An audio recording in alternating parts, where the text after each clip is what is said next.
As soon as I start the stream, it's telling me it's a good time to insert ads. Are you kidding, YouTube?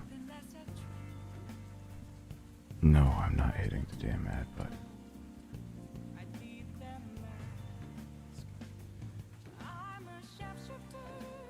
Hello again.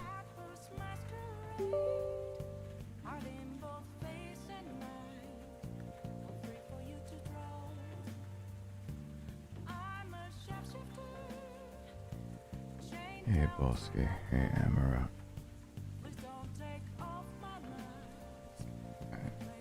Let's see if I can make my chat refresh properly. Shadow, Kale, Robert Durham, Mike L, Aiden, Green Ranger, Angelica. I wanted to sing your name. Blue Knight, Hammered Hobo, Caleb.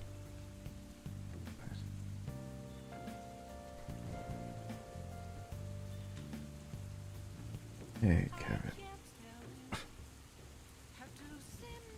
Give me a few, I'm kind of recalibrating. Hey, sarcasm.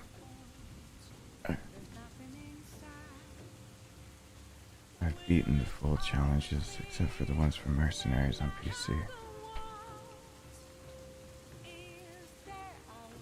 Remember, this says I'm doing it on PS5 for the first time. I've unlocked everything, except the exact thing I just showed I did here. I think you only have to get S rank in every one, or whatever. So the thing I literally just did on the stream is the only thing I haven't done on PC. I've done all the things.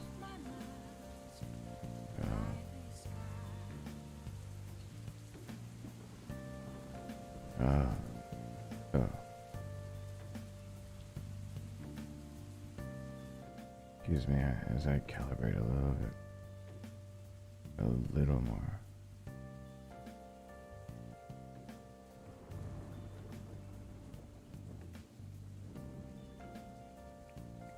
Please reauthorize my Streamlabs connection.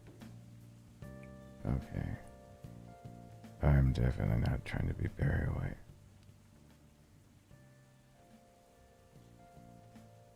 Hey, Fire PTSD. I want to speak with the manager. Hey, Negan. Hey, Casey. Hey, Fear.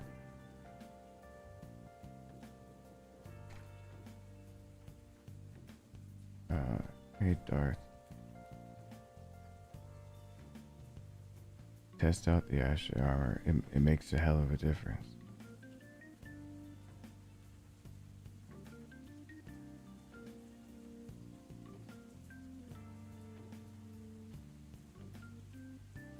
Oh, they had something worrying to say. Go hard. I'm not in a good position, but it's kind of late at night. And damned if I do, damned if I don't type deal. It's not the best. Hey, gaming. But I've got radars out of everything. Even if something happens on camera, I apologize. I'm trying to avoid that.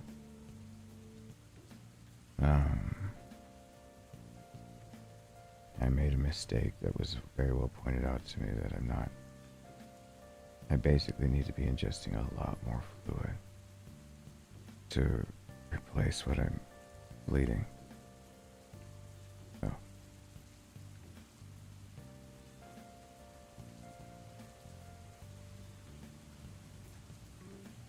But I'm giving YouTube a second because they don't like to push out notifications if you're late. And technically I was late.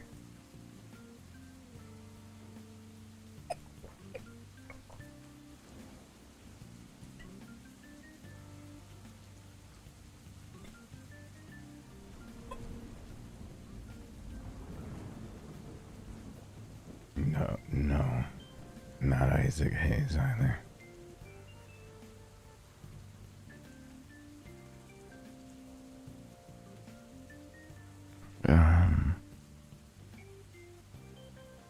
if I felt comfortable leaning to my other computer, there's a singer-songwriter that I found while I was somewhere between the end of high school and college that makes me the way that my vocal cords used to be.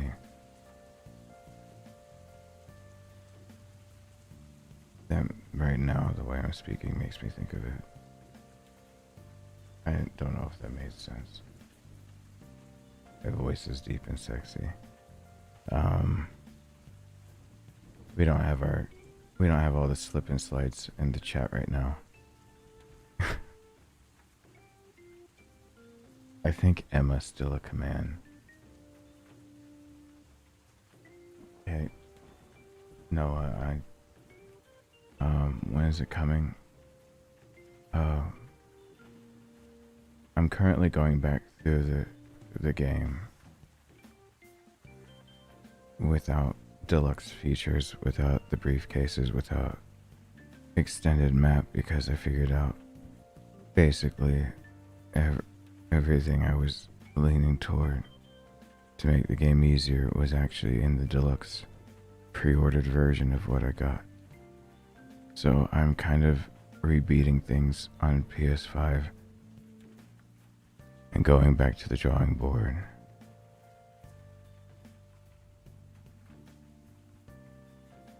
No, you're alright, Michael. I didn't take it. I'm on PS5 and this is a Pro Run. I need to try for Pro S Plus, but I'm actually a little confused on how, after I do this run, I got the hand cannon by dipping into Mercenaries last stream. So I'm a little confused how I'm going to, after I should unlock now the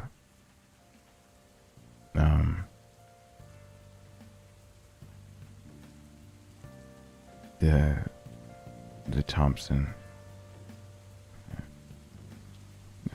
Tommy gun, how I'm gonna get usually the monies together to make it effective fast enough, while still hitting the 30 spinel goal, so that chapter 5, when you can auto magically, the whole race for getting S plus is getting that Thompson, getting 30 spinels, getting money to be able to max out its stat, its power. Its power is important. The ticket will actually max out everything else for you. Except for it's on the Thompson, like the Magnum, it doesn't max out. I think rate of fire. It might be rate of fire. Reload? No, there's no reload. So the silver ticket maxes out whatever you put into it. So it's an early on, it'll only give it 2 steps up instead of the full 4. Except for power. You have to get the money for power. And then you have to get the money for a rocket launcher. So the standard version is definitely different. Right now, it's just to stream though, to get things unlocked so I can take better notes, because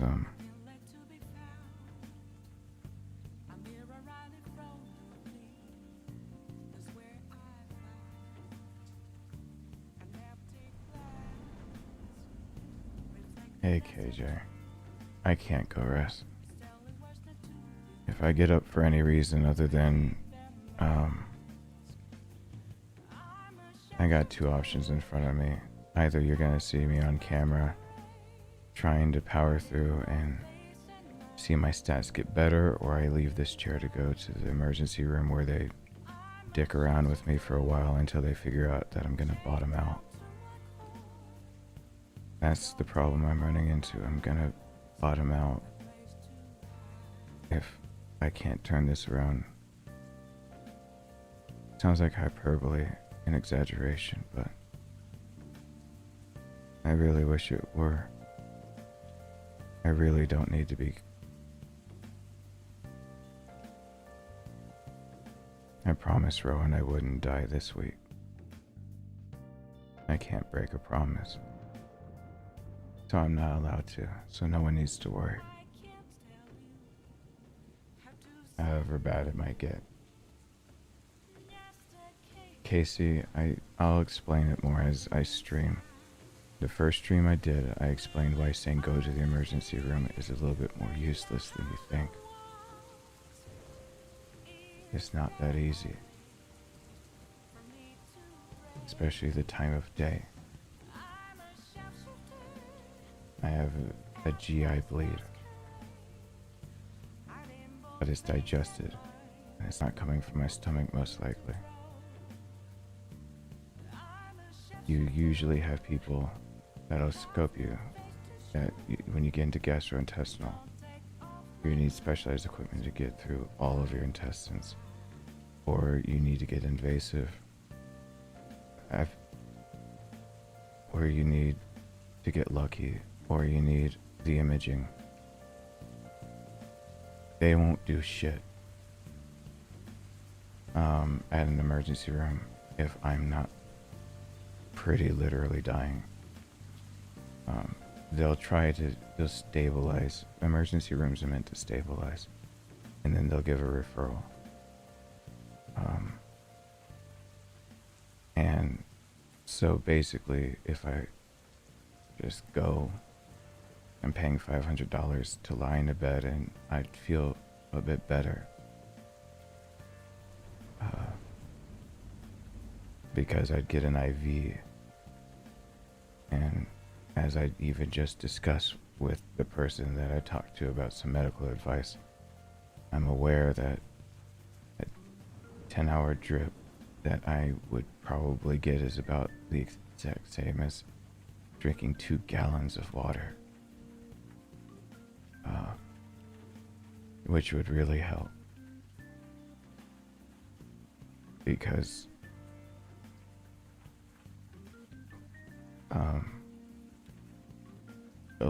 the lower I get on red blood cells, the harder it gets for the body to keep your body oxygenated.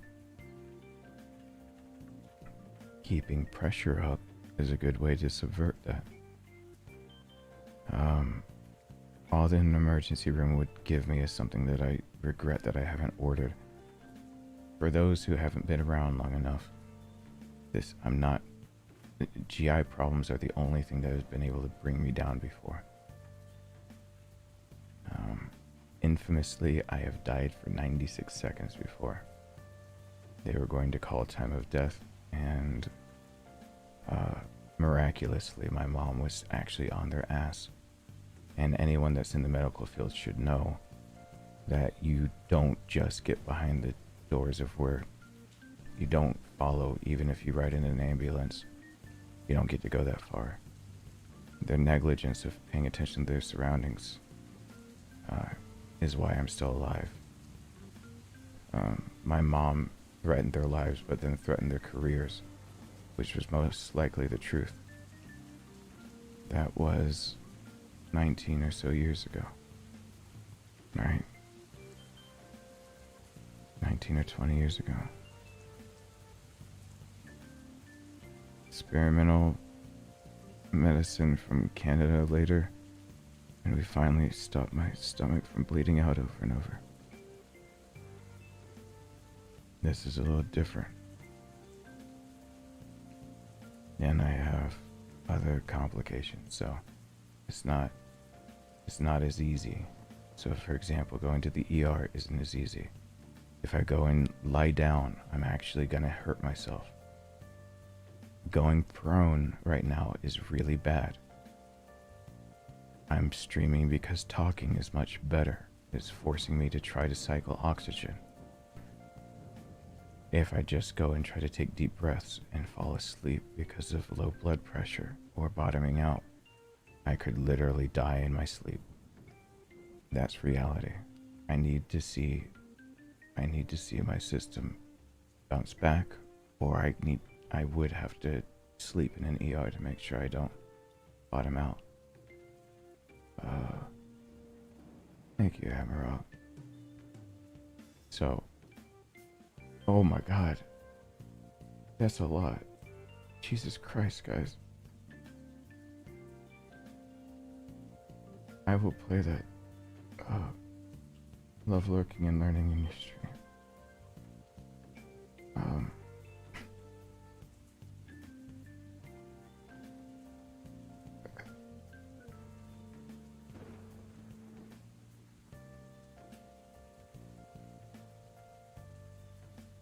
I don't think I actually have the liquid to cry.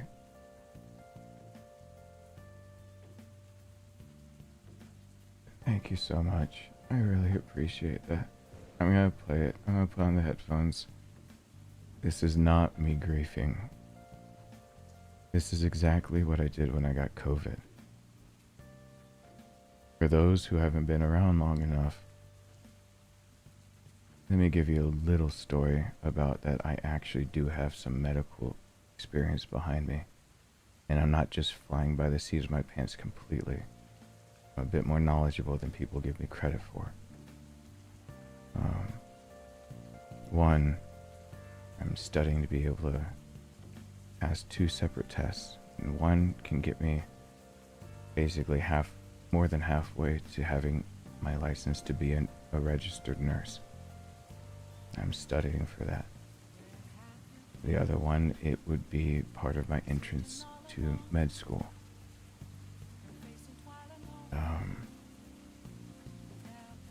I've already scored high enough to surprise a lot of people on the MCAT, which 513 is the magic number.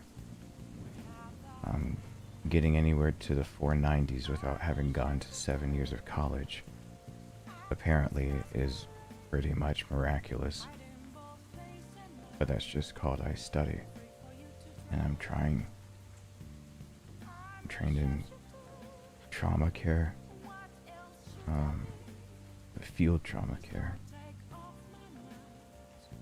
The NCLEX is going to be the end of me because of all the fucking terminology. And I can go toe to toe with just about any healthcare provider because my mother's multiple sclerosis made me dive into neurology since age about 14 or so. I started at age 12 trying to dive in. My dad's skin cancer and then prostate cancer got me there. My brother's tumor on his pituitary did that, made me study, especially why that there's probably going to be a charity stream if I'm still okay enough on Sunday, which is the 7th anniversary when he died. I'll have actually through YouTube a charity thing that you can click on it right below the video, and instead of having to go through me, for once I'll just try to stream until we have enough money for the American Brain Tumor Association. I believe it's one of the only current associations that actually studies and educates about brain tumors that are especially non-cancerous that can still kill.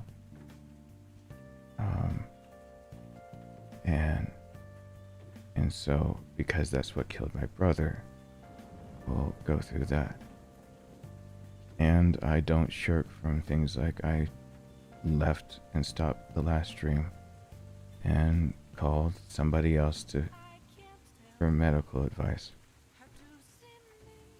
so that it's not just my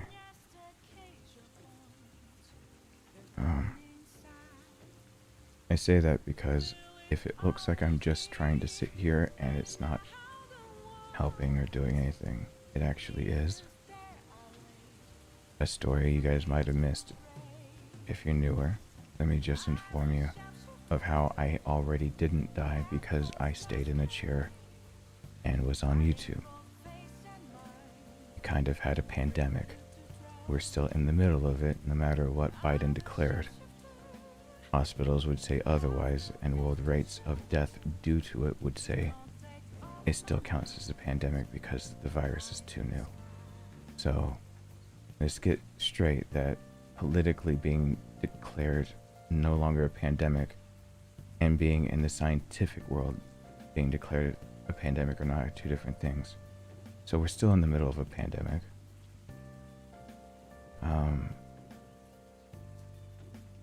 At the beginning of it, someone who knew my true past, I was on a flight at the very end of February in 2020, and I was seated next to somebody who actually had some recognition of who I was at one point in my life that I don't want to talk about. And so they opened up to me, mostly about, at first, their gun collection, that they have one of 10 of Hitler's pistols for his subordinates. We know that there are 10 that were made. He's got one of them. And I thought that was crazy, especially since a lot of his collection's in New York, but he's allowed by law because of his position to own them.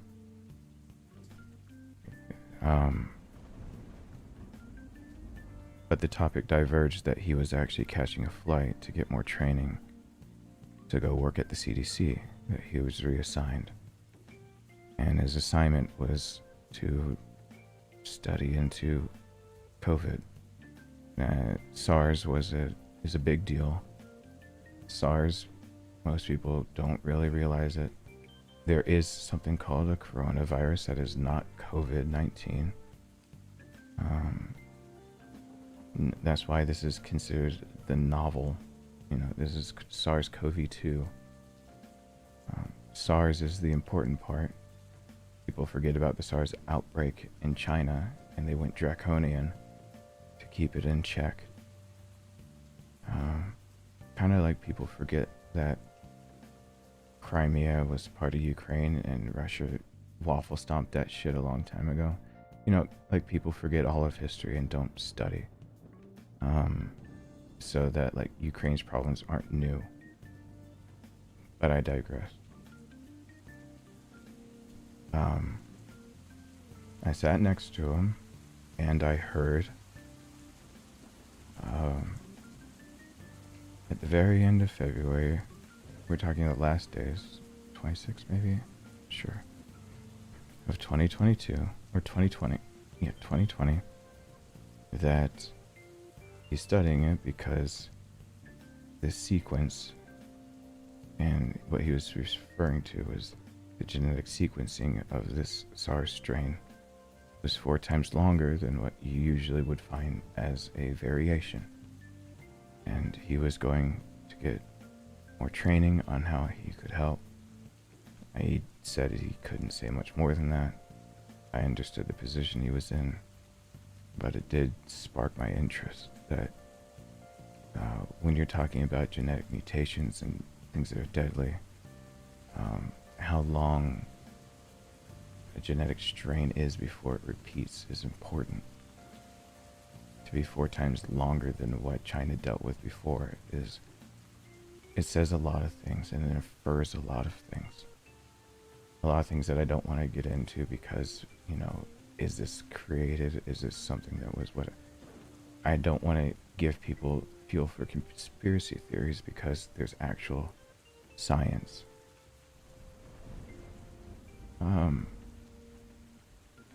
To give people the rundown of how that story went, hearing the science of what he was going to do, I called my ex-wife and I told her that it would be a few days before I got back and she needed to go to the store and buy essentials, and that I don't care what she buys, things that stay longer, that the person next to me is confirming for me that this is actually something that's going to hit hard and probably already has.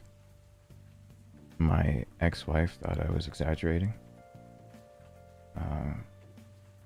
accused me of hyperbole, accused me of blowing everything out of proportion and being overly dramatic, accused me of just about everything under the sun. But still, since I said I'd pay her back, went ahead and went and bought things. I was back March 1st, 2020. By the time I got back, there were already shortages in everything I had gotten her to buy. I had got her to buy. By March 13th, my son had the game-winning ball for the winning RBI, and they shut the season down. And by the week after that, schools were shut down for public use. She never once gave me credit for actually assessing the situation correctly, that I straight up told her this was going to be a life-changing pandemic. That there was no avoiding it, and this is SARS we're talking about. And that we're talking magnitude of millions dying. Now looking in the past, I'm no soothsayer. I practice something called science. And I actually pay attention to it. And I get very frustrated at people who ignore science because it's convenient for them to make a new narrative that has no basis in reality.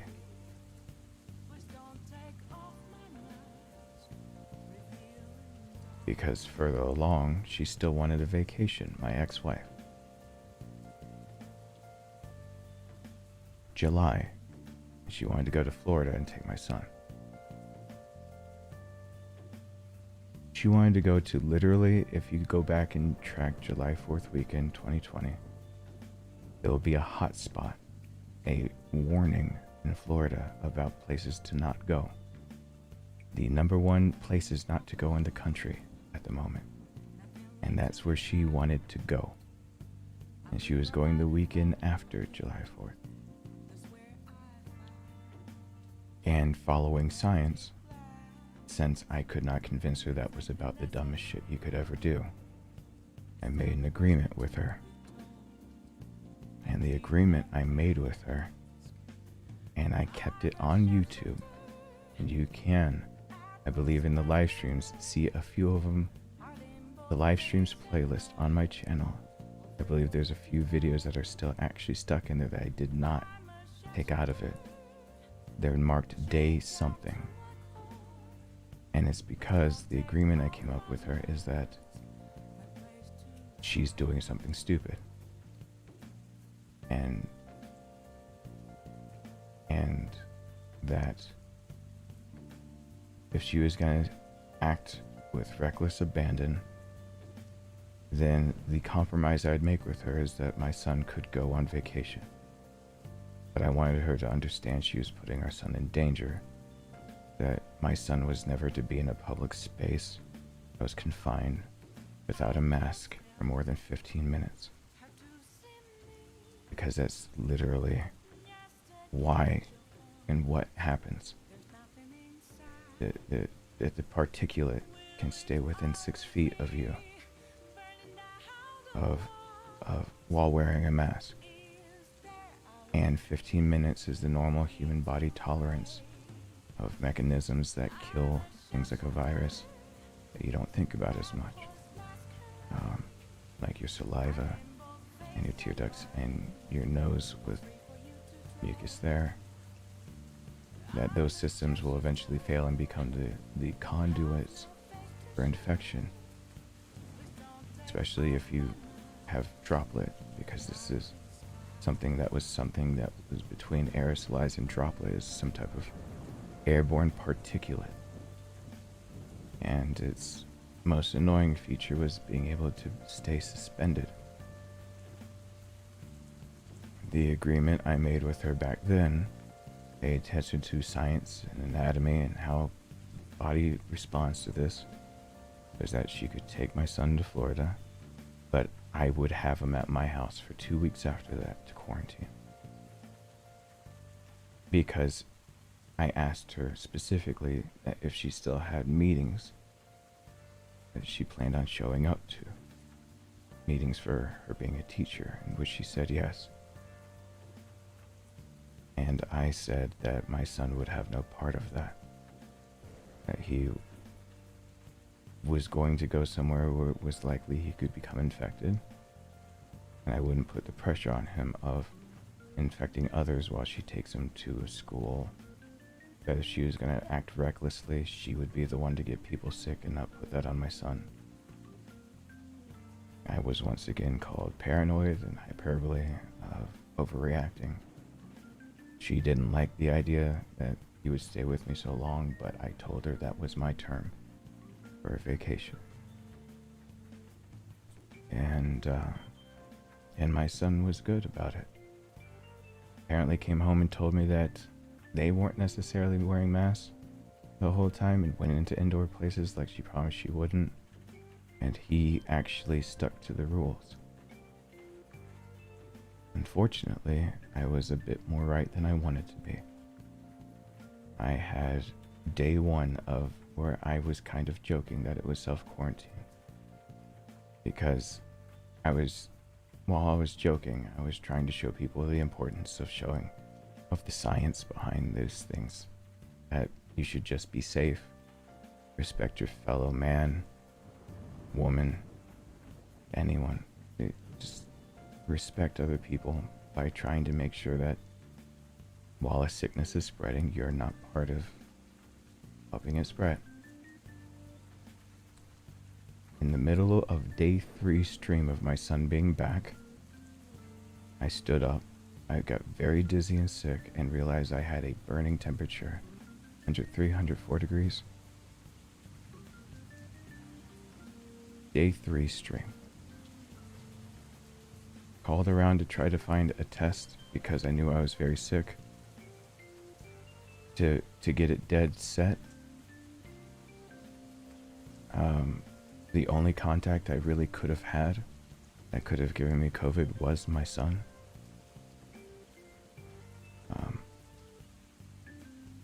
I had not been out myself, not exposed myself to those conditions. I went to an urgent care. They said that they were running low and basically out of COVID tests. And I said, I called ahead and they said they had none. But I gave her all of my symptoms and said that then if they didn't have that, I needed to knock out other sicknesses that they could test for. And when she wrote all my symptoms down, she said, we need to find you a test out of all of them because you probably have it. And they miraculously found a test that they probably had to take from somebody else that didn't show the same symptoms. And I was positive for it. I couldn't get Rowan tested because they didn't have enough. And those streams turned from me saying that this was the right thing to do. Those streams turned from me saying that I am just doing my civic duty of my son going anywhere where it can be contagious, to on camera, everyone got to see me start coughing up blood. That everyone that was live got to see me just holding up handfuls of my lungs getting wrecked.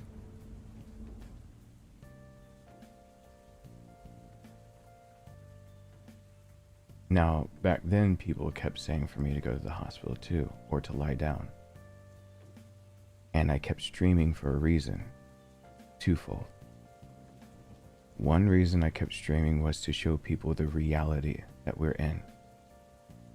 That this is real. This is what we're living in. This is what we need to deal with. The second was something that people really didn't listen to me about, but is why I'm still alive from COVID. Because it had every chance to kill me. And people did not understand that when I'm saying that I didn't need to go to the ER, and what I needed to do was be up and not resting. What I needed to do was speak. They weren't listening to me because I was trying to educate while I was hurt, and people panic. People don't listen. People don't listen to the medical science, and they want things to just get better. And I understand. But asking me to go lie down, asking me to go to the emergency room doesn't have the effect you think it does. And I say this story because we're kind of going through round 2 of that. That is my son calling, and I, God, hope that... Oh boy, this is gonna be not fun.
Thank God my son was not listening. That was way too convenient of timing. I thought my son was listening.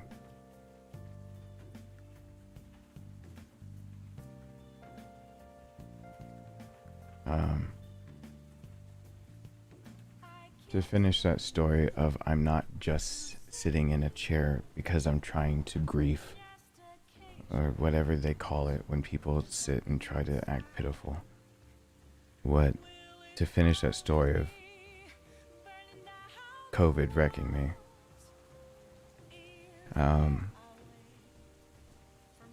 the thing that people refused to listen to from me and didn't hear was that I was actively still in a chair streaming to make my lungs keep flexing. I needed them to keep going.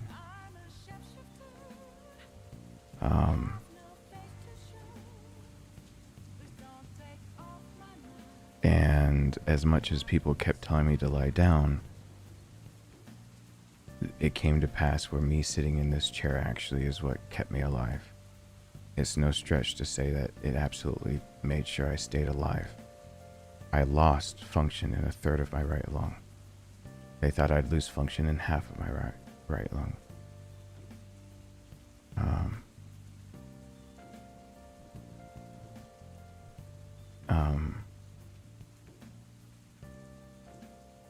That near day 63, I think, I was getting better. Sharp decline got worse. I had the antibodies still in me. I was still apparently fighting it. It could have been some type of reinfection, but the bad part was that pneumonia. And that taking a break and lying down at all had cost me. That thinking I was trying to rest had cost me. And so I ended up having to go to urgent care, getting an x-ray immediately, seeing that my lung was full, that I was drowning in my own body. He gave me an assortment of medicines, and said basically this is what I'd receive in the emergency room, and if they don't work within 24 hours, I need to go to the emergency room because there's a good chance I'd need to be put on a ventilator. I waited 48 hours because I know that cocktail that he gave me of medications actually takes more than 24 hours to work. And I did come out the other side of it still okay. But it took away my ability to run. The day before my son got back, I was disappointed in I ran 3 miles a day. And I was disappointed that my warm-up mile the night before he was back, because I ran that night after a stream, was only 9 minutes. I am struggling before all of this to still get my mileage consistently below 12 minutes to 11 minutes, when that was never a problem for me before. There are long-lasting effects of going through that, and I know all that because the science told me there would be. Now I'm in another situation like that. I don't know where the bleed's from. I just know that there is one. And that I'm in a damned if you do, damned if you don't situation. If I don't stay here at this computer and keep speaking, I will circulate less oxygen through my body, and by sitting up and keeping my chest spread out, again, I'm giving myself the best chance to oxygenate my blood, knowing that I've lost at least a pint, if not more. You have, let's just say, an average of 10 pints of blood in your entire body, but only, for an average adult, but only about 6 pints that actively is constantly circulating through your body. And that's what matters, that I lost a lot of red blood cells. And so my heart's trying to currently compensate for that.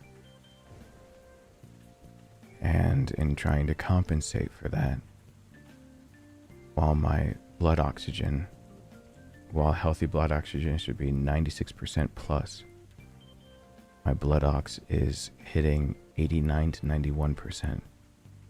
Yet my blood pressure is hitting numbers that are getting closer to 150 over 100, with like just sitting here heart rate going between 90 and 100 beats per minute.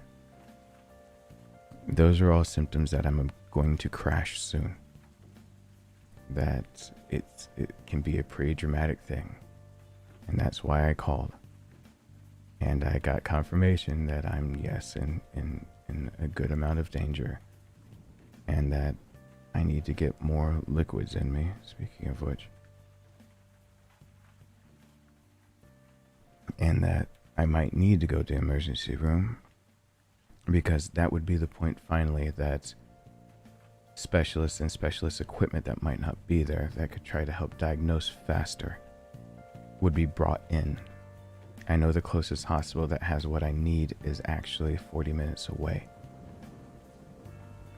That's a dangerous drive for me to make. It's not worth risking it. The place that's closest that will do anything has long wait times and usually prioritizes emergent cases. And if I wasn't basically passed out in the lobby and about to code, they're just going to wait and skip me over until they put me into bed and give me probably a liter, which is actually, when measured out for IVs, that'd be 151 milligrams on milliliters on average, because you have to think of what's actually in the line, what wasn't actually gravity fed and stayed in the bag, and the standard deviation for that is around 25 milliliters. So they add, because of that standard deviation, the standard deviation of that, if you go to 1025, that deviation of 25 milliliters means you might get an extra 50 milliliters, or you might get exactly a liter. And that's why they fill it up to 151 or 1051 milliliters, but they still mark it as a liter for an IV. That IV would take about 10 hours to drip into me, and the best they could pretty much do, unless I was crashing, would be give me a CAT scan that without barium, which most emergency rooms aren't going to carry right next to me. Without barium, which would be internal contrast, I would have to go with external contrast. IV contrast. And I need both to get a better picture. We've got a CAT scan from just a few months ago that showed that there's a tumor or something. Could possibly at this point be looking at the idea of a bleeding polyp. It could be tumor, it could be cancer. It could be something that heals on its own. Very likely it's not going to be something like hemorrhoid, because it's digested blood. It's not digested enough to be stomach ulcer, and I haven't thrown up. So I couldn't tell you if basically I'm throwing up the black muck. I know medical professionals would like to describe it as coffee grounds, but blood meeting hydrochloric acid in your stomach will turn it into a more granular feel and consistency to blood, and turn it brownish black. If it goes all the way through your stomach, through your digestive tract, it turns into something more like tar. That's not what I'm experiencing. As a TMI moment, it is very brown, but it's not tar. And it has hues of still red in it, which would say middle of GI tract, and that's very bad for me.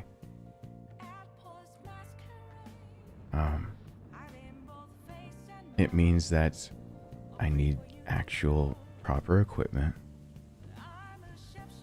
or I need to crash so that they actually keep me stable to get to proper equipment. And going to the ER won't do shit right now. It might if I end up crashing in the lobby, but the difference between that and an ambulance having a response time in the area I live in of at most 2.5 minutes, which is an amazing response time for any city. It's not going to make pretty much a damn bit of difference. Me lying down can make me start suffocating in my body, and if my O2 is what actually makes me fall asleep, I can suffocate and die in my sleep from lack of oxygen. And if I'm not careful about the idea of I'm crashing or trying to replenish fluids that can make plasma that can help keep my circulatory system pressured, then I'm screwed as well. I was reminded that I need to be pounding back a lot more liquids.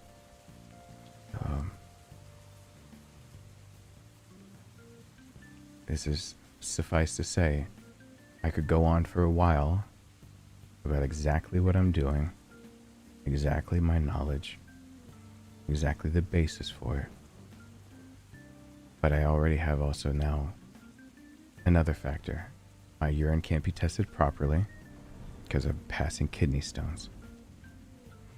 Whether it's an infection for the kidney stone or it is another kidney stone that was 6 millimeters that was inside coming down, up for debate. But it's still blood and urine. That would be a good tell for my system, that when your system is actually bleeding in GI tract, you can tell discoloration because your kidneys are going to start trying to digest and filter. Your kidneys are a filter, just like your liver acts as one. Your toxins, your kidneys are acting as one too.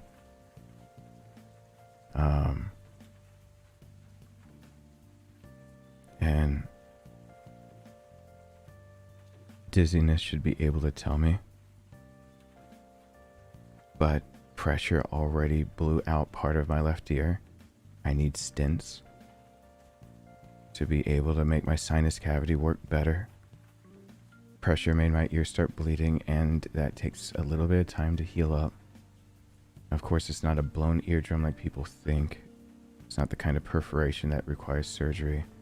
It would be the fluid that you can see near the middle ear being able to create a rupture that would then bleed and cause symptoms like dizziness. And while the bleeding is annoying, the dizziness is actually more annoying, because one of the good symptoms I would be able to tell right now is dizziness.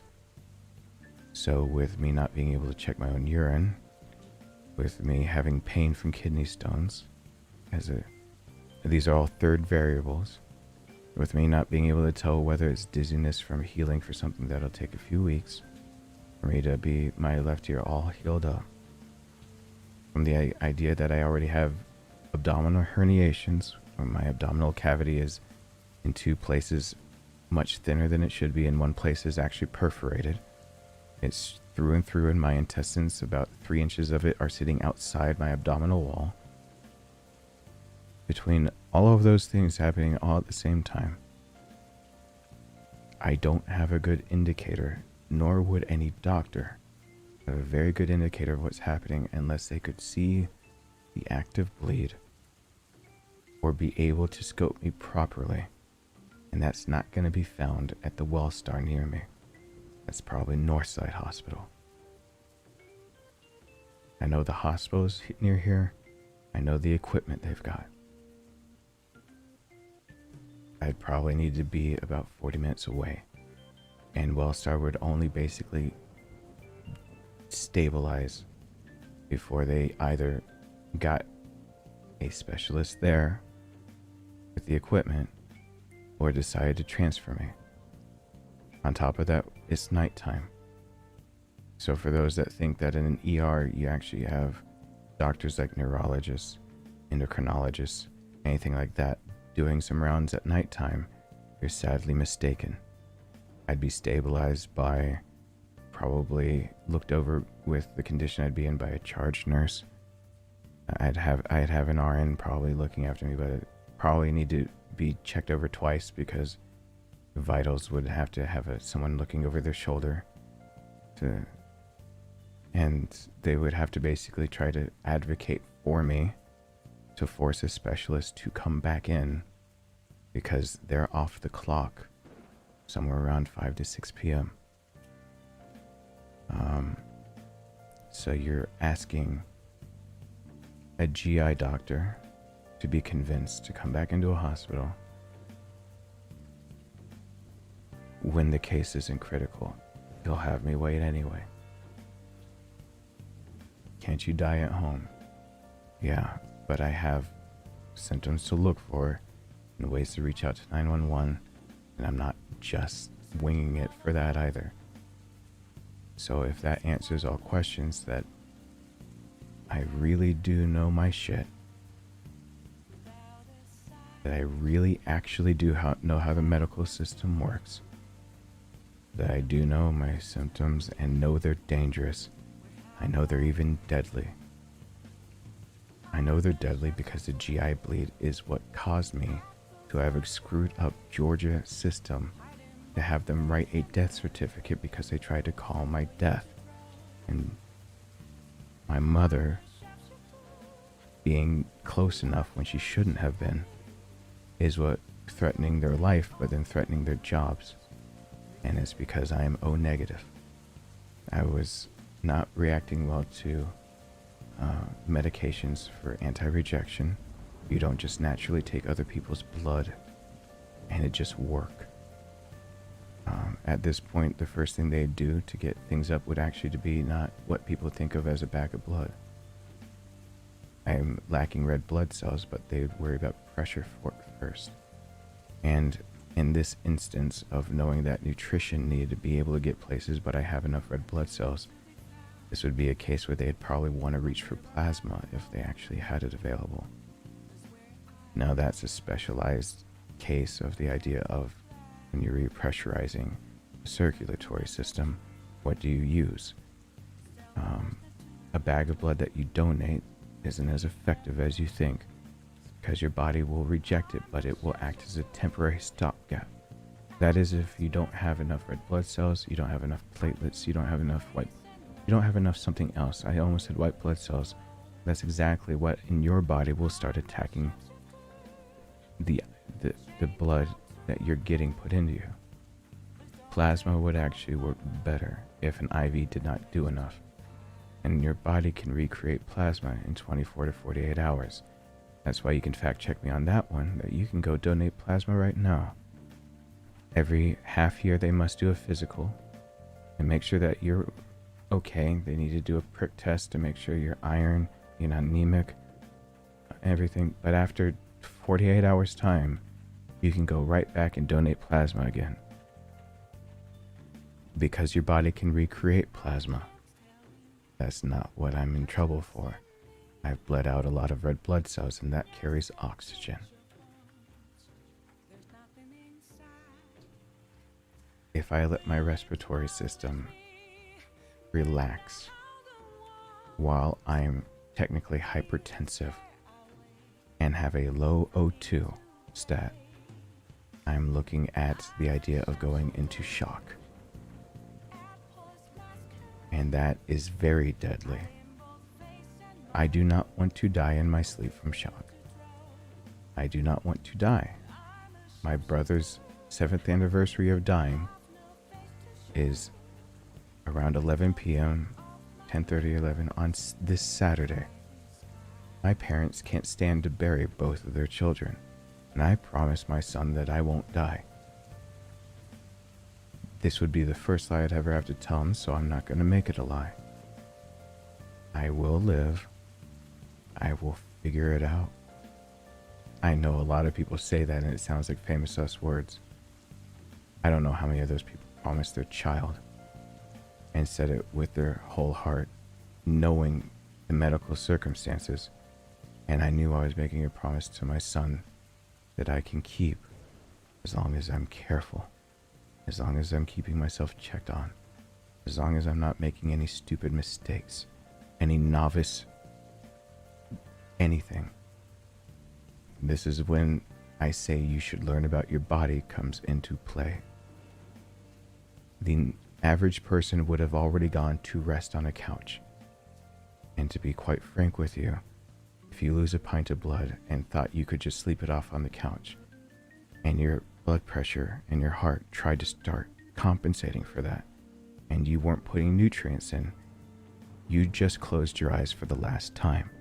There's a very good chance you don't wake up because you decided to rest, because your body got tired, because you thought it was the right thing. Just like the story that I said about COVID. If I'd gone down to rest, I most likely would have drowned in my sleep. Not only is that just me guessing, that is a whole boatload of doctors agreeing with me that me being on YouTube and talking kept me alive. So, I said I would explain it twice today. This is time number 2. That as much as shit feels wrong, there it is. I knew the second time me explaining it would take longer than the first. It's been like an hour.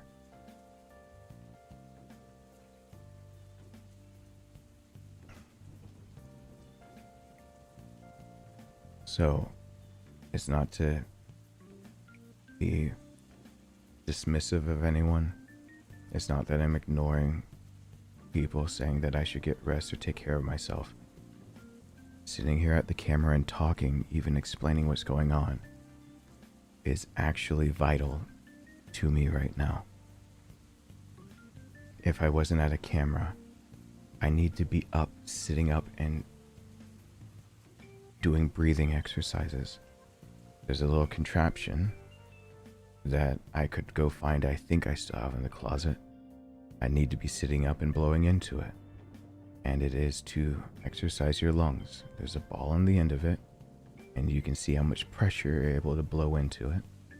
And you are basically forcing your lungs in an exercise to make the ball rise in a little chamber. It comes usually in a square with a tube that will make you think of a bendable straw. Think of that. If I wasn't speaking on camera, I'd still need to be sitting up in a chair like this and using one of those things to try to simulate speaking until either I was more stable or until I was critical enough to go to the emergency room, where they would actually call in a specialist on their off time to do something. So I'm willing to say one of those. Someone just commented on a video and said, "Oh, my watch on, so it's just charging." Someone saying, "So frustrating seeing him hold on to those yellow herbs. Why do people not let that go? I held on to those yellow herbs just in case I needed money in the game." I'm willing to answer anyone's questions before I start the game again right now. I'm willing to share my medical knowledge, and I appreciate well wishes, but I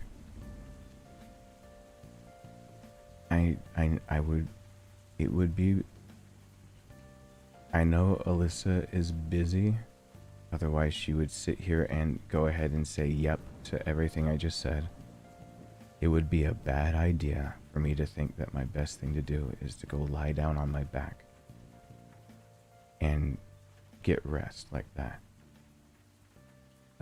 That would be very, very ill-advised. So, I am not trying to be dismissive. If anyone's got any questions, I am more than happy to share what medical knowledge I've got. I can't bend over and get my textbooks. I can just know what I've got off the top of my head.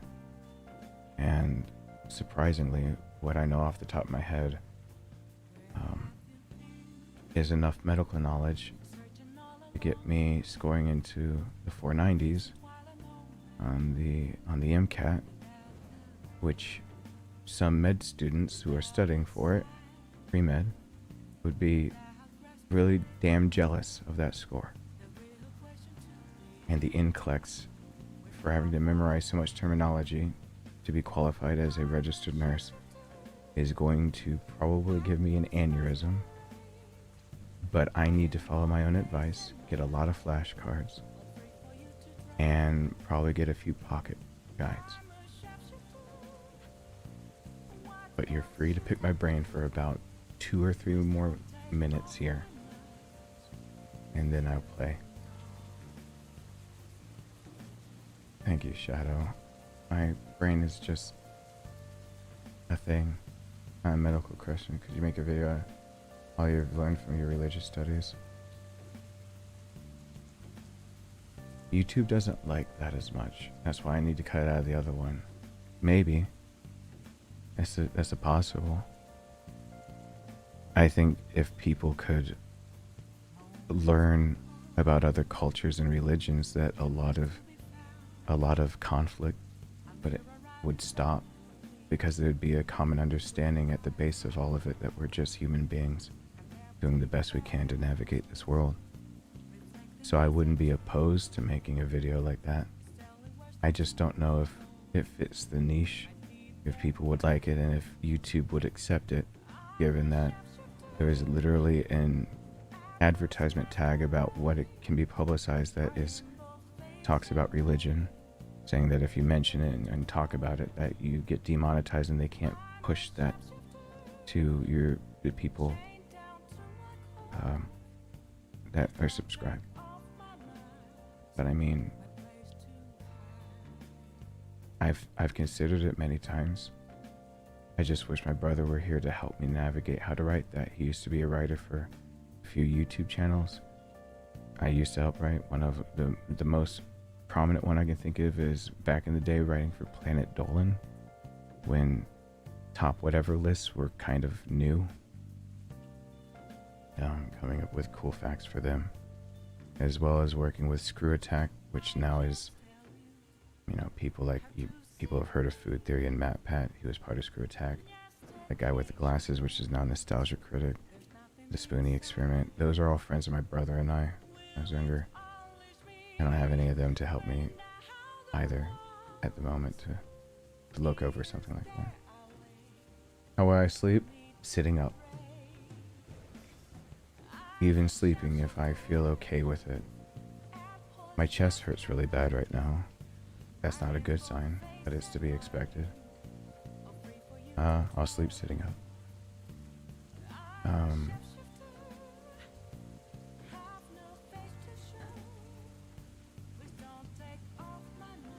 Yeah. Not on my back. I enjoy listening to you speak. Sometimes go through and Google the things you're talking about, and I'm amazed how it is basically word for word what you're saying. Everyone's free to check what I'm saying. You should never take one source as doctrine. I can be wrong. But I have put in the work to try to be correct. So thank you, Gabriel. That's it.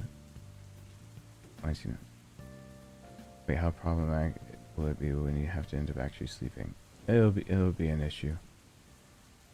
I'm worried about sleeping. I'm worried about sleeping. Psychological question, but why when I walk to a location, the walk is much longer than the walk home? Oh, that's pretty easy. Your mind visualizes destinations.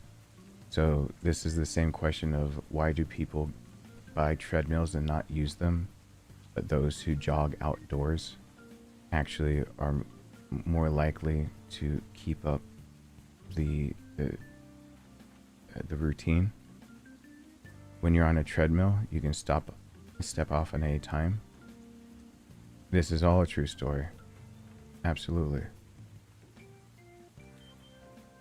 If people need me to use the bathroom and bring back a fistful of blood, then cool. YouTube wouldn't like it, but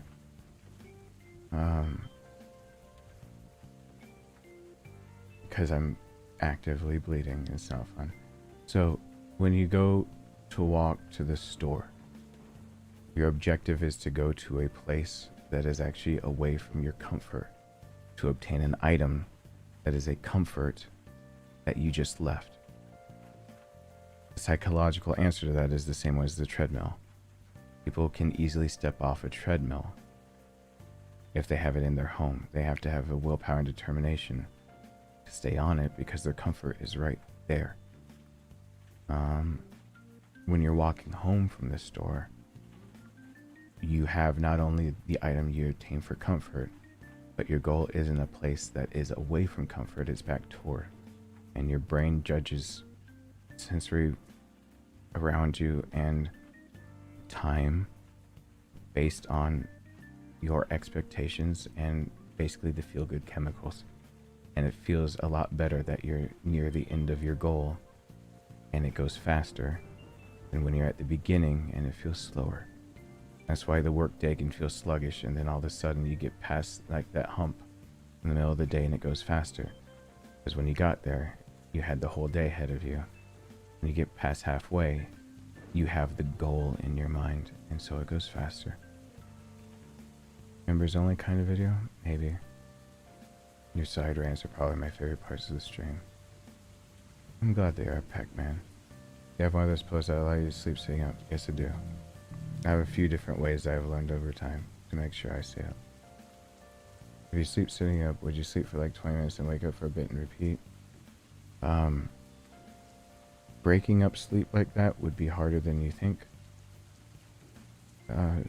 20 minutes actually wouldn't do as much good, but it would be the idea of if is better than nothing. Probably not. I'm probably saying the idea of I would be checking on myself every 90 minutes. So I'd set an alarm for that. In 90 minutes, I know I can get through an actual REM cycle. And that's what's important. Your body needs the energy to be able to reproduce what you've lost. So it doesn't matter even if I have the nutrients inside of me, you need the stored energy. And that is in deeper sleep cycles and REM sleep. Your body's expending energy to actually put you to sleep. Which people that take cat naps, that's actually some of what helps them. They expend energy to put their mind in a restful state. So technically it sounds counterintuitive, but it's their mind that gets more rest than their body.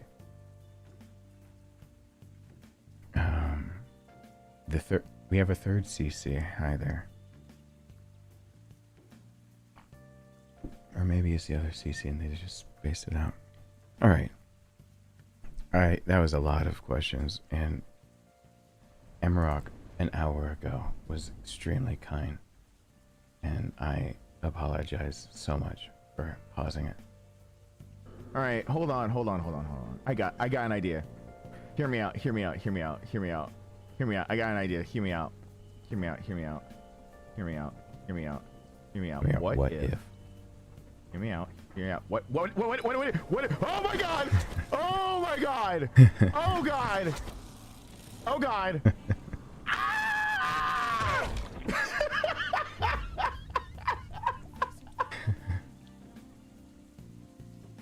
That is still fucking hilarious. Love lurking and learning in your streams. Hope you can get the medical help you need soon. I'm hoping so too.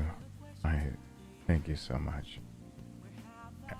You guys have been way too kind for someone who is way too sick to be able to claim that he's trying to be an entertainer.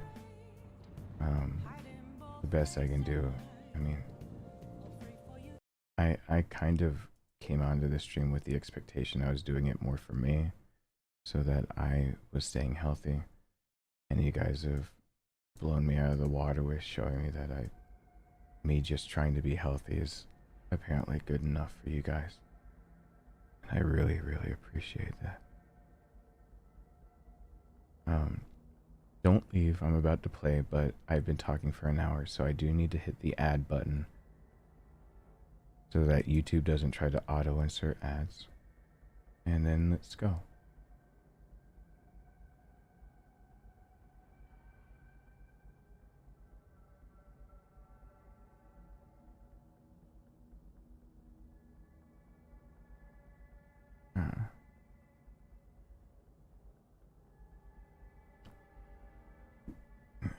God.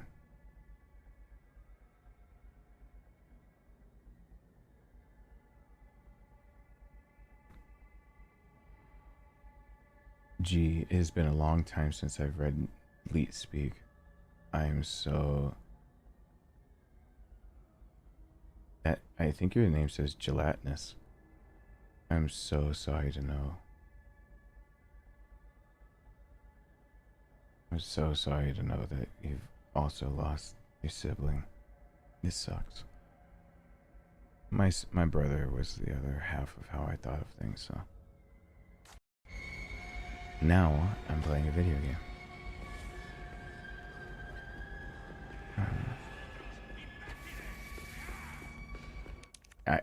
Hey, it might be a while since I've spoken Leet speak, but I still saw it was gelatinous.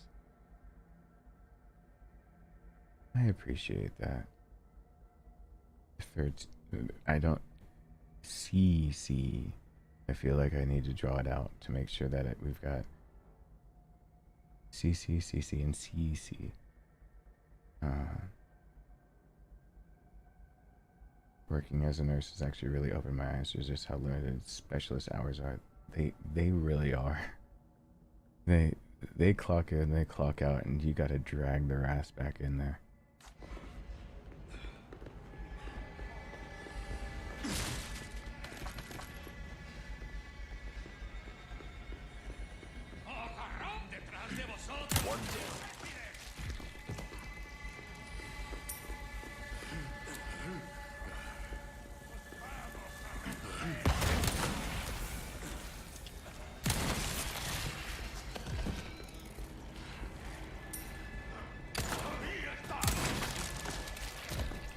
Exclamation point game. We'll tell you what game this is. It's Resident Evil 4 Remake. I know I don't have Leon dressed as stereotypically. Did I really not hit the lever? Newish, watch amazing, Every Man's Sky. Hear that? Even with this small time, I've been here, let me see that.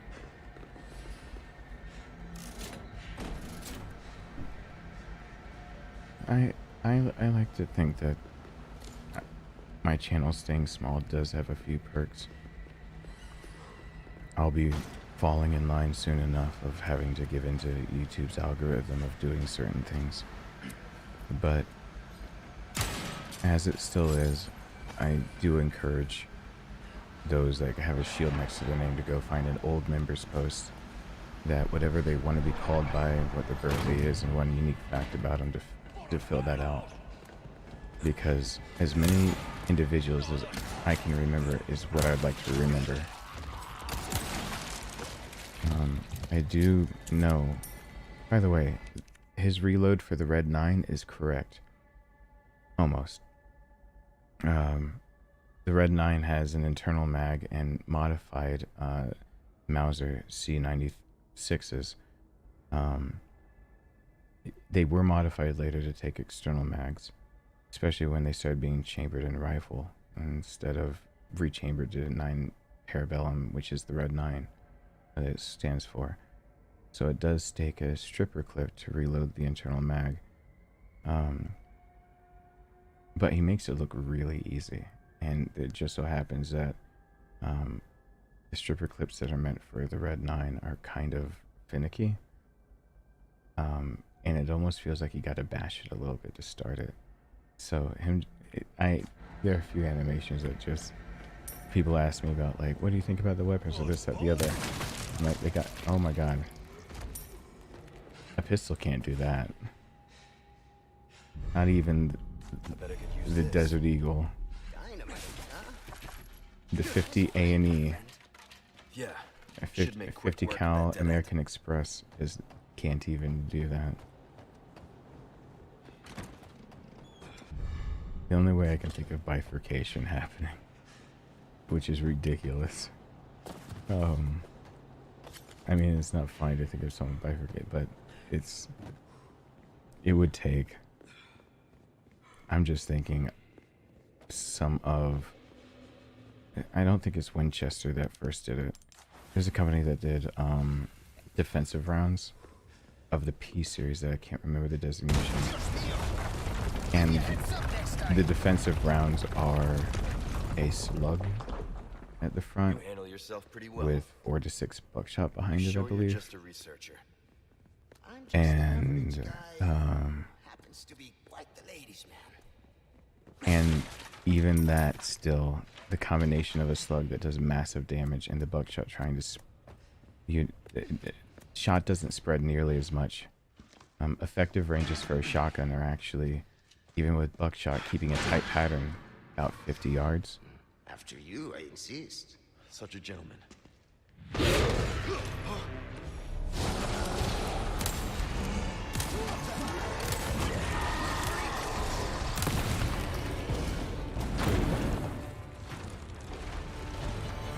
Alright, this guy again. This other one's not gonna be easy. Thank you, Robert Durham. I appreciate that. Thank you, Daniel. Sorry, keep our friend busy for me. Where do you think you're going? I usually have much more energy and vim and vigor behind me.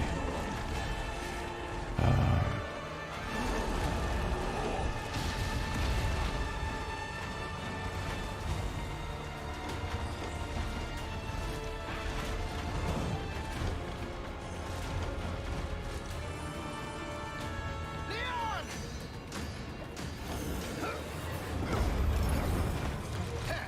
Got a little present just for you. Leon, shoot it!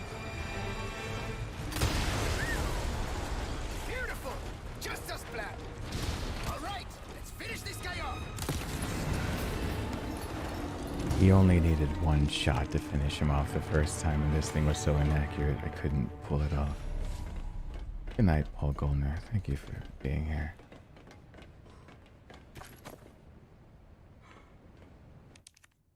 If the host gets killed, does the plaga still live? No. They're parasitic. Once the plaga has actually tried to bind to something, it needs to bind to something else. That's the reason why they're using the pseudoscience, which is more, it can be more fact than, you know, a lot of other things, of them having to be suspended in amber, which can be in a liquid state. Think Jurassic Park, but Jurassic Park has it wrong.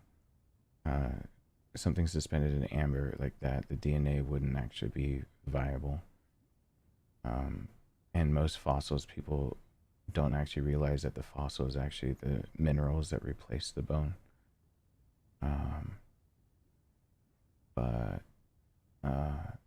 No.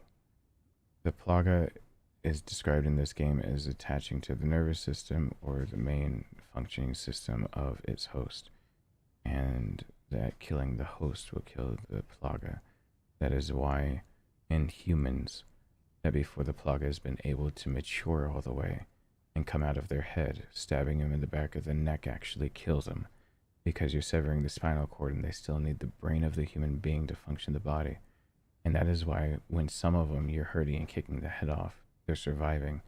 They've actually gone ahead and reproduced in the plaga the ability to run the system of the body, pump blood, circulatory, respiratory, all those things, which is, there are real life parallels to that too.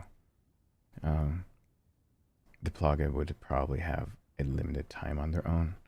Probably would, the idea of infestation is something that would have to be quick, but no, they wouldn't be able to really live on their own. Hey Soul, what's going on?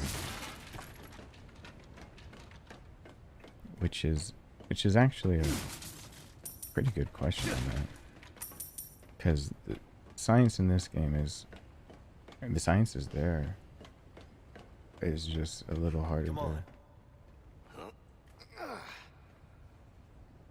Yeah, the spider plaga though, they do at least clarify in this game that it's kind of parasite on parasite thing going on. It's parasitic inception, so it's helping both the original, what infected, and the new host, which wasn't clear at first what was going on. It's possible. But the spider-like one, yeah, has to be able to. It needs. Yeah. Well, that was a pain. I'm sorry, my brain is kind of flagging a little. The underground here is sacred to them. See, this is where they discovered Las Plagas, preserved inside ancient deposits of amber. Of course they did. Doop, doop, doop, doop, doop, doop, doop, doop, doop, doop, doop. You can get the hand cannon by getting S rank with the You're same not character in suggesting all we ride 3 this thing? stages of Mercenaries. So, I dipped over and did that. I don't want to make it look like I did something else that I didn't do.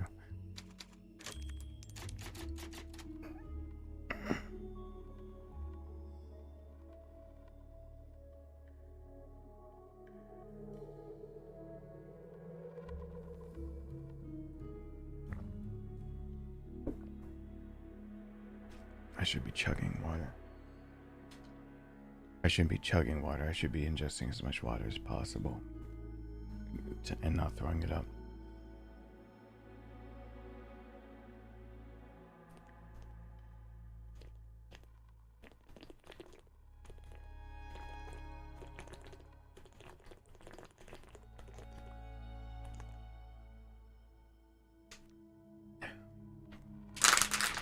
I finally got the Striker Charm on PC.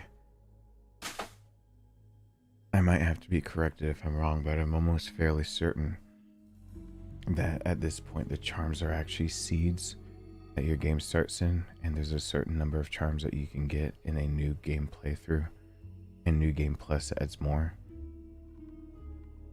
I want to say that I'm 70% positive at this point that in a fresh game there is no combination, that the striker charm isn't there, which is, it's interesting that they put the striker charm as a nod to the Dipman glitch, because for anyone who doesn't know what the striker charm does in this game, it makes you move 8% faster the entire time. So if there's a way to actually figure out how to force the striker charm, you'd be looking at one of the legitimate ways in a game mechanic inside the game to be able to do this game faster. But just like I've tested this now, I'm 90% sure you can't get the rocket launcher one until New Game Plus, because you can't get the infinite rocket launcher till then. The rocket launcher charm that gives you 20% off, I believe.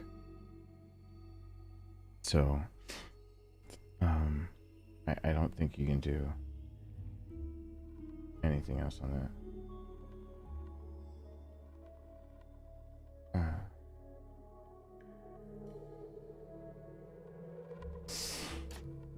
Do you see? So far in tokens in this game, what I figured out is that you are basically given a seed, and I say that because I've now seen what people are talking about. I've collected tokens on PC, and I've tried different combinations, and I've tried to start new games off of my previous new game save that had a lot of tokens on it. And what I have found so far is that every new game starts off with different combinations, then you get different things. So it seems like what people need to do to figure out what's in their game is basically start the game, and then let's say you play it to a certain point, you can save it, and then if you're really dead set on trying to get certain charms to help you get to a certain point, and the first shooting range you come to, try different combinations, write them down, because I was mistaken on some of my first iterations. I thought the way it would work is, for example, if you got 3 gold, that would now make the next combination of 4 different combinations you can put together. That would determine that one. I'm actually dead wrong on that. That 3 gold, the first time you put it in, will always be the 3 gold no matter what. And then the next set of 3 gold will always be the 3 gold no matter what. The gold and silver is kind of a lie about gold makes more rare charms. it's just as possible to get rare charms with the silver. I think what it's really trying to say is that your seed is more likely to give you better charms with gold involved as part of the combination. So basically there are only 4 combinations of tokens: 3 gold, 2 gold, 1 silver, 2 silver, 1 gold, 3 silver. And what I'm suspecting and what I've written down on my own from just in my notebook here is that in each new game, you basically are given a select number of choices, and they can be amazing. You can put in 3 silver and get an epic charm, and you can start up another new game and put in 3 silver 10 times over and just get normals and duplicates and everything. And the only way to know is, so far what I've tested, is write it down. So in any game, for example, now I know 3 gold will always be 3 gold when you get to it. The next set of 3 gold will be different, but it will always be the same 3 gold again in that seed. And when you start a new game, the seed changes. So the way to get all the charms is having to replay the game over and over, because if that's true, it would probably be almost impossible in any one playthrough, even with a new game plus.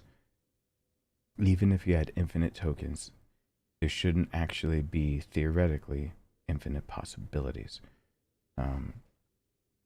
Given enough iterations, you would think that there would actually be infinite tokens, but how a seed works for something like that, there's a very high probability that no matter how many times you use any token combination, that a certain charm or set of charms would never be included in that. And that's a problem with set seeds in any way, because when they're randomized to be like that, then it's just an issue. So to get like the striker charm, I think it's one of the last ones I figured out how to get, and then I realized that I couldn't get it on any other save but that one, so it just fucked me up.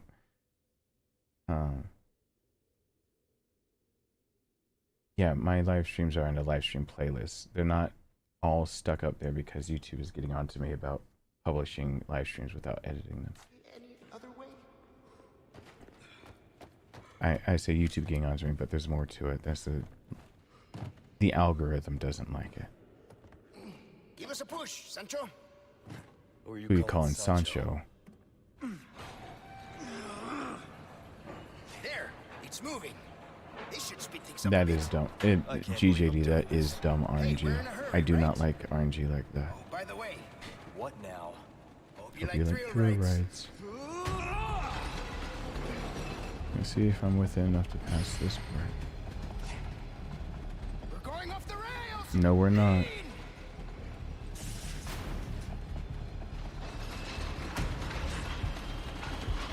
Mierda! Do something about those parts! Oh yeah! Switch tracks! If we don't, we're gonna crash! Let's see if I get lucky again and I'm able to nail the top people. It's them! Watch out!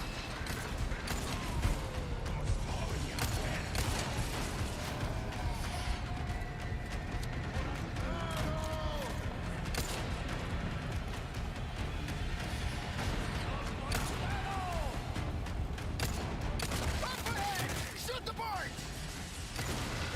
Finally, some peace and quiet, huh?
GJD, you're correct.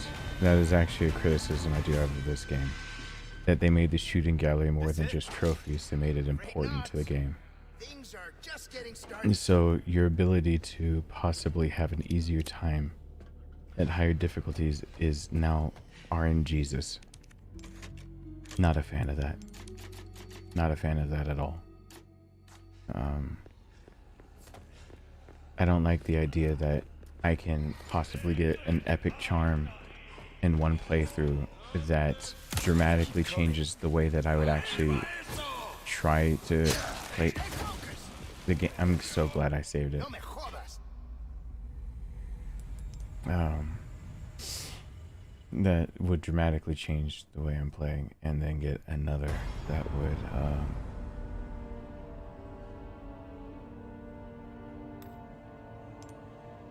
oh, I dropped him in last time.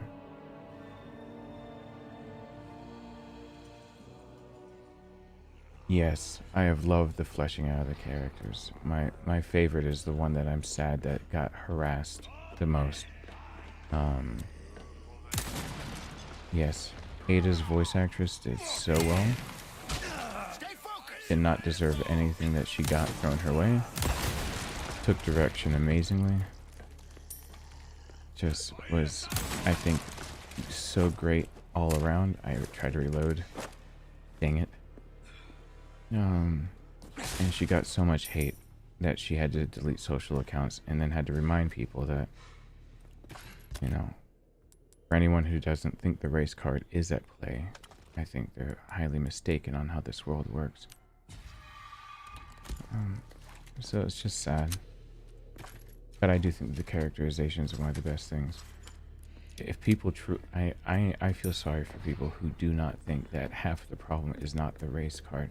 Because Ada's voice actress, the sound and timbre of Ada's voice changed so much because they actually got somebody who was actually closer to being Chinese American. Technically, she's born in Canada, but raised in America, so she fits the bill of having the timbre of voice closer to a Chinese American.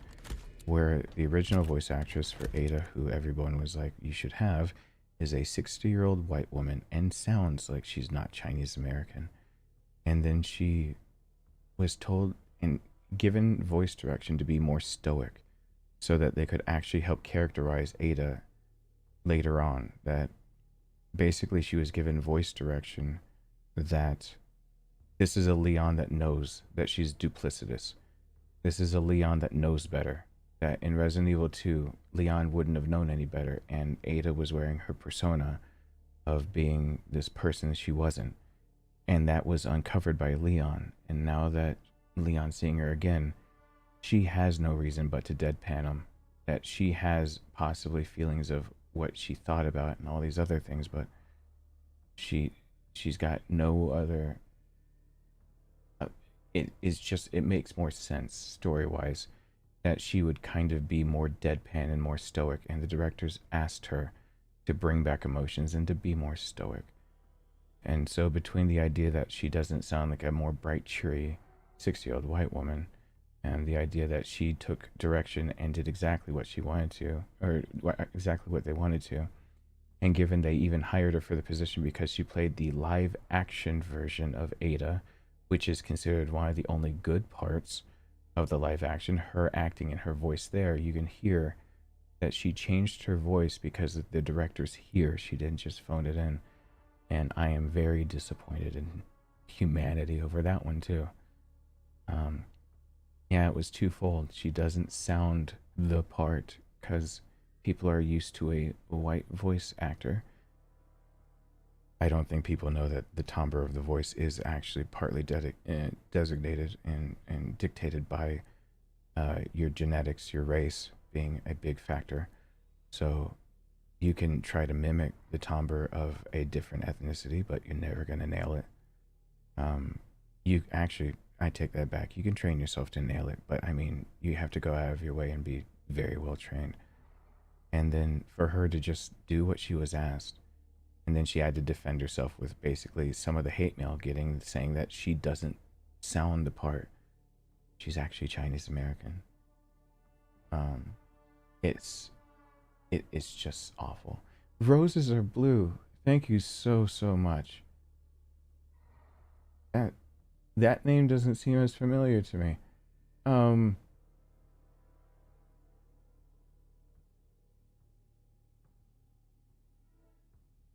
It seems more familiar now.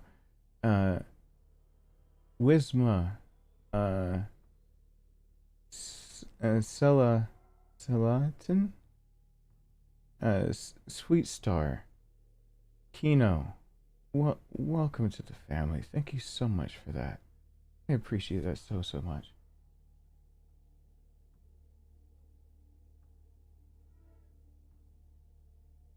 Hey David Cherry, I thank you so much. I appreciate that, and welcome to the family, everyone that just is now here. She got death threats. Yes, Ada's voice actress got death threats over this. The biggest criticisms levied at Ada's characterization in this game is that they took away her sexiness. Ada is sexier than ever. I don't. That's subjective, but she's hot as hell. And I like a more realistic version of Ada than what the older one, because she wouldn't be realistically wearing a red dress anymore. She had a trench coat over it. She might have been wearing it in the first game, and now she needs something more practical. She has more training. She's working for Wesker, the corporation, all that jazz. So that, and then her voice acting for it, people truly think she just phoned it in, and she's gotten death threats. It's not the first time a voice actor got death threats. It's actually the one that's been speaking up for her most in her defense is actually Leon's voice actor, who basically said the most critical, the most abusive are the ones that are loudest, and to ignore them. And that Leon has lashed back out at fans. Leon's voice actor has lashed at fans for saying because people don't understand what's different and reject what's different, they're taking out on her. And he's more or less called the fan base an asshole. So, you know, if you like Leon and you like his performance and you don't like Ada, he worked right alongside of her, saw the direction she was giving, thought she was doing a great job, and thinks all y'all are assholes because she did so well.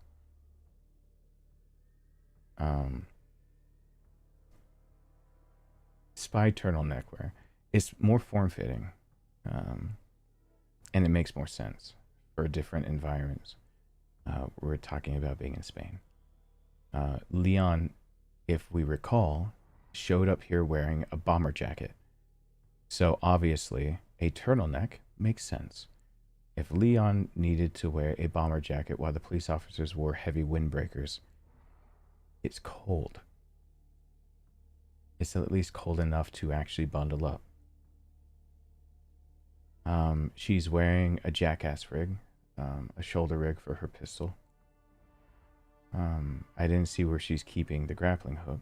It looks like that's actually something that she's not keeping on her at all times. We'll see in separate ways. I hope she just didn't get harassed so badly that she doesn't reprise the role, because I think she did a lot better grounding her. No one had to personally see any death threats. She was sent them directly on social media things. It wasn't just she was given a lot of harassment on social media, but she was given a lot of people who give death. I've gotten death threats. It's a once a week thing for me that I have to report someone. I don't take them seriously because most of them are someone just saying, but I'd say probably once every few months there's one that I actually have to report and follow up with, because I mentioned that I've been with a white woman. It's somebody that says, you know, you need to die for, you know, making the white race impure and creating a bastard, something like that, blah, blah, blah, blah. Those people don't do it in public. They're cowards. Cowards will hide behind anything they can. So they weren't going to put their death threats on her like Instagram posts they were putting her threats of not, reprising the role or telling her that she shit or that she ruined Ada and ruined the game. They said all those things, but the death threats, they sent just straight to her. And yeah, again, let me emphasize, they're cowards. I've dealt with many cowards in my life, and even cowardice can be strong enough for them to step up and try to do something, and still a coward, because in my book, cowardice is the exact opposite of. I won't go there necessarily. It's just, if you're so shameful that you need to hide what you're saying, if you feel so ashamed that you want to hide it from anyone ever knowing, you shouldn't have done it in the first place. There are some things that are private that might be excluded. There's always exceptions, but the general rule is, if you felt like you could be so ashamed about it, and you ever even had an inkling of, is this the right thing to do, you probably just shouldn't have done it. And if you did it, then, stick by what you actually said. Don't hide behind technology to threaten somebody and make them feel like it. And it's just coward. They're not worth this conversation, but they possibly wrecked, so far, my favorite voice actress for Ada, so. All right, let's go. Not this again.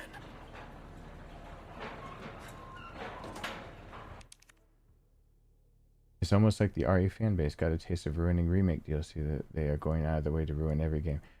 GJD, I actually want to make an analysis about that, since I already made an analysis about how the RE fanbase ruined Resident Evil 3 DLC. They're lined up that if, it's not confirmed that she's actually gone ahead with any voice lines for Separate Ways.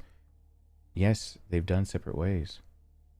But if it gives you perspective of sometimes how much they have to crunch down for working, Attack on Titan, the most streamed show in the world ever now, which is a surprising thing to say. They just started recording the English vocal cast for the English dub. Most of them last month. Just started. The animations were finished and they're finalizing other things, and the Japanese vocal casts were done months ago, and they're just starting. There's a chance she hadn't been in the booth to be able to voice Ada for all that stuff, and I will be super pissed if she felt uncomfortable enough that she doesn't come through in Separate Ways and stuff.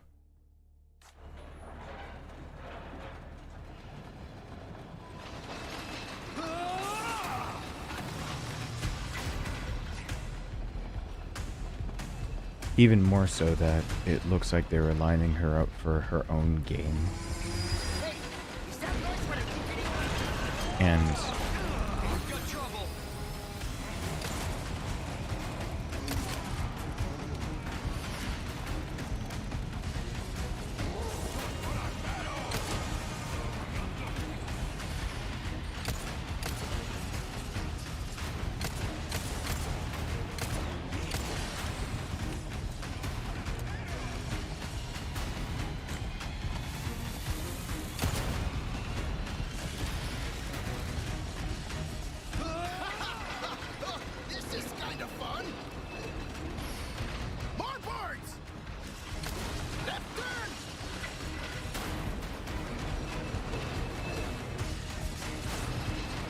Alright. Oh, come on. Oh, I had the trigger down. Oh. A whole cart of enemies and the chainsaw doesn't bother you if you can actually shoot that barrel. It's so nice.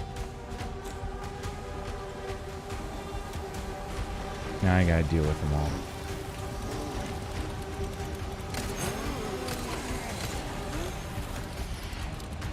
Right.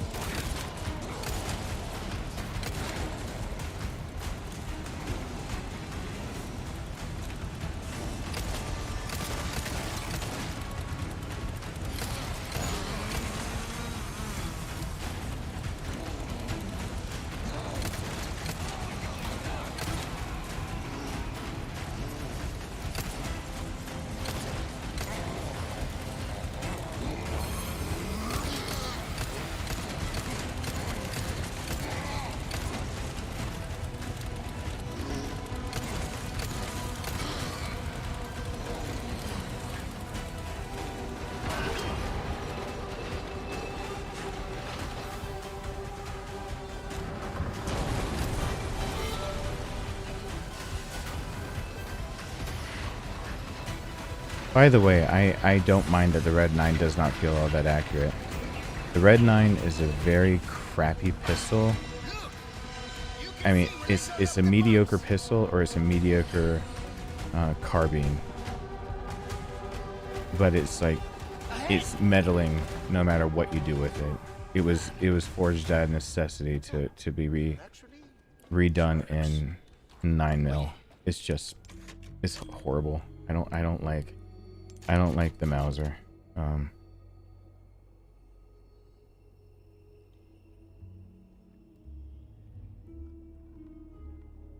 Hold on. Let me figure out if I can quickly get more shake in me. Please enjoy save music and Hell Kitty. I will be right back. I will never be a memory.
almost back.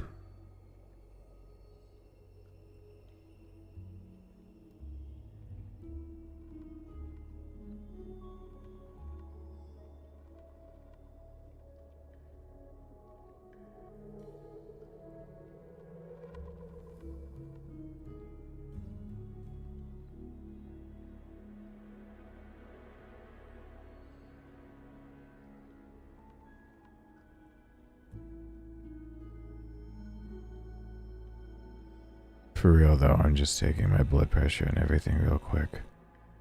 Then my face comes back. Until then, Oh, kitty.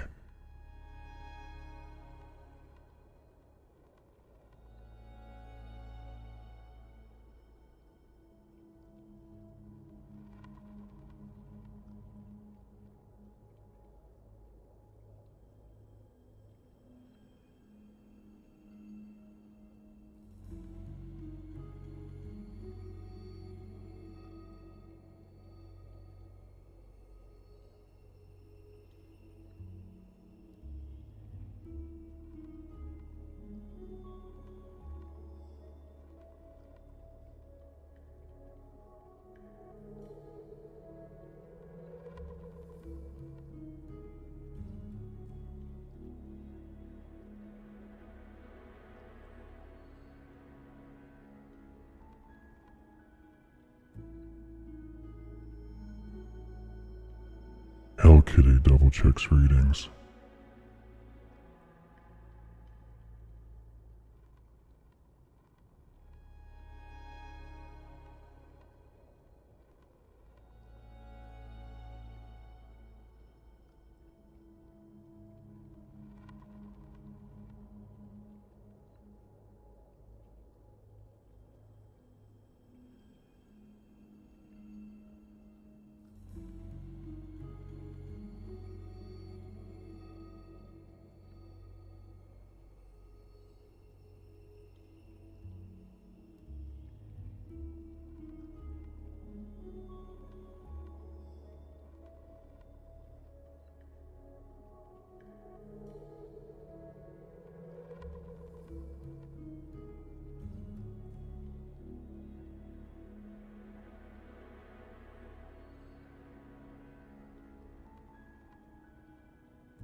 okay.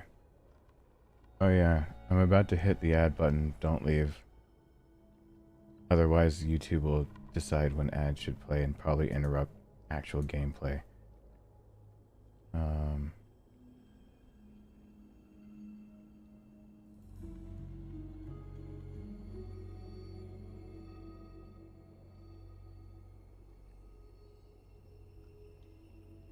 Hey, Kale.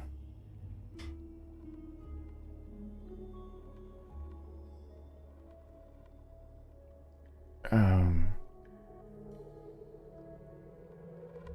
don't know if I said hi to everyone who's here.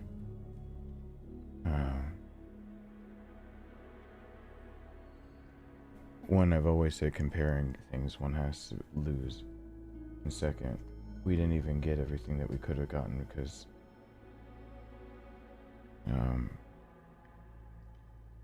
we complain too fast. It's hard to rank which Resident Evil whatevers are in the best order.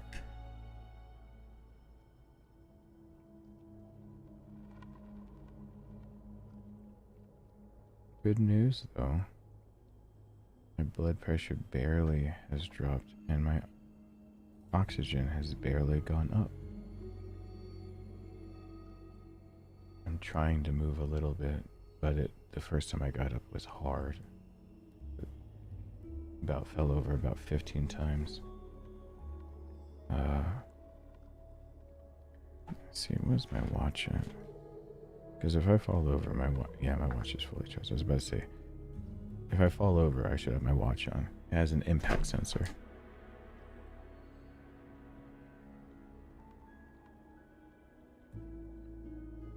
And it'll just go to emergency contacts and just say, bleep bleep. He hit the ground.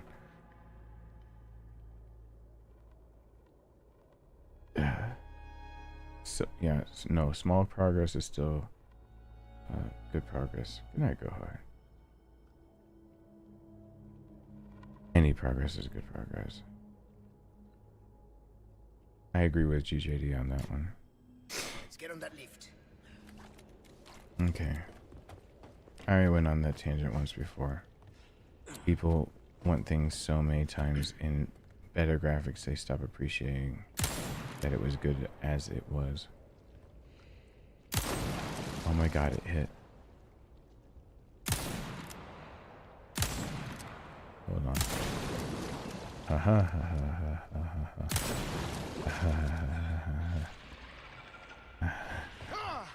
I knew it! Stay sharp! These guys have camouflage. Tee-hee-hee. Hey, spicy sticks. I think spicy Make it if we sticks circle around. needs to be a t-shirt. Come on. I've had a lot of things. There's a new t-shirt company YouTube works with. I'm gonna probably put my older t-shirt of I usually am much smarter than the things I say actually on it, so that that t-shirt and other things will actually be underneath all the videos I do. And while I'm at it, I should have new things come up with it, and one of them is so totally spicy sticks.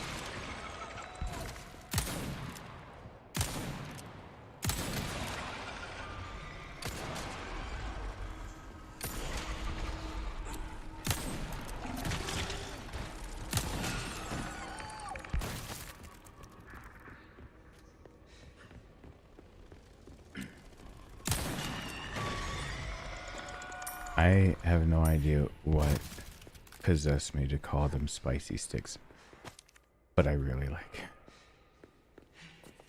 Hey, Page Gaming. What's going on?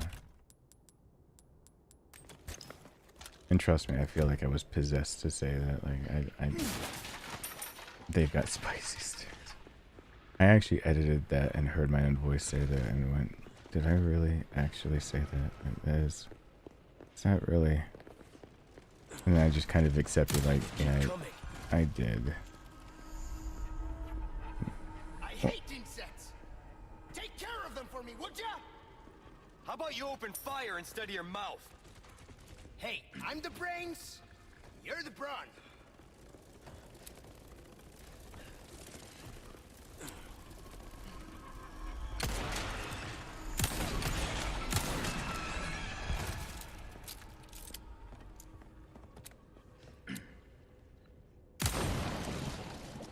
He keeps quoting Don Quixote, by the way. He's making references over and over, that's why. And by calling us Sancho, he's making a reference to sidekick of Don Quixote. So, You know what to do! unless I'm mistaken. His whole ship keeps being, and I guess for Luis's new backstory, a kid lost in books would be much more fitting everything. This!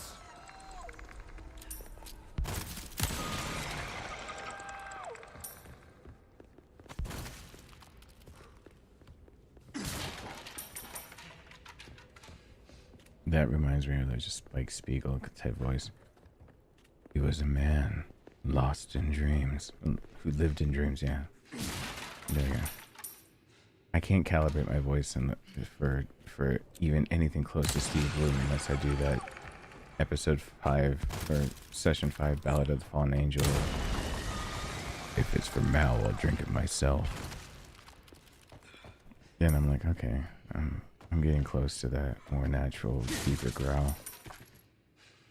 By the way, if you couldn't tell, one of my favorite voice actors as well is the legendary known as The Voice, also Steve Bloom, voice actor for Spike Spiegel, Mugen, and about 300 other things between Gundam and video games and Dragon Ball and Pokemon, and because he does random stuffs.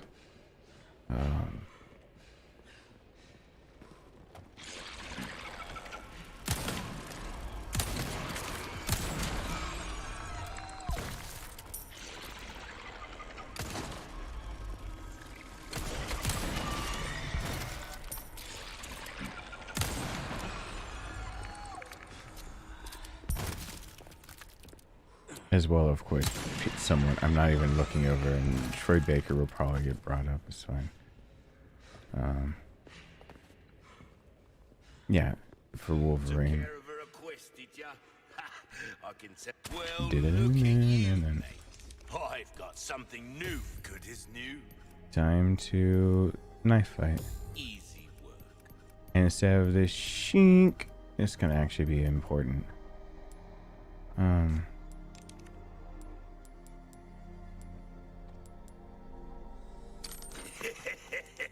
Thank you. Still have some new items you might be interested. Try that on for size. Its exclusive is Got a selection. Good things on sale. forever durability. I don't need it right now. Whoa, whoa, whoa, whoa, whoa, whoa, whoa. I need to save it, but holy crap, I've accumulated some ammunition. I'll buy almost anything.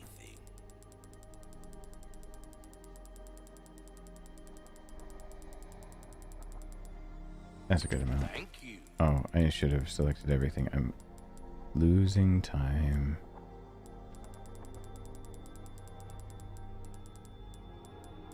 That's the wrong way. I didn't want to go that way. Ruby's all rubbish. It makes no difference. The price, well, that's Our choice to make.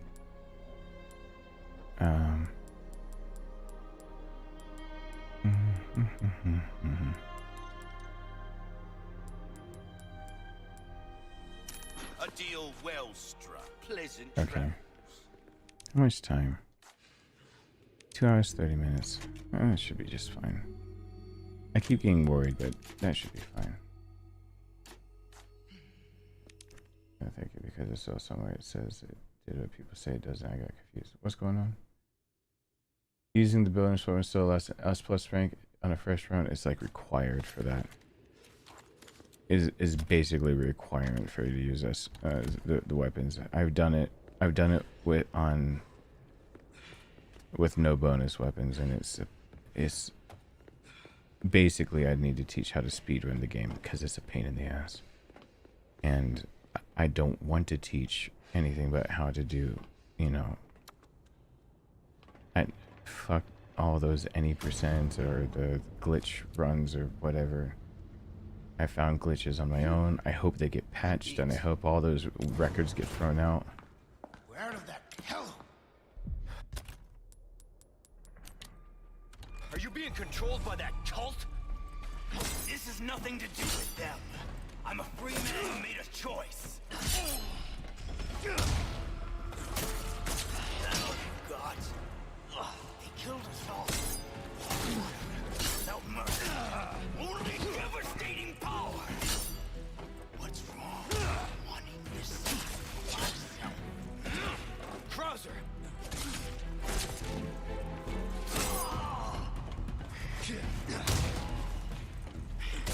Not bad.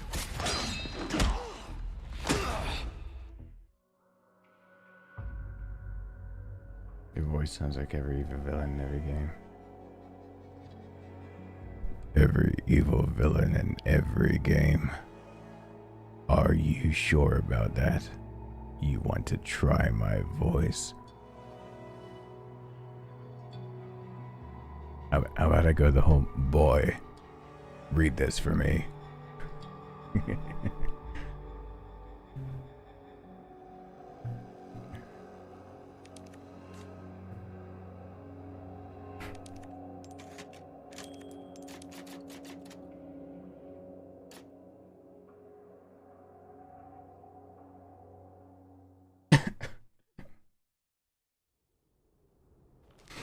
You refine that. Don Quixote. You won't get away with this, Krauser.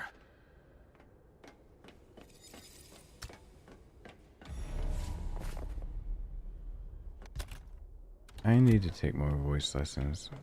It's something on the list of things that shit I can no longer afford at the moment because I took too much of a mental health break in there, but that I would really like to do. Because I still would like to do more voice acting than I've done now, so I'd like to have more avenues of things. Yes, the remake actually spells out exactly step for step how Ashley was kidnapped. Hey Ada. Leon, there's only time to say this once.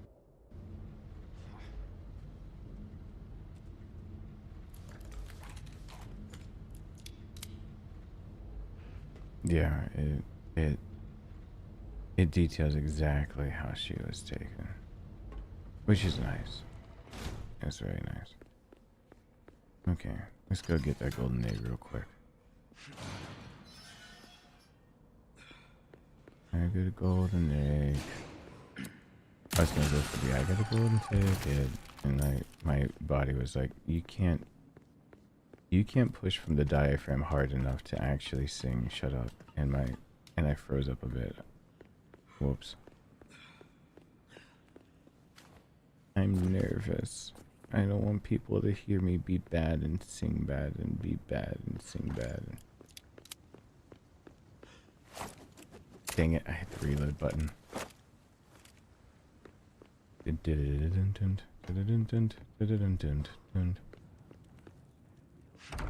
Amy Nelson, that's actually what I thought they'd do. I thought this would more or less be per stage.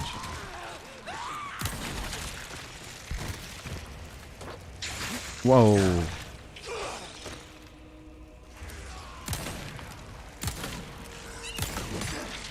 I'm expected to hit these bastards with this.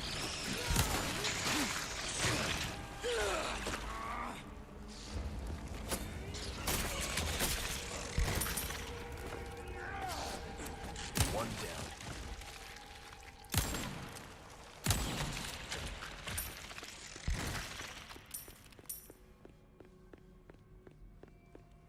Does everybody know what I'm about to go stare at because I got hit?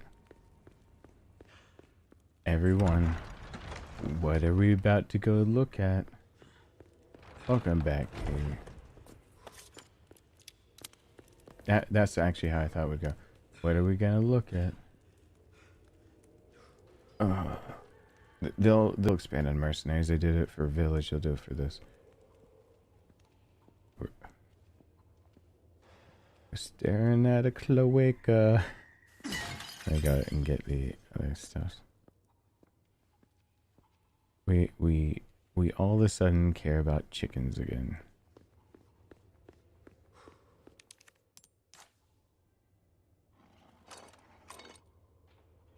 God, wouldn't it be weird in human beings? One hole for everything. It's just like, it doesn't sound right. I'll be taking this. It doesn't feel right. By the way, him even saying I'll be taking this is almost like a dead giveaway that that's something really important. Did anyone else notice that that is the only treasure from one of those locked boxes that Leon has anything to say about, that he'll take it? As if that has more importance than it seems. Because I sure as hell did.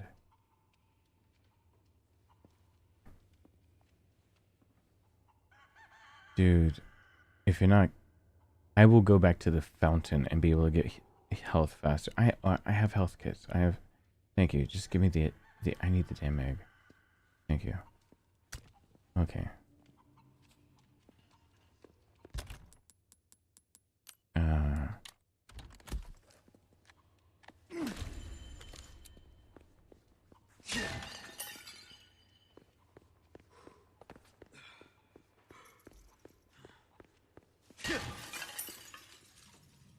Come on, be my friend, be my friend, be my friend. I'm about to leave. Be my friend, be my friend. Squat, squat, squat, squat, squat, squat, squat. Squat, squat, squat, squat, squat. Be my friend, be my friend, be my friend. You want to be my friend, be my friend, be my friend.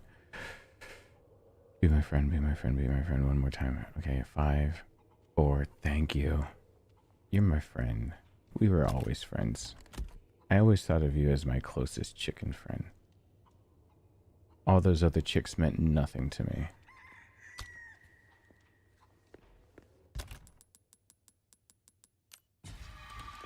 You're the only chick I had eyes for.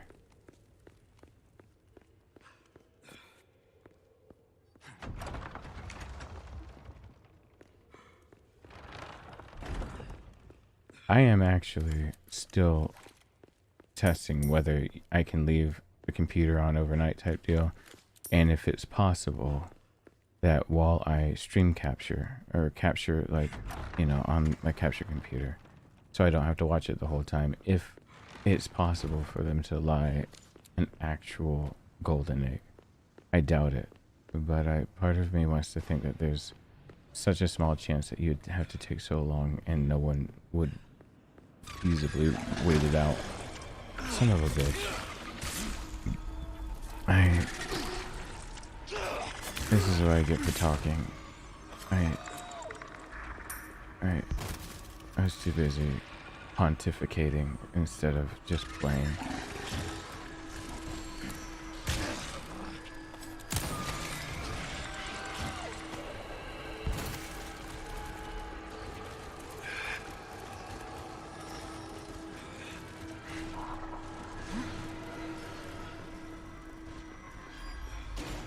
Took care of her request, did ya? Did you? Yeah. I can tell. Well, look at you, mate. I've got something new for you, mate. A deal well struck. Crossing your I don't need T's, Krauser's dotting knife your on I's. anymore. That's the way to be. There you are. 2 more upgrades to that before it's just 10,000 for that. Anything else come back? Any At worst, I sell the primal knife to be able to get my rocket launcher at the end, so that's kind of where my mind is for that. Okay. I did do... Okay. I'm second guessing myself a lot.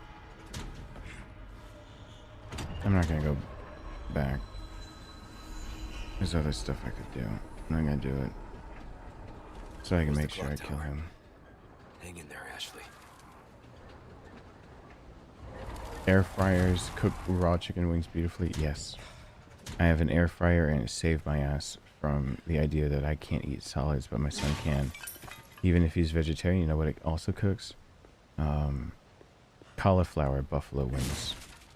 Which are, you'd be surprised that the consistency is a little different, but it, for all intents and purposes, it just tastes like boneless wings. There's so many different ways that my son can still eat and have some pretty nice things and get away with it. And I do it in an air fryer. So, cauliflower wings are one of them.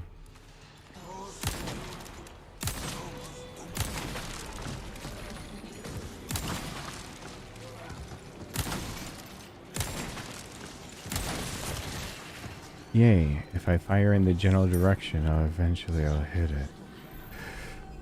Okay. My son's a more classic person right now, but he also has 3 times more taste buds than an adult still, so, you know, more like 2.5 times. So it doesn't surprise me that flavors, you know, the real flavors, the good ones, like lemon pepper, he doesn't appreciate. That's his way of showing that he's still 10. He doesn't appreciate some of the finer things in life, like some good ass flavors on wings instead of just typical barbecue whatever.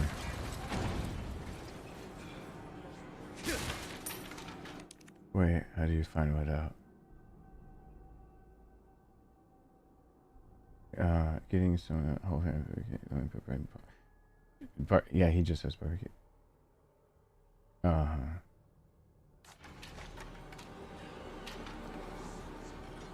I'm confused. Not a hard thing to do to me right now. Oh, how do you... I know how many taste buds. You can actually look it up if you want. That young children, the reason why they're picky about foods is that they have about 3 times the number of taste buds that an adult has. You lose them as you grow up. So when a child's taste keeps changing and they don't like something, they like something last week, they truly actually don't like it because... And it's not because an adult had too much of it type deal where you like binged on it and now you're tired of it and you want to wait on it, or that you're kind of forced on it. it's that children's taste buds, they're losing the number of taste buds they've got. So their taste will naturally change as they grow up. And that's why adults then start craving seasonings as they get older, because they taste, in actuality, I would say not less, but like if you think of it as a bouquet of different like flavors, it's not that they're tasting less of it, it's that each part of it feels like it's not as poignant and it blends in more. So adults end up liking pretty more specified flavors, while children can like broad range flavors more often. At the same time, a child can, in a broad range flavor, taste one thing they hate more, like let's say a handful of Skittles. It's more likely that a child will not eat the handful because there's one, let's say they don't like, grape. There's one grape in it, they'll point it out, but you can get over the grape. On the flip side of all of that, since their taste buds are not as gonna be as acute for certain flavors, because they're not necessarily going to be as acute for certain flavors because of the abundance of where they're actually placed on the tongue. But more than that, that's also why adults usually over flavor things. So, for example, have you ever noticed that you can water down a kid's like Kool-Aid? I make Kool-Aid every now and then. I haven't made Kool-Aid in years now, but when I make Kool-Aid, I always watered his down, and he never knew any different, because the amount of sugar and flavoring in it was plenty for him. I used to do half and half for apple juice. That's fine with him. He still can drink apple juice that's half and half, because there's enough flavor, even with it being even more water than you're used to. As he gets older, that goes away. Adults have a tendency to over flavor, and now you're looking at the reasons for the spice trade. That the more spices you can get a hold of, the more flavorful, and you can become accustomed to a tolerance of how much you can taste. So the more you remove your tongue from those tastes, especially artificial flavors that you wouldn't find in nature, and by artificial flavors I mean manufactured to actually activate parts of your tongue to be able to elicit the response that a natural flavor would, because there are chemicals that can replicate the same response as a natural growing plant, but it's just a chemical reaction. And so one way for an adult, if I'll end off by saying this, you want to be able to taste things more thoroughly again. Put yourself on a more bland diet. I don't remember how long it is. It's been a while since I've looked at it, but I believe it's about 6 weeks. Because you have to reset not only the idea of your tongue and how it's sensing things, but also your brain. Yeah, I've tried cauliflower rice and wings for my son's sake. So yeah, you can basically reset your brain to actually like less flavor, which usually for a normal person, even though sodium is an electrolyte, we have too much sodium in our bodies many times. It can lower, basically, you over seasoning with bad things that you don't need, and also encourages you to have smaller portions because there's less flavor to it, so there's less enticing. And that's why one of the most basic things that people are told to do to help their stomach shrink and to get a bit healthier and give their body what they need so they can work out more are dinners that are like plain chicken and broccoli. Give themselves foliage and protein, but like hardly any seasoning. Eventually, you don't want to eat all of it because, you're portioning it out and it doesn't taste the same. So you're basically giving yourself what you need, and if you can stick to that for long enough, one, your stomach shrinks, so even if you want to gorge on something, it'll actually hurt to eat too much. So you'll control portion size better. It's temporary. You can stretch your stomach right back out. The second, if you basically give yourself what's known as sometimes a cheat day and talk to a nutritionalist about anything I'm saying right now, those days are more meaningful and can be more impactful on being able to help with changing a lifestyle, basically rewarding yourself for staying on track. None of that applies to if you're talking about keto, but please talk to a nutritionist before you ever consider anything that is a ketosis type diet. Ketones are actually not, they are your backup system. They are your last ditch effort of your dying. Ketones are for the idea that you don't have carbs available and your body will die without digesting something else, and it takes fats, and ketones bind to fats and metabolize that instead of carbohydrates. So, a keto diet is what a lot of people turn to be able to get flavor and be able to do things. No, talk to a doctor. That's a very dangerous diet. It has to be done very carefully, and even then, most will recommend that you do not touch it. So, even if you hear a YouTuber talking and sounding like he's speaking with authority, I know what I'm talking about, and I still say go get it confirmed by a doctor, because if I'm wrong, it costs me nothing. It costs you your health. On top of that, it's easier to accept how to start a healthier lifestyle when it's confirmed by a medical professional than a random ass person that you see playing Resident Evil 4 Remake. And I realize that. So I think everyone should actually look at their health insurance plans if they're in the US.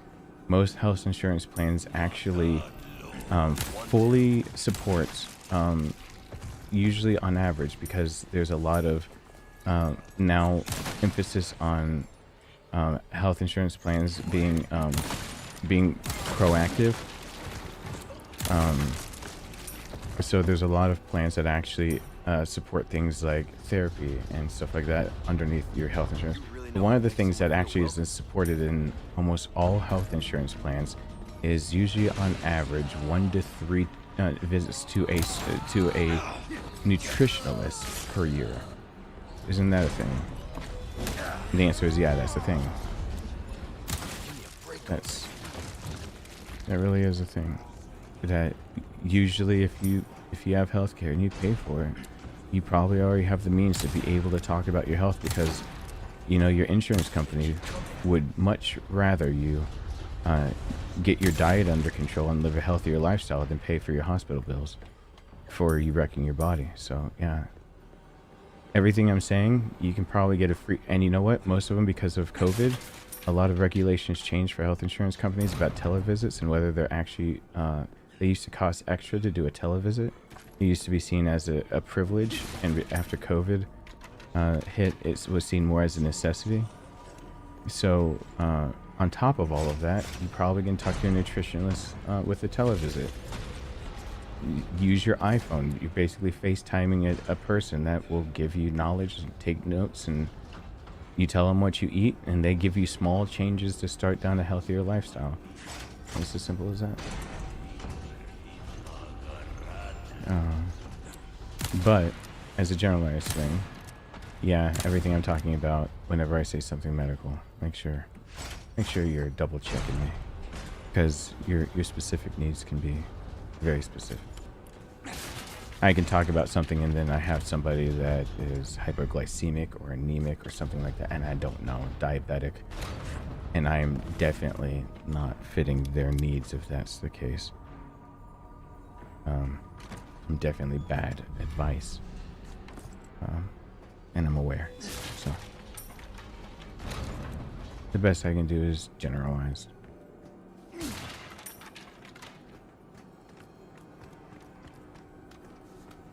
I should be the new Dr. Oz. Dr. Oz has been a fraud from day one. I don't want to. If I'm the new Dr. Oz, I'd like a rebranding that's not just fraudulent advertising for a show that's endorsed by bullshit, by a guy who tried to run for a position in government that he doesn't qualify at all for, and tried to use his opponent's stutter from his stroke against him. Dr. Oz is the worst. I hate that man. And I use the word hate lightly in that because I don't like the spread of hatred. With that said, he's done some despicable things. I don't like Dr. Oz. Pretty despicable things. In the name of bettering his own position. I mean, if it gets rid of Dr. Oz, sure, I'll give him Dr. Oz. If it makes him go away forever, I'll take up the position for like a year or two or whatever.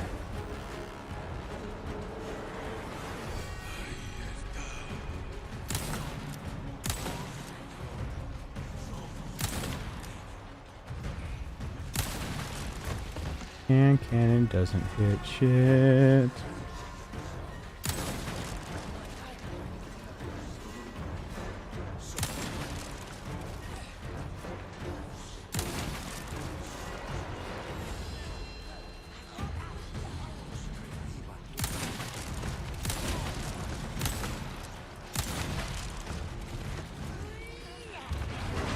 Ah, I missed her.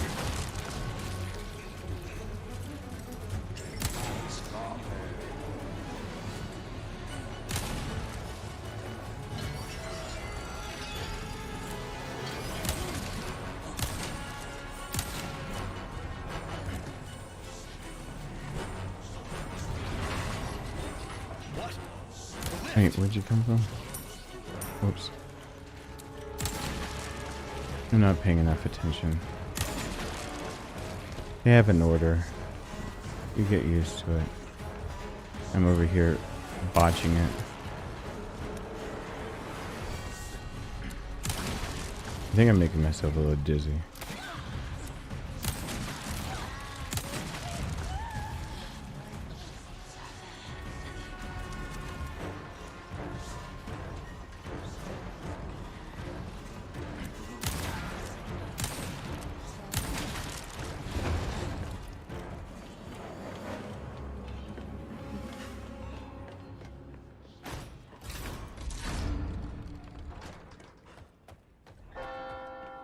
Ding dong.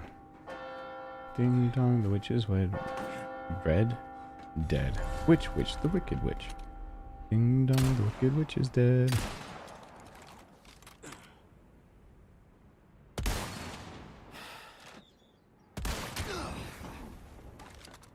Props to her for actually hitting me.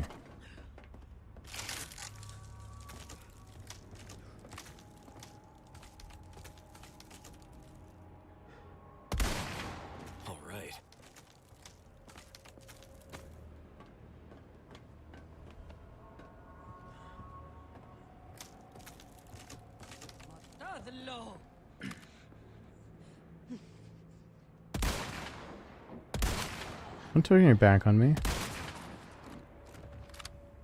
I won't be ignored.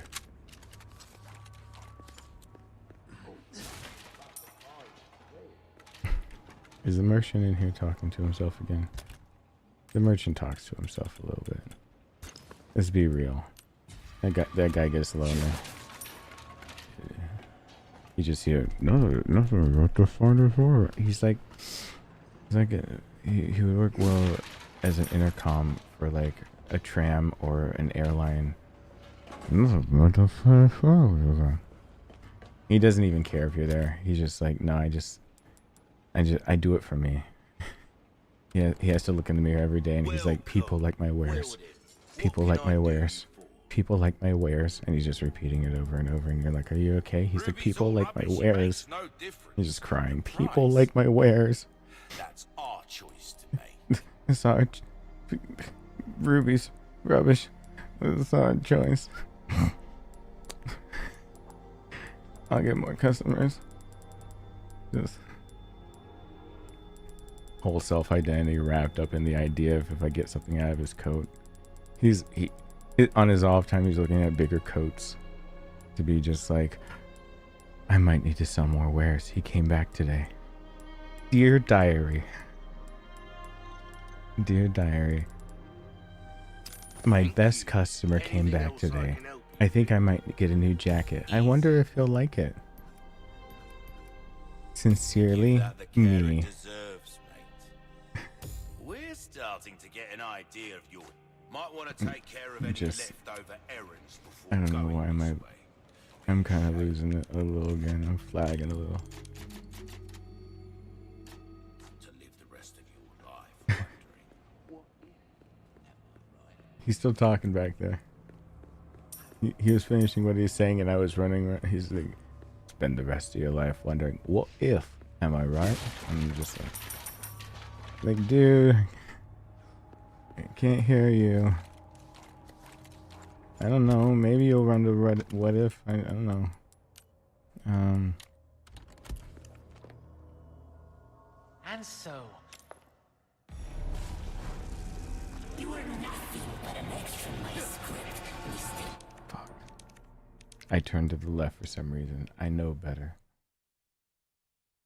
You run up right to where I do and just let him basically lean into the egg. I mean, did I sell everything? Okay, fine.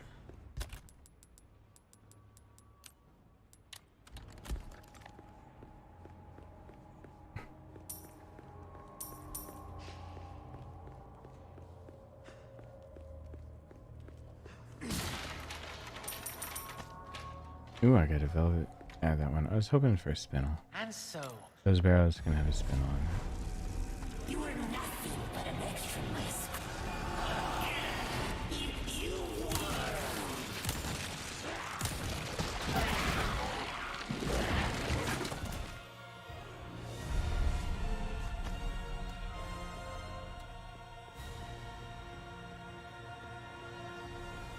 Ashley, no time to lose. Nah, I got a little time to lose. I probably can pull off a little time to lose.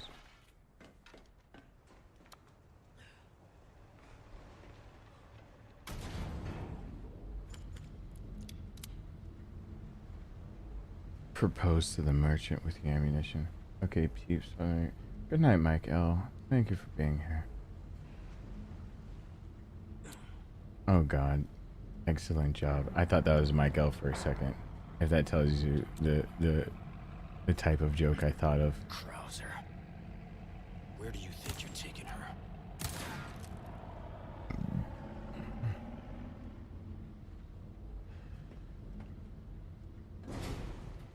I mean, Las Plagas isn't that bad. No. It's not. Tugs over the nervous system, makes you have a hive mind. You die if the host, or basically the queen, if you will, dies. But you know, all in all, you know, like 7 out of 10 if it was like a B&B kind of rating. I might recommend it to friends that I hate. I might recommend it to acquaintances that piss me off that day. You know, that kind of recommendation. Where they're like, what do you think I should say? And I'm like, Castle Salazar, have you looked it up?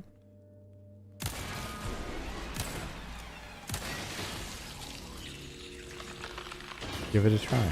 You should really go underground. They've got some nice caving that you can do. Spelunking, if you will.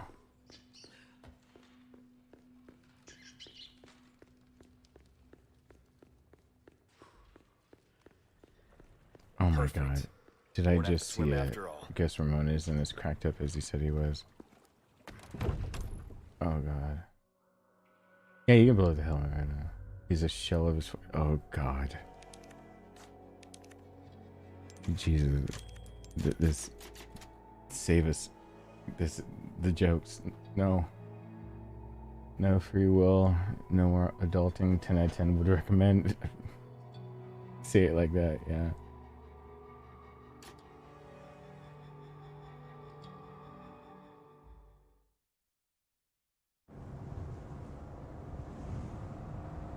Because I like Ada's stuff so much, I'm gonna let it play out, even if it counts a little bit against me while I try to guzzle stuff.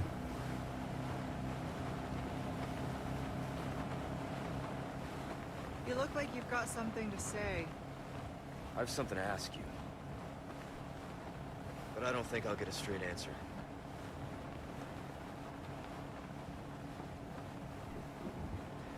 Raccoon City.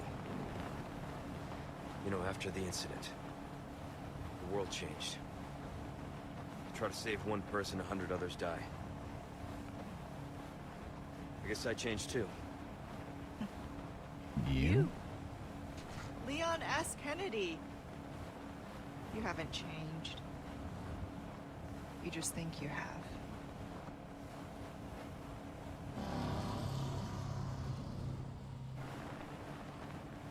So here's my question. Have you changed, Ada? Or are you just trying to use me again? What do you think? We're here. Hey, Lead Lobster. Welcome back. Don't think too hard, handsome. See you later.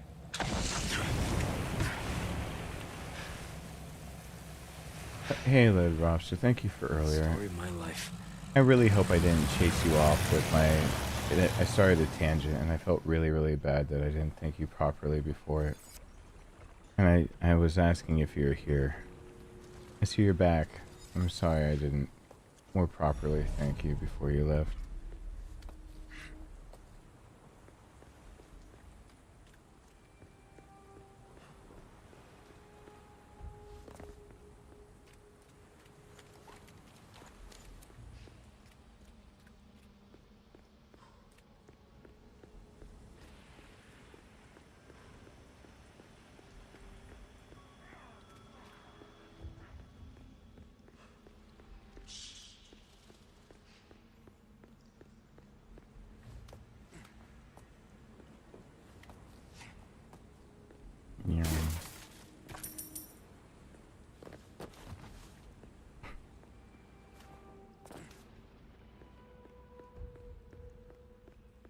Well, thank you once again. I've got some new items. No, you don't have new shit. Shut I've up. got something new I have for new you. shit. Thank you. Got a selection of good things on sale, stranger. No, you don't. You don't. I barely need any more money to actually get the infinite knife out of it. Once it's infinite, A well-tuned weapon can make up for a lack of skill. yeah, I don't need the combat knife with me anymore.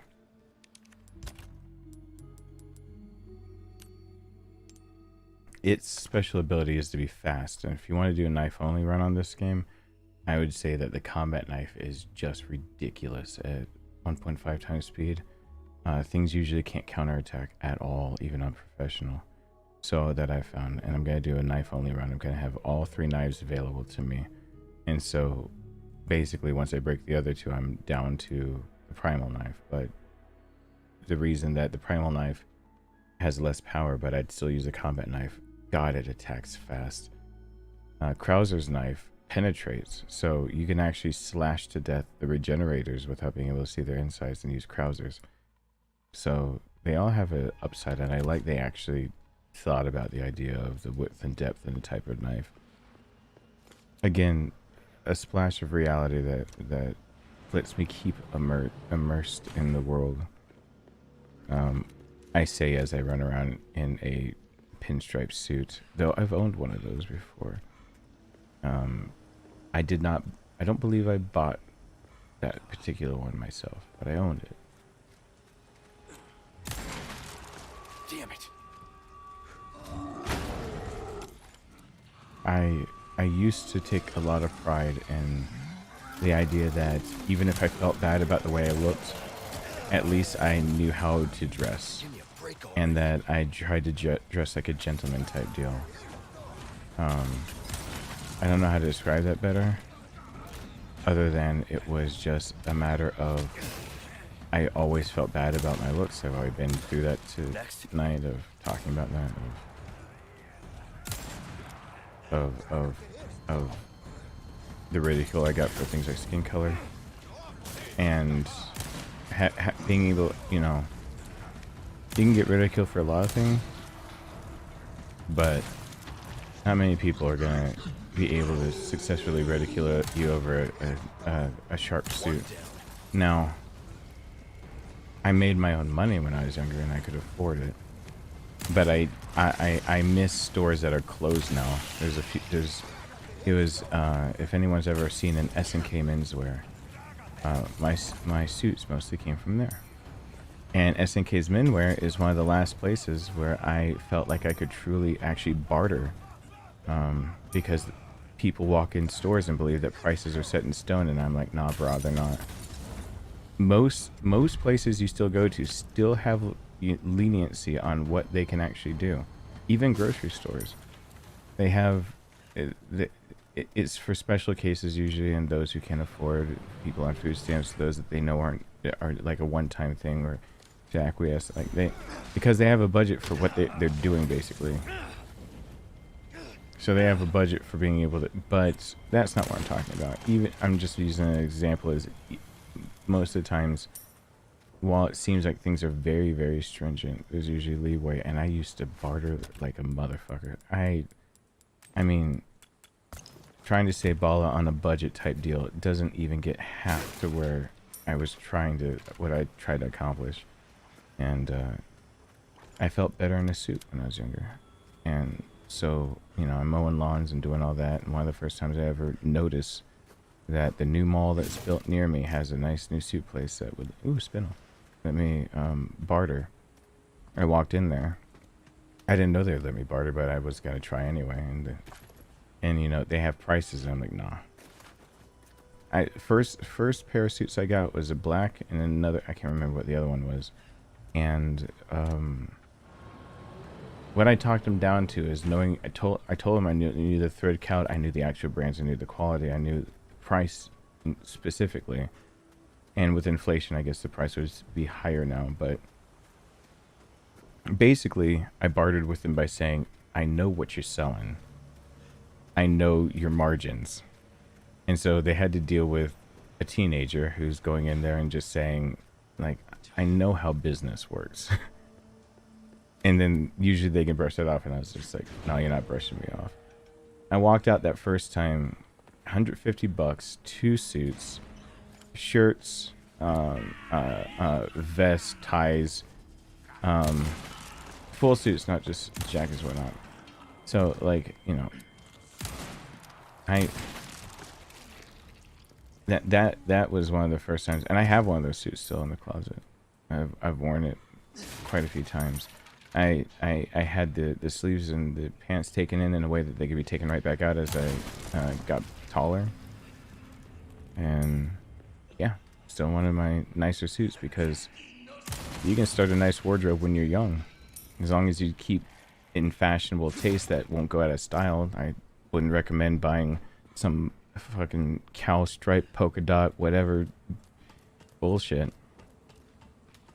but a 2-thread, one a dark metallic blue and one black that blends together so well. Oh yeah, there's not a time that something like that will really, basically a nice shimmer to a dark blue. It's never a time that'll go out of style. It's a solid color. It's not a pastel, and it's easy to put other dark colors with. It'll be in style forever. It's not like a leisure suit, which I desperately want a leisure suit. Ever since watching Cowboy Bebop and seeing like a leisure suit actually being worn the way it's supposed to be, I was like, I wish those actually were made better and not made to be like cringe, because most of them are cringe. And the young me is in the inside being like, yes, that's what I wanted. It makes me think of Leisure Suit Larry, but I desperately wanted a nice suit that I actually at one point almost had one of my suits tailored so that the buttons are there on the outside cuffs of a suit. It used to be just standard that those were actually unbuttonable, like in the 40s and before that.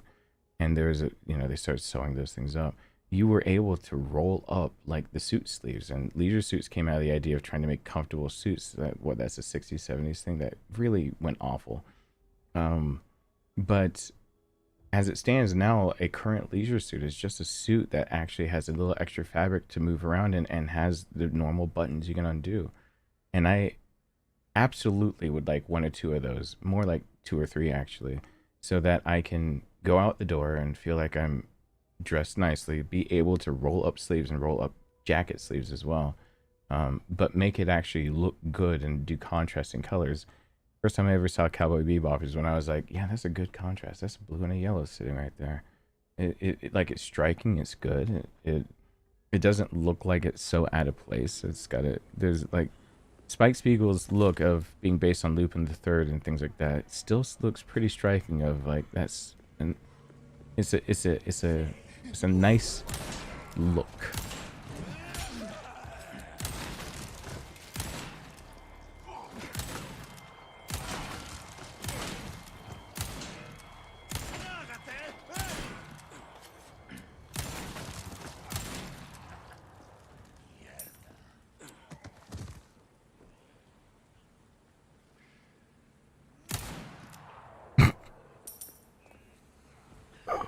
That made me lightheaded, smirking at that.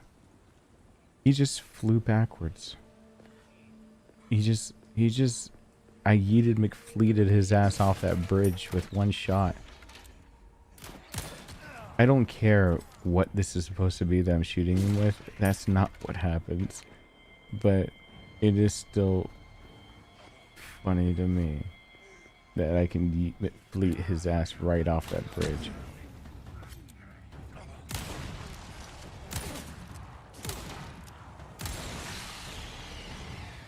What?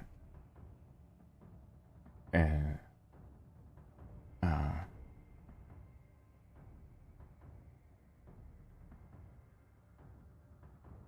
gotta get up early.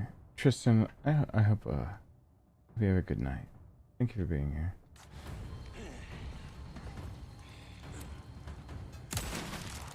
If the chickens can just lay egg after egg like that, you should already be concerned about the chicken. The chicken is not chickening properly. Is it so many eggs, and we should already be thinking, is this chicken chickening the way the chicken should chicken? This where they're keeping Ashley? The broken butterfly has the potential to be stronger. Damn it, I hit the reload. Broken butterfly, though, you get a lot of resale value out of weapons in this game. There's no reason why to... I mean, there's a few reasons, but in going for a run where you need those weapons specifically, there's a good reason to actually, quote-unquote, upgrade. I can think of a few reasons why to keep the broken butterfly if you're trying to go for a run where you didn't use bonus weapons. Have power per shot might matter most. And I think the broken butterfly with its upgrade is not critical hits. Hell yeah, it's not critical. It's 1.5 times damage or something like that.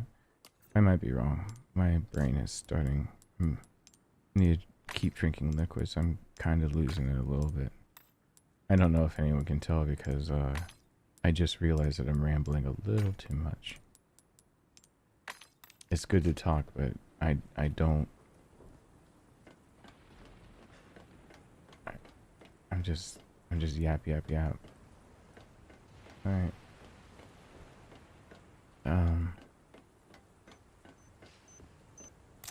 Oh God, I just realized in trying to look at chat.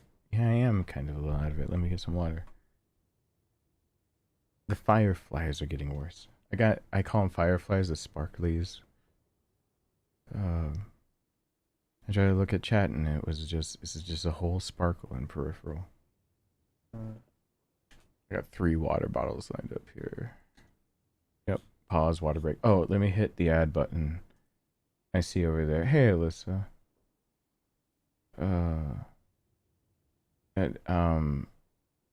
Ask me about an Everyman's Guide when I'm more physically fit. When I'm dead sure I won't be dead in a week, in 2.5 weeks. I got about 2 and a few days of leeway if bleeding continues at this rate before I'm for sure dead if it won't stop.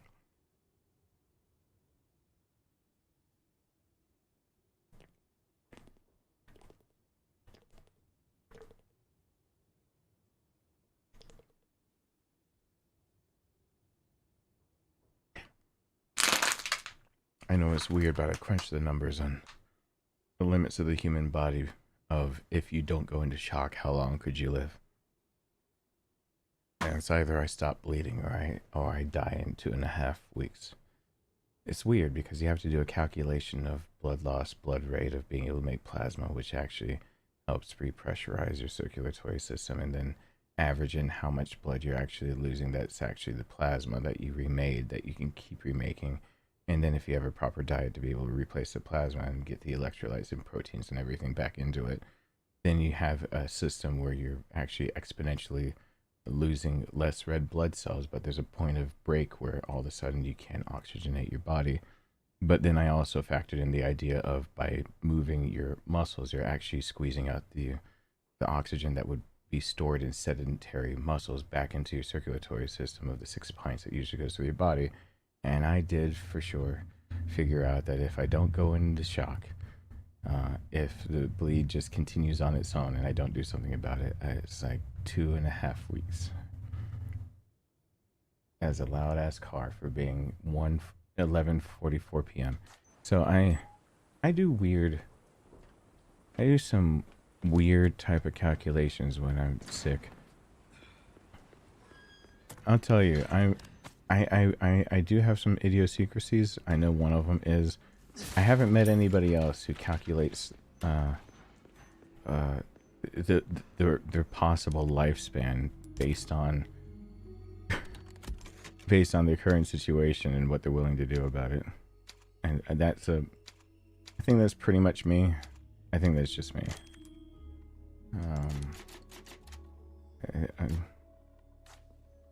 I mean, some other people might have do that. This is not the first time I've done that.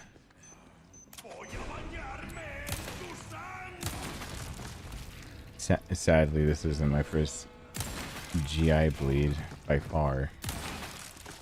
I was still a YouTuber. You guys actually don't even know. A story of my past that I was hiding because I was afraid my son would hear about it. But he knows about it now. Back in 2018, when I was living in the basement of the house that I lost in the divorce, I actually had another GI bleed. And the reason I'm kind of beating myself up for not having more IV bags, like just here, and needles to basically be able to give myself an IV, is because that's exactly what I did. I started throwing up blood and realized that I actually had something wrong. I needed to wait for a doctor, and I was in the middle of a stream that I stopped, that I said that I, wasn't feeling my best. I went back to the bedroom that was in, I say I lived in the basement of my own house, but my old house that the second house I bought. So I'm renting a house right now until I can get back to owning. But I lost my house in the divorce, and the house I owned had a full-on mother-in-law suite in the basement, but not the one you think about, not like a crappy, it was 4 times the size of the kitchen I've got, at least. A living room area that's bigger than my living room right now, an office that is roughly 5 to 7 times the size of the office I've got right now, a bedroom that is bigger than the master bedroom in this house, and a bathroom that had a double wide soaker tub with a double vanity, and is the size of, if you can combine the master bathroom here and the guest bathroom here, and then you double that, would be the approximate size, getting close to what the downstairs bathroom was. That was just downstairs, and since it's below ground level, it doesn't count for square footage of the house. So when I was going through my divorce, I was able to just live in my downstairs, where it was meant for guests, and it became where I lived. My office was down there, and there was a stream that I can go remember what it was. I don't remember why I was streaming, but back in 2018, I wasn't doing so well. There's a stream I stopped, and there's a few people who knew, because I did reach out to a few different people so that somebody would know that I'm actually doing badly, because I did not want to go and worry Rowan, because Rowan was near Mel, and Mel either thinks I'm exaggerating or panics. Nell is my ex-wife's name. And, the woman who thinks I'm exaggerating or panicking, and yet helped me sew my ear back on when I accidentally almost cut it off, trying to move a bed frame that's really sharp came down on it, just from here, it starts about here and just sliced right in. It's almost a straight line that you can see the scar and came in. So, a lot of my ear, I have a little bump you can feel where the only stitch at my shaky hand and slipperiness could get the stitch in to get my ear back. And the rest of it, there are streams of me bleeding from my ear. I immediately just use my earbuds. And there are streams of me streaming right after that, where you can see all the butterfly bandages basically holding everything in place, because I could only manage one stitch, and I'm just bleeding, and I'm trying to cover it up, but I couldn't use anything. There's another stream right near there that earlier in that year, what I did was I went in my own bedroom and put an IV in myself, and hung a 250 milliliter bag, because I knew I was fucked, but I didn't know how badly, so I went and rested with an IV in me. Hey, listen, now that you're here, aren't you proud? that was my solution back then. Just gave myself an IV, hung a damn bag, and I was like, I'm gonna get some rest now. I'll figure this shit out in the morning. It did go bad. I did end up having to call my ex-sister-in-law because being an EMT, it was easier to call her because I did actually, it went bad. It went very bad, and I needed her help. I mean, you might be better at AVs than me. I might be. There's a chance. I can tell how long nurses have been at it based on the way, how well they give IVs. And, I can also, I've had to give my brother many IVs, my mom IVs, IV steroids that were supposed to be administered by nurses, but many times my mom preferred me doing it. I've been practicing and working on it since I was really young, since my mom ever was diagnosed with MS and started needing to get shots. So I was 14 or so when I really started dedicating a lot of time to bananas and oranges and sticking them, and then trying to properly thread thread that needle and getting an IV that I already forgot the sleeve where basically the tube goes. Oh my god, my brain just farted on that. Because all of a sudden now I sound like I have no idea what I'm talking about. But I do. No, that went horribly wrong though. I was alright for long enough. You're serious? Within 2 days after that, I called Candace. And it was lucky that I called her because I was actually on the phone with somebody. Trying to field the call, and shit hit the wall. Even while trying to wait with her, even while trying to keep composure and everything. And they had the unfortunate everything of wanting to try to be too helpful, but I accidentally hit the video function. And what they ended up seeing was that my phone was on the ground, and they just saw, apparently, they took screenshots and showed me later, it was just the pool of blood that was on my tile floor, and it was pretty terrifying for them. Candace came in the downstairs door and helped get me better stabilized, and you know, I got that cauterized, and it was another actually stomach ulcer that went bad. I was under a lot of stress from the divorce, but I accidentally hit the idea of video function, and I didn't mean to, and so yeah, the phone was on the ground, and they just got to hear me talking to Candace as she's doing all this shit and trying to get me help, and I actually used connections through her through other ways that I won't state because I don't want anyone getting in trouble, of making sure that I could always have IVs in the house, and then yeah, giving IVs to my brother because of his condition, and yeah.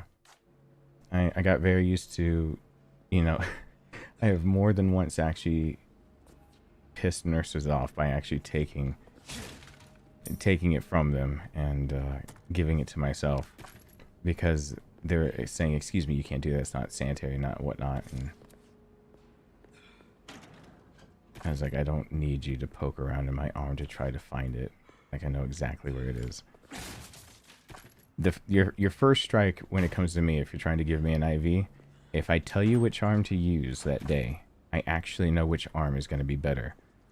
It's going to be less painful for you to actually stick me. It's going to be less painful for me because you don't have to dig around, because day by day, you actually, what your good vein is to basically to tap is going to change. And so I have a pretty good idea. If you don't listen to me, you already are rolling the dice on whether I'm taking that shit away from you and doing it myself. Which honestly, I've had doctors come in and chastise me about that they can't be held liable for that and blah blah blah. I did have only one ever outburst of saying I can't be held liable if I decked the nurse for digging so far through my arm that she hit my elbow. I think I said something like that because I was on a steroid and it was not good, and I had an overreaction. Can't spell overreaction without over. No, I'm so kidding. Please, nobody think I mean badly for saying something like that. That's good work, if I do say so myself. Crossing your T's, dotting your... Sad to say that's the end of the road for that weapon. Pack, that is a top-notch weapon. Good as new. Well, we've given this one all we have to give. Oh. Treat it with the respect it deserves. This kind of work is about finesse, stranger. Little bit goes along. Will that be all? Come back anytime. Oh my god. I got a chicken egg. This is the run. Oh, it's not so bad. I mean, it's not so good, but it's not so bad. Honestly, it's I think people's imagination. I've taught my son how to get over getting stuck. Now there is a condition that people can suffer, and even doctors go through. A famous doctor that's on YouTube would be Dr. Mike that has it. A condition where seeing blood has an actual biological effect on you that can make you do things like pass out. Being a doctor for him is actually, it comes up every blue moon, and so him actually having to go through residency and go through all those things, having to actually have somebody under the knife and pass out during that. That's why you have more than one person at the ready for everything. And it's funny to hear about, I mean, it wouldn't be funny for the person under the knife, but a doctor is the one actually passing out type deal.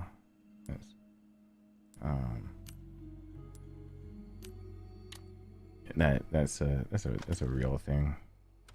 So there's some people who can't control whether they like lose consciousness over it and whatnot. Now for everyone else, usually it's just the idea of it gets to them too much and they think too much about it. They're in their head too much. And that's understandable, but it doesn't bother me.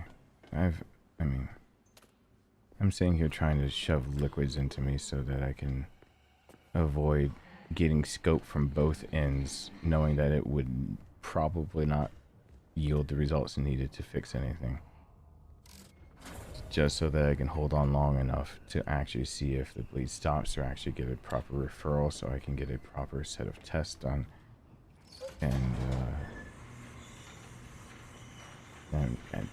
And part of me is just really wishing I had I just had some non-expired saline bags and I have an IV pole in the closet. I think I have my IV pole in the closet. Pretty sure I do.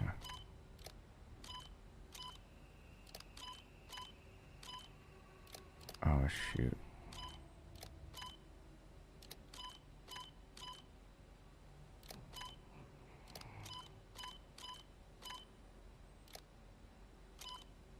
Oh, Lord help me.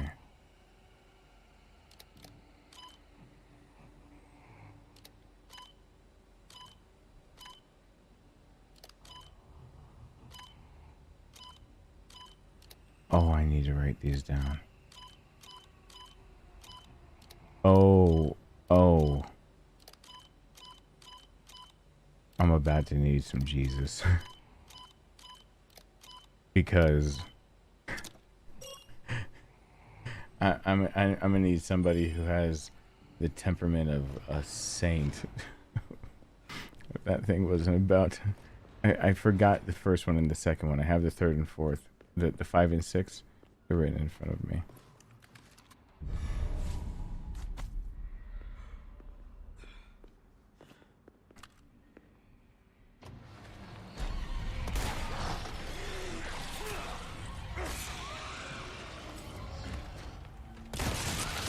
Do anything?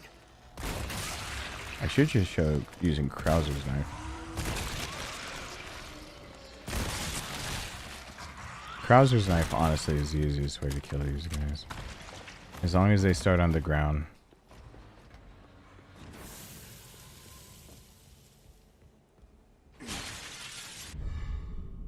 Yeah, but it's a pain because a lot of the medical supplies I used to get, there was a medical supply store that I could just go in and buy from.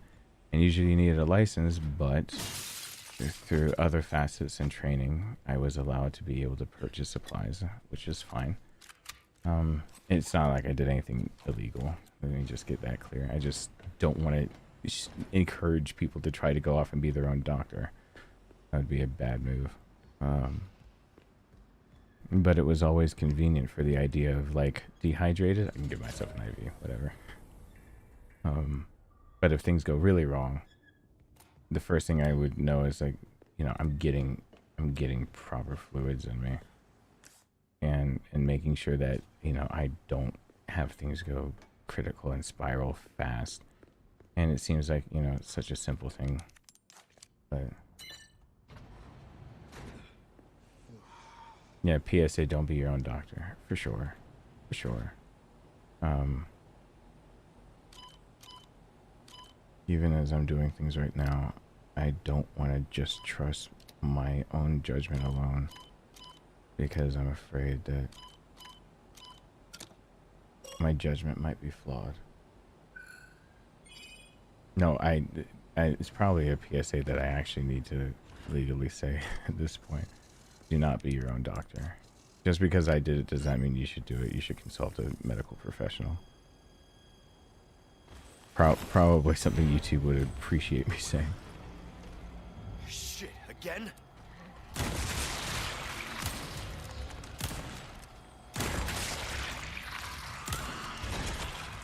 Alright.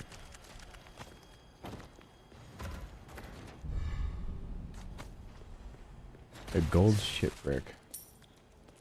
Do not let WebMD. I actually feel like I should do a video on how to properly use WebMD.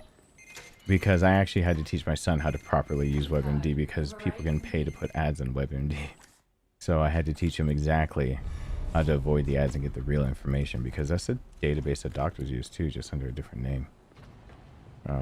WebMD is fine if you know how to use it and you're not looking through advertisements and things that can be paid, which I think is one of the shittiest things that have ever been done. For a website to be there for medical knowledge and that you can pay to put knowledge on the front page, that is some of the scummiest shit. That is the lowest of low. That I can never condone.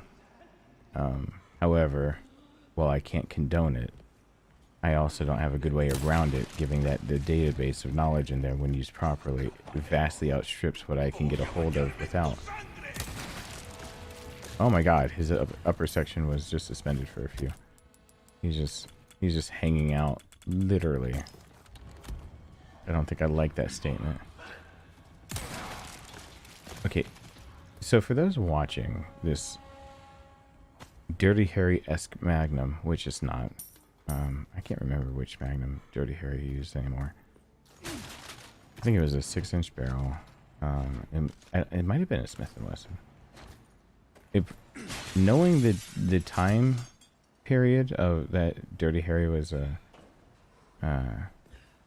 thing,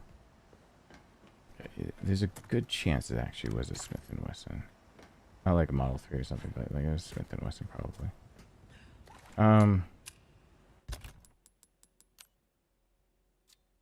What was I talking about? I am rambling really hard.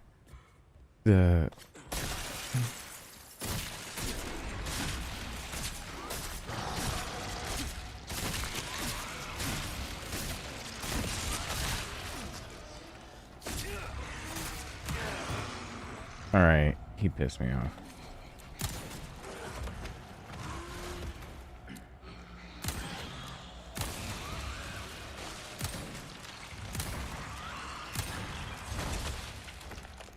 I was trying to be nice. I was trying to knife him instead.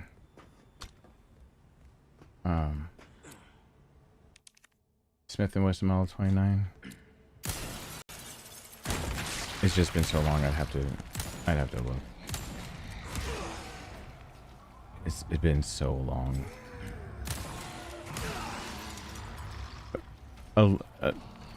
we're talking a long time ago. My mom saw a revolver that was in my possession. We're talking over 10 years ago. And the first thing she thought of is that's a real gun. Like, what do you mean by that? And she quoted Dirty Harry. And I was just like, Mom. I'm over here working on like a Saiga 12 to modify it. There's a catalog of things that I'm having to work on, and you know, I've got an armorer's bench full of stuff, but I pull out a Smith & Wesson 686, and she's like, that's a real. Mom.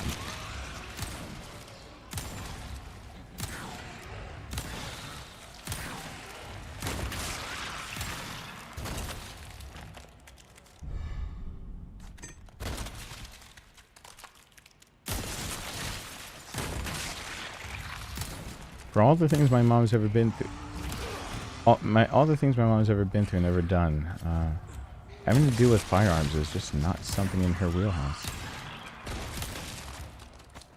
So, the badassery of my mom, she is the first woman ever in Michigan's history, in a public college, to be allowed into a men's auto shop class because she insisted on being able to learn properly, instead of some bullshit for women's auto shop classes, how to learn while she was in college to hot rod the chassis of Chevy Nova. And she, from the chassis up, that's all she had, made her own Chevy Nova, like use it to make her own hot rod. She petitioned and she won to be the first woman ever. My mom has so many badass achievements under her belt that it is if I just start going down the list, it would sound like she's fake, and I'm like, that's not fake. That's my mom. That's before MS started tearing her up. And my dad one time asked her like for something like some tea or grilled cheese or something like that. Asked for food, and my mom, my dad, former Marine. He's not a slouch on anything. He might seem like he's thin, but he's very capable. My mom grabbed him one-handed, lifted him straight up off the air, and it sounds like an exaggeration. No, my brother and I both were standing there and slammed him against, they were newly married, slammed him against the wall, said, don't you ever speak to me like that again. And then just let him go and walked away like nothing had happened. And my brother and I, whenever we both ever told that story, we both recall it as, we didn't know if we needed to possibly like call the police to save his life, because we were like, Rick, what'd you do? She will murder your ass over that. Don't. For a woman who went through so much abuse in the previous marriage she was in and was abused by my biological father, it's weird to know that same woman going through that. There's a psychological thing about abuse, about staying in that relationship. But outside of it, when she was no longer in it, her badass comes back out and someone tries to say shit, and she's just like, don't you ever talk to me like that again. Drops and walks away like it never happened. And my brother and I are going,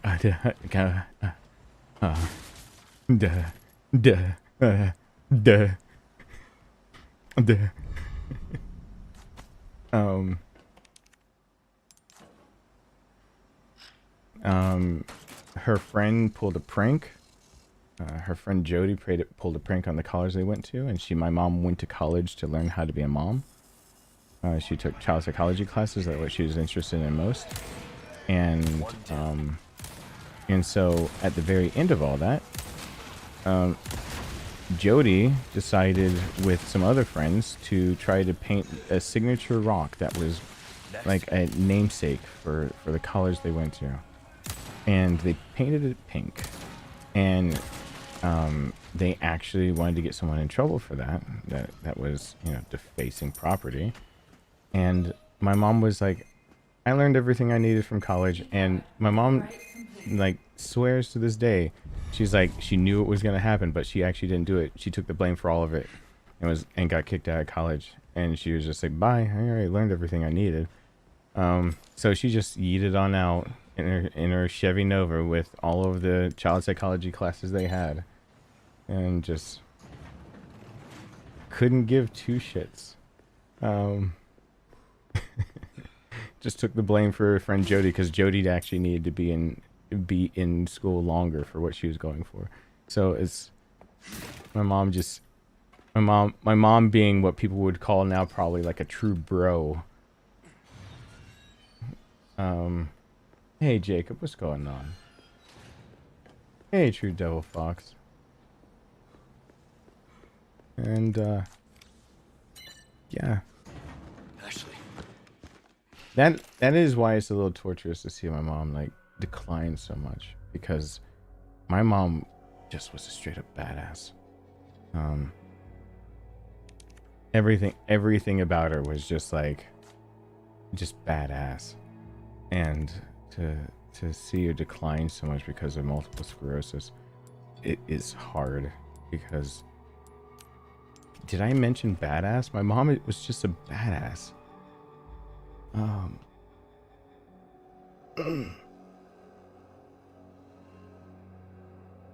I think it's time that I take another systems check real quick. Give me one moment. Stare at Hell Kitty. While I do that. And don't despair, I shall be back.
I am always here with you.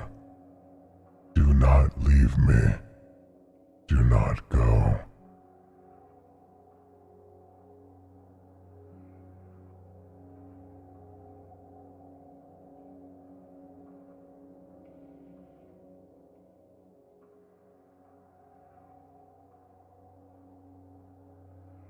I'm taking my vitals, but no sarcasm, it doesn't.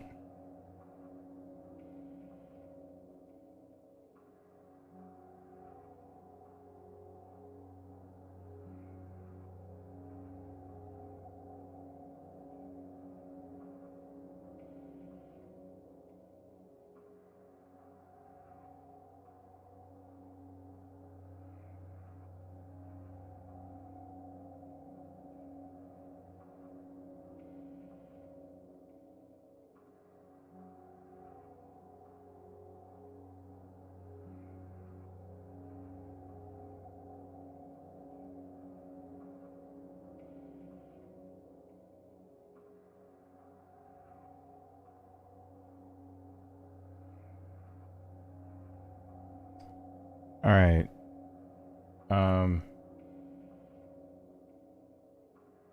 Serious moment. I need a few moments to just breathe deeply and retake my blood pressure, because this cannot be true. If this is true, I need to leave. So give me a few moments. El Kitty will be with you.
I have, to be honest, a blood pressure cuff that takes 3 readings with intervals of about 2 minutes apart, and then does the average of all 3.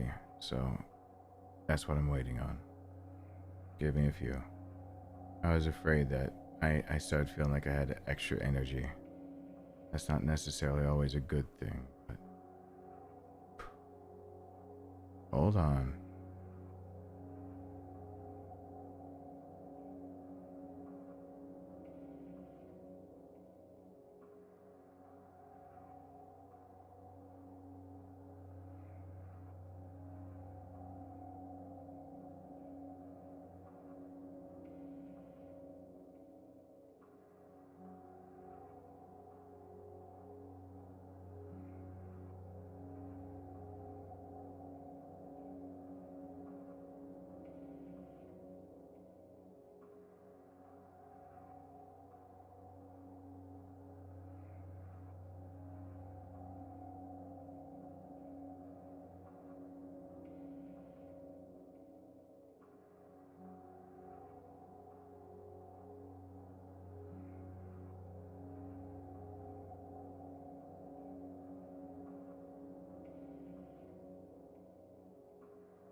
False alarm. Had me as one.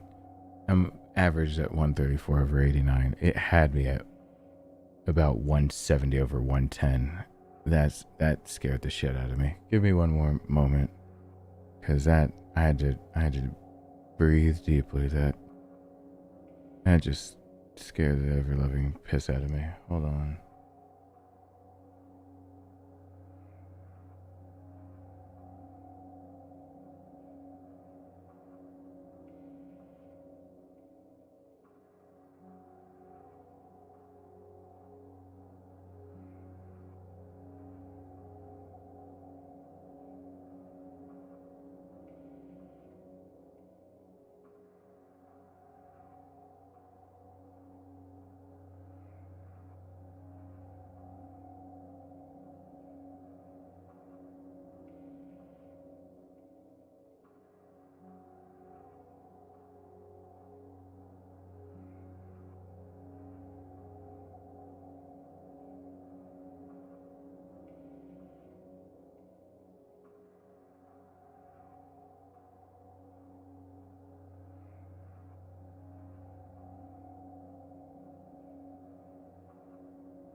Okay. So I'm slowly getting better. How Kitty was probably involved with the vitals. Yeah. It's baby steps. If my blood oxygen would just come up, then I'd be good. If my temperature would stop fluctuating from being normal to fever to just below normal to fever to just below, that'd be good too. Those are the two things that, if I'm gonna be honest, while I'm doing this, are currently worrying me. I'm probably feeling a bit better because I'm finally getting more in me, but that'll give me a panic attack.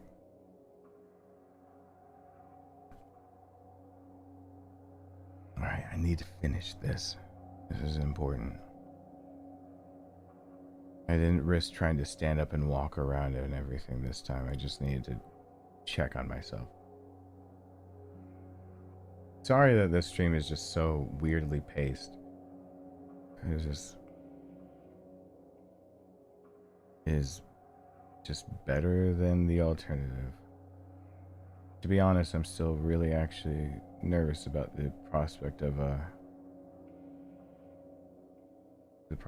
going to bed.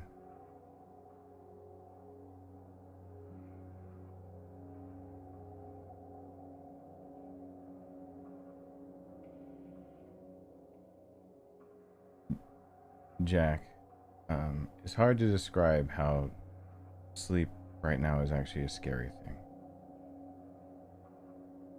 I'll play ads one more time. No one leave. Yeah, that's right. YouTube would love it if I did that.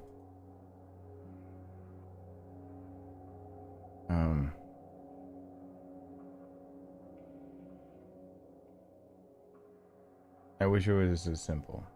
I need rest. I need some of my vitals to be in a safer range while I get that rest too.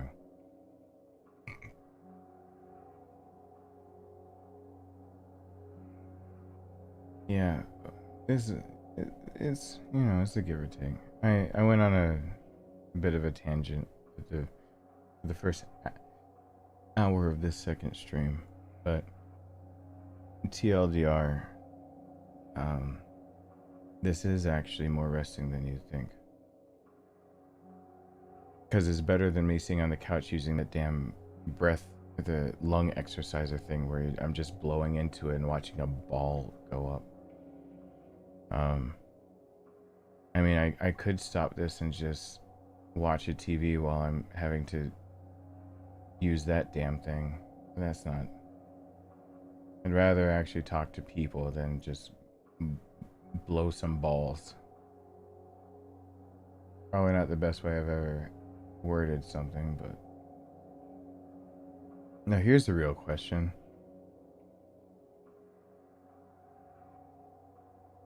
Again, you're gonna have to go to literally the first hour of this stream. There's a DVR function.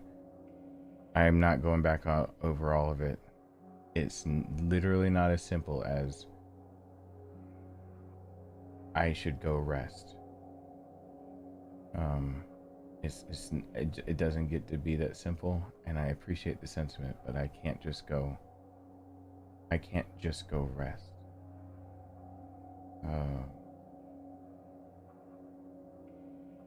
Because I'm not actually out of the range of being able. If I go rest, I could never wake up again. I'm still in the range of death is on the table. And so I just want to, I'm not trying to, with hyperbole, I'm not trying to dramatize it. I'm not trying to make it anything other than what it is. This is, your good intentions can kill if you don't know what you're talking about.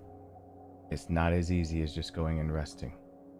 Yes, Alyssa's now here and she can back me up on that. I can't just go quote unquote rest. I'm not in the clear for that. Because I can go to sleep and never wake back up.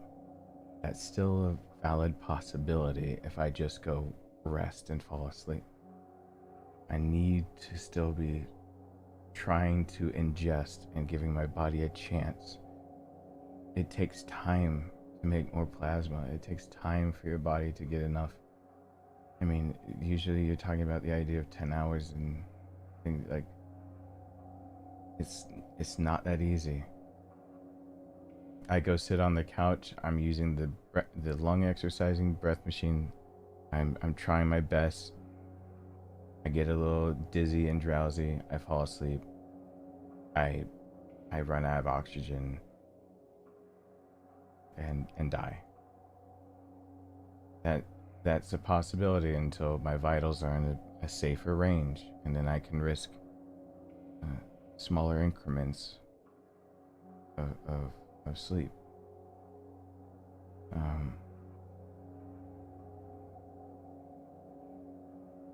So it's, and now I'm not playing the game. I know I've got that dizzy feeling, which is not okay.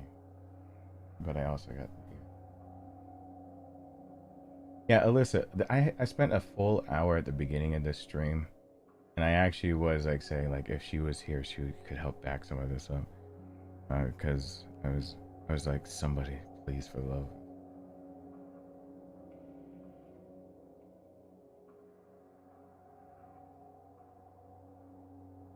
Stream about the Resident Evil movie. I thought about doing a watch along. I've seen how other streamers have done it, which basically they do time marks. They put the mark on the screen of that, like they say the length of the film they've got. They say you can watch on your own device, and then they do a watch along where they're basically watching it, but they can do an inverted smaller version, so you know you're synced up with them.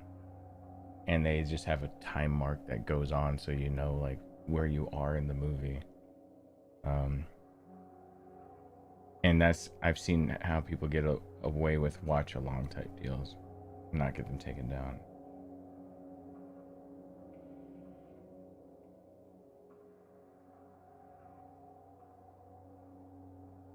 I've done that with friends in the past before. Oh.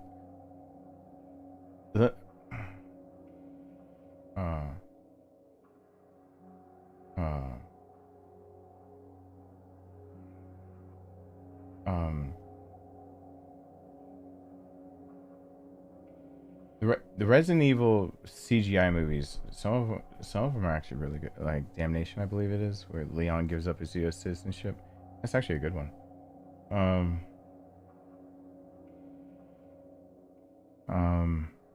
In my humble opinion, I didn't think it was all that bad.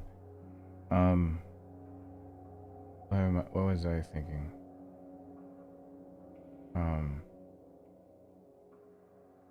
Yeah, CGI ones, I really...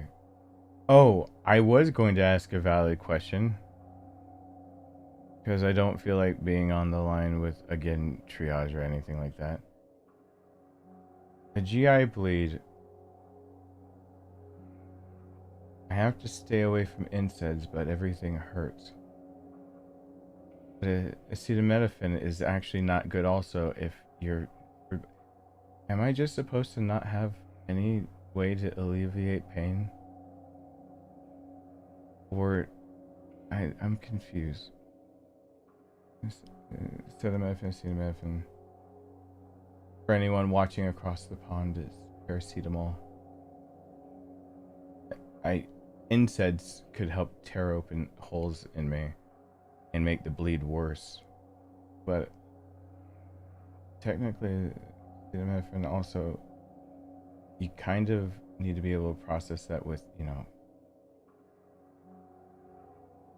it's mostly excreted from the body through the bladder, through the kidneys process. Though the liver hits it hard, and I'm retaining liquid still. So that makes me worried if I'm allowed to daggum take it.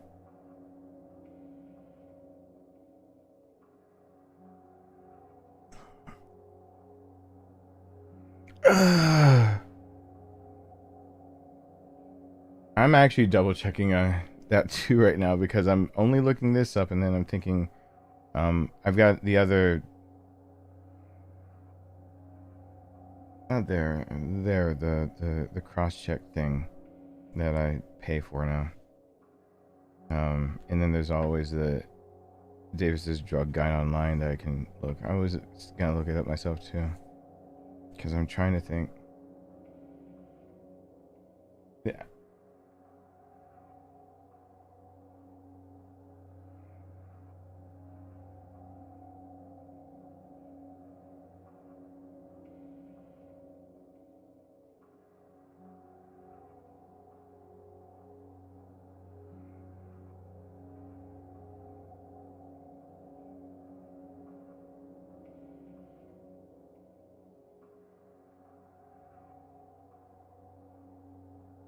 I know this is really fun. I'm reading.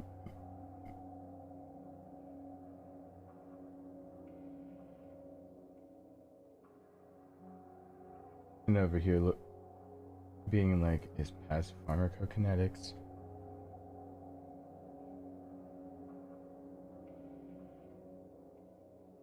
Use cautiously and contradictions, precautions. There we go. My brain doesn't want to read. I still see sparkles.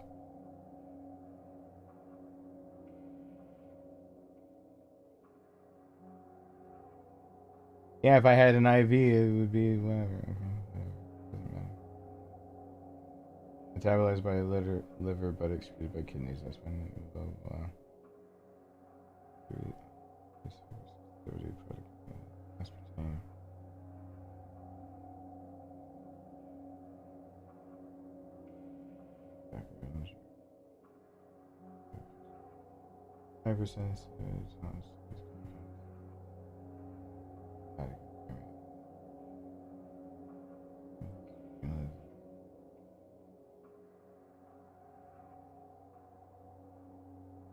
That's right.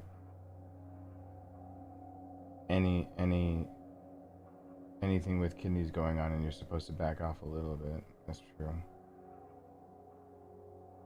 For anyone that ever reads something that says renal or anything, like the REN prefix means kidneys, is having to do with the kidneys.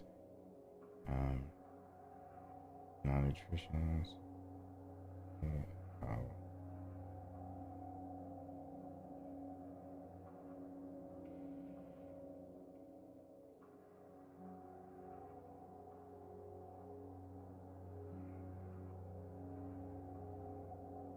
GI.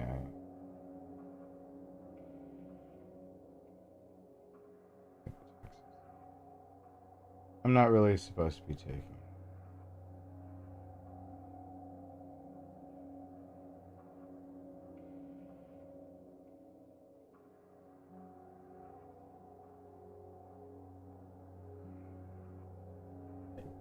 Yeah, it advises lower doses, but basically avoid if you can.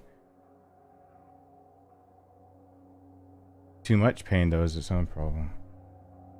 Let's see if I can just wait it out. We'll go that route. Because I know right now there's something going on. I keep my energy level keeps fluctuating too much. So I'm getting a little agitated at that. But, okay.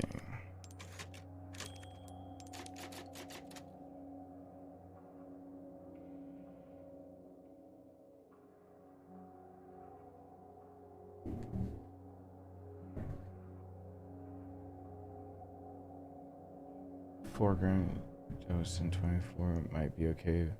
Don't quote it. Yeah, still.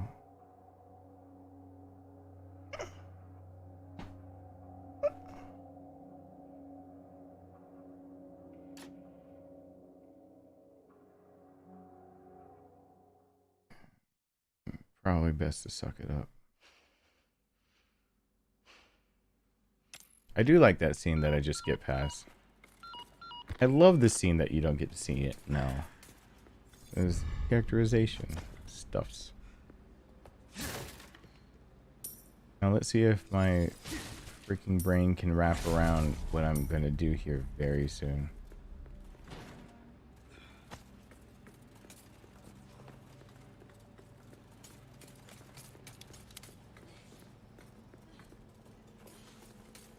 You got it?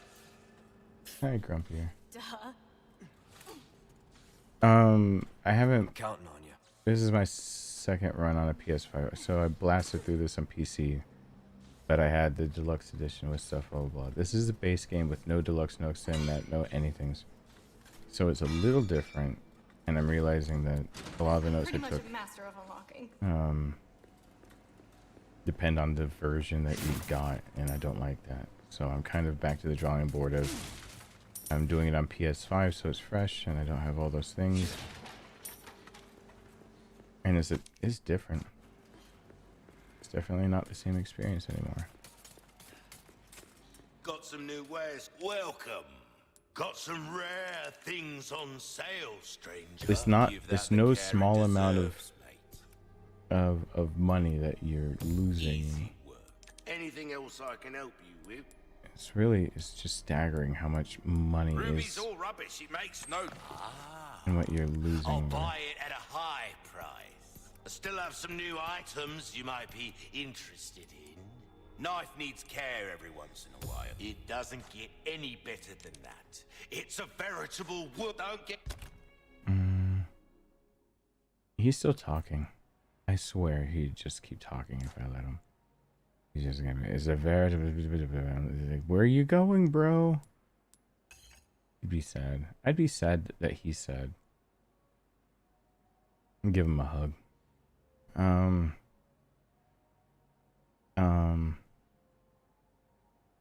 The trio. That's right. Still the cat gets the trio. Forgot. Need another for the other thing. This one doesn't, because the base price is a little lower. It can just take that. It doesn't need the duo because it's not nearly as much of a bonus. Get yourself welcome.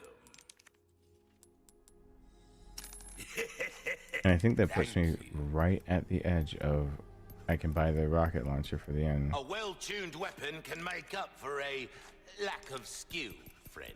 Wield him. What can I do you for? So Knife needs care every once in a while. just go from that. Come back anytime.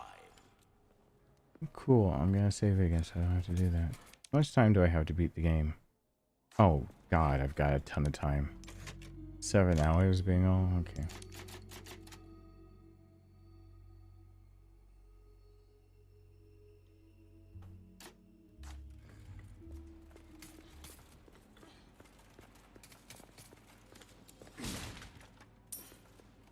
You wonder how industries in the black market are affected in Resident Evil?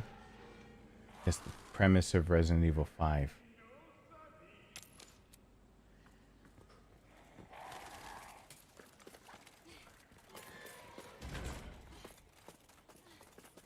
And 6. Look at you.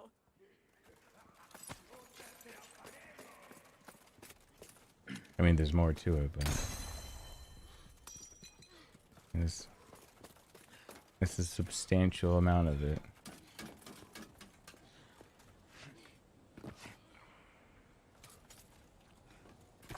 You know, someone brought up that since boulder punching was brought up by what's his face, that it would be kept in the game, and I had to actually realize that, yeah, boulder punching would be kept in the game, but I immediately thought of a plausible way that boulder punching is kept in the game, and it doesn't feel weird if they do anything with it like a remake. And it's pretty simple. Having him in frustration trying to basically stupidly try to punch something and it looked like it worked when it's actually Sheva actually, you know, doing some kind of heavy lifting. So the idea that he, in frustration, something goes wrong and he starts punching the damn boulder, and it's actually Sheva's actions that tip it over, so it actually, you know, goes down in history as everyone saw it as he punched the boulder. I immediately came up with the scenario where it's all of a sudden, as soon as someone put that in the comment section, it's like, oh, that's actually not only just plausible, that would actually be really a nice little callback and nod and funny, where he's not some roided out guy who can just punch a boulder into submission, but he would be somebody who gets so angry and frustrated, like he does many times over with his character, that he'd just fucking start wailing on a boulder, and Sheva in the background is actually doing something that gets it into place, and he has to be like, "Buh." And I think that would be really, really, really funny and cool at the same time. Hey, Super X Potato. That's the thing. Heisenberg would know, because it would be the idea of, like, the myth of Heisenberg knew about the outside world and had plans bigger than all that. So You got it. It would be the idea of the myth of he did it. Not that he actually did, but like the myth of he did it. He becomes larger than life type deal, because it looks like he punched it into submission. All you'd have to do is have the helo actually be up in the sky and be able to witness the events a little earlier on. And it turns into a larger than life thing. Oh god.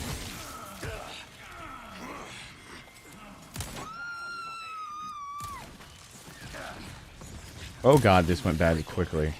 This went to hell in a handbasket.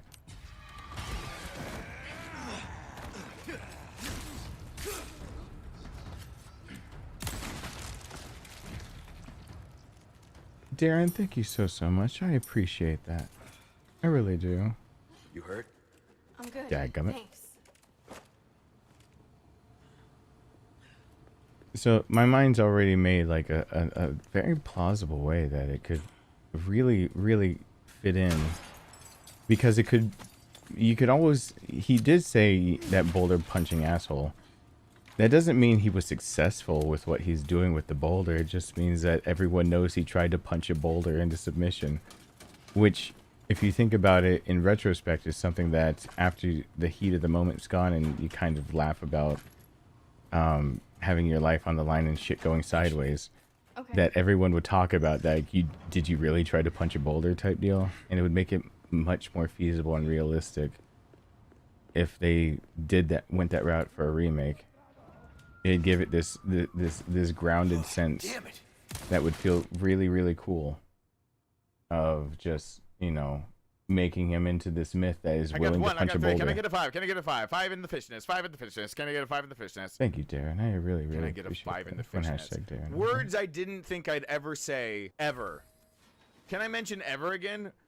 No, they won't keep it. I don't think they'll keep the really stupid one. And the reason I really think they won't keep the stupid one is, right.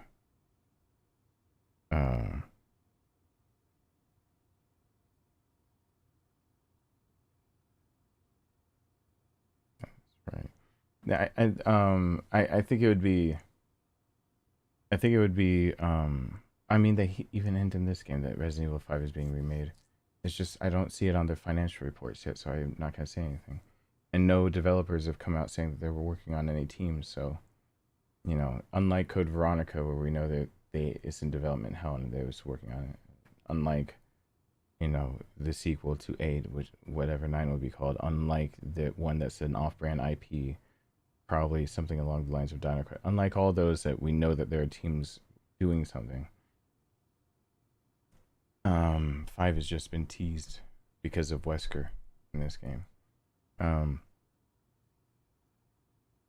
I don't think they necessarily keep it for one reason. The teams that are currently in charge, especially the team, the lead director for Resident Evil 7. So he's actually been involved with the process of a lot of the remakes ever since the RE engine. And he literally cited that you could tell when the game lost its way, when the franchise, and scrapped the original Resident Evil 7, and we got the one we got now, because Resident Evil 7 was going to be, and you know this, you've heard it before, Resident Evil 7 was going to be Resident Evil 6, but 6-ier. Like, it was just going to be more 6. And he quoted that, you know, he understood finally that Resident Evil 5 sales are inflated because Resident Evil 4 did so well, and Resident Evil 6 was more indicative of the market did not like where they were going, and he quoted the boulder punching scene as basically jumping the shark, that went too far, that it was definitively by that point no longer a survival horror game. It was just an action type Terminator-esque whatever type thing. But Heisenberg does say that boulder punching asshole, and it would make you think, why would he know about a boulder being punched? Well, if you look at the original thing of Resident Evil 5, like the scene that goes on, the only two people alive that would know and physically see him punching the boulder were Chris and Sheva. And Chris is known to shut his mouth. You can see it in Resident Evil Village. He didn't tell Ethan things he should have. A Foxhound or Wolfhound, whatever, his squad, even gets onto him for basically being closed down and all these things.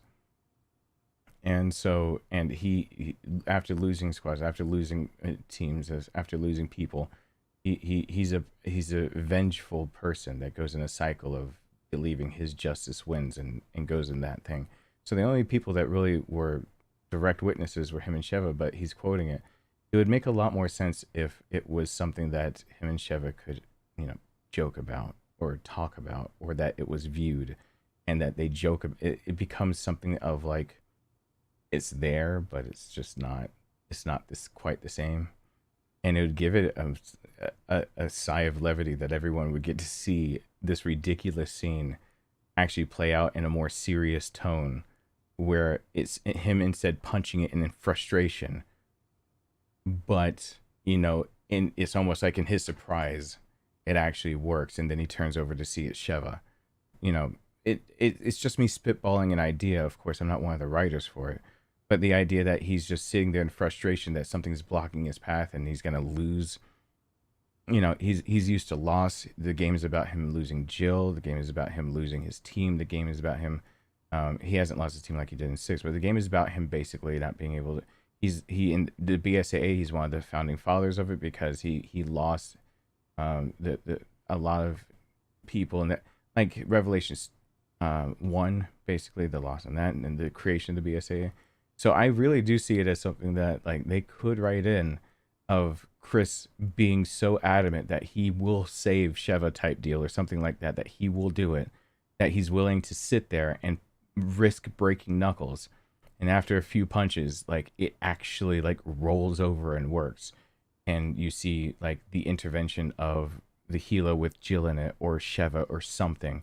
And it just goes down as them joking. You know, it almost is like it's something that would be obvious they would joke about, because in his frustration, it'd almost be like a throwaway joke, like just have an extended scene on the helicopter, have an extended scene where like Jill saying, "Did you really think punching a boulder would work?" And you could literally do a throwaway line like that, of like, you know, somebody else, like even Sheva saying it, "Did you really think punching a boulder would work?" And all of a sudden it now fits. It just all just makes sense that, you know, he's now known as the boulder punching whatever, and Heisenberg could years later know about him, and you know it's part of the legend of Chris Redfield that he's willing to, like, you know, that type of deal. So it's basically even in just trying to spitball an idea, it still works. But somebody brought up to me like he was called the boulder punching asshole. So he obviously did it. But if they redo the game like they're hinting at, like they're going to, how would they fit it in? And now it seems plausible how they would.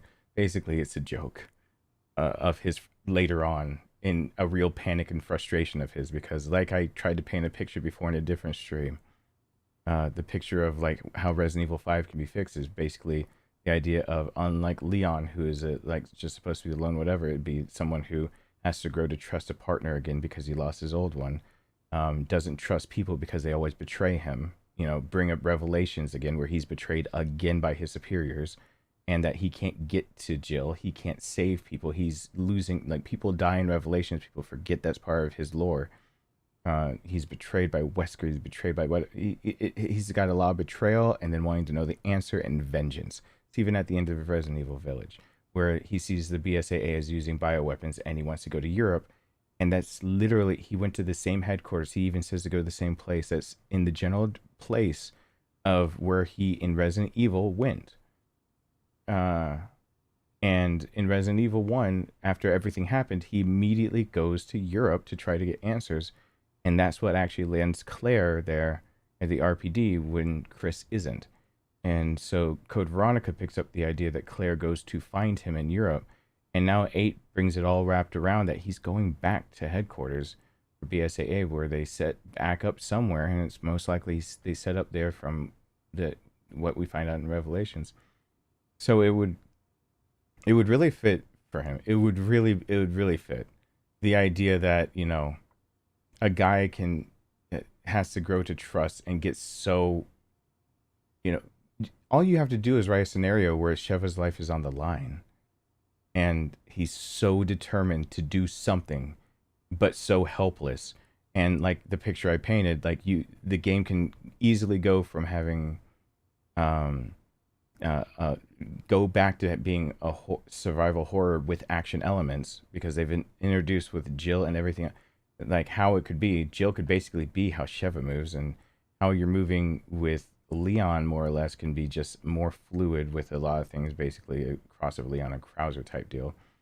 And, you know, you turn it back to horror by putting someone who feels like they should be able to conquer everything because they're kitted out and look like they're straight out of Call of Duty. Instead, you find them on the back foot and their horrific things will still kill them. Just change the mood, change the lighting, change the scenery, make it a bit. But, you know, if you actually were to reconstruct the story like they've been doing in characterizing people better, that would be pure panic for Chris. The first one, that's exactly why he's doing it, to get to Sheva. You have to punch the boulder to make a gap so you can actually work with Sheva to take down Wesker. And all you would need to do to restructure that scene, the only thing you really need to do is really inlay the idea and reinforce that he doesn't want to get close to people because he's scared of losing them. And after he sees Jill still alive, it's almost like a hope in him that he's not always losing. He's not always the last one standing. He's not always the lone survivor. He's not always the one that has to watch everything go to hell and back. That, you know, hope, and then to see Sheva in trouble. And all you got to do is obscure his vision of what Sheva's actually in trouble for, what she's doing, and have him in despair seeing this boulder blocking his path and knowing that he could get across if it wasn't in the way, and it could even be a bridge. Bang against it in upset, anger, frustration, screaming and yelling for her. I mean, you just got to characterize it as basically let him scream and yell and basically cry out to not let it happen again, just like Leon does. But Leon is in depression.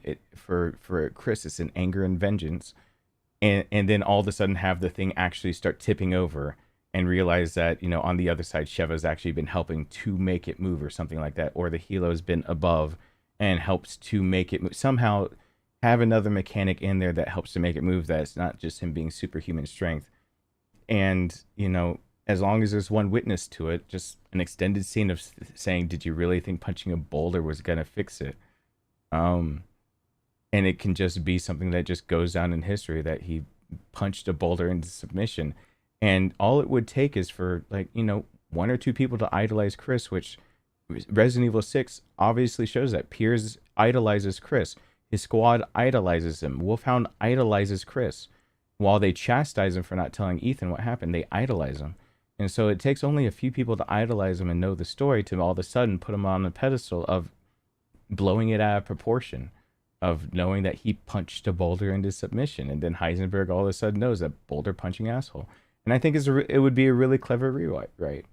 So it would just be it would just be a very, very clever rewrite of showing that Chris was in the moment panicking about losing a partner again. Once he had finally realized that Jill's safe and all the, just showing the sheer panic, everything. He's willing to break his knuckles against this giant rock, only to see it move and thinking it's almost a miracle that it actually worked.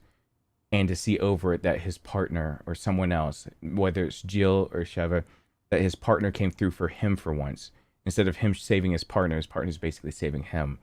And to flip it so he can finally actually trust again in any capacity, which would set him up for his downfall in Resident Evil 6, where his trust would watch him trust in a squad to lead them, only to see them all die. And I think that would be really good story writing. So I can see possibilities where he still punches the Boulder and then gets idolized and it just becomes a myth. So, you know, and I don't think once I put it that way, since that's the exact way I put it to the person who brought it up, I don't think it's out of the realm of possibility. In fact, not only do I not think it's out of the realm of possibility, I think it's in the realm of probability of how they would have to do things. It's in the realm of this is, I want to sing this is how you do it, but my head hurts really bad.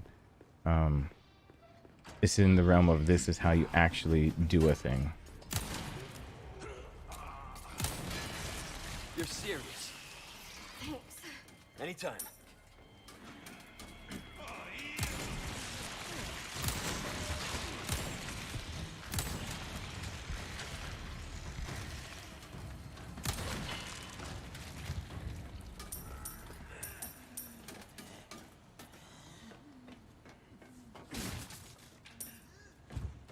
I would like to make You all right?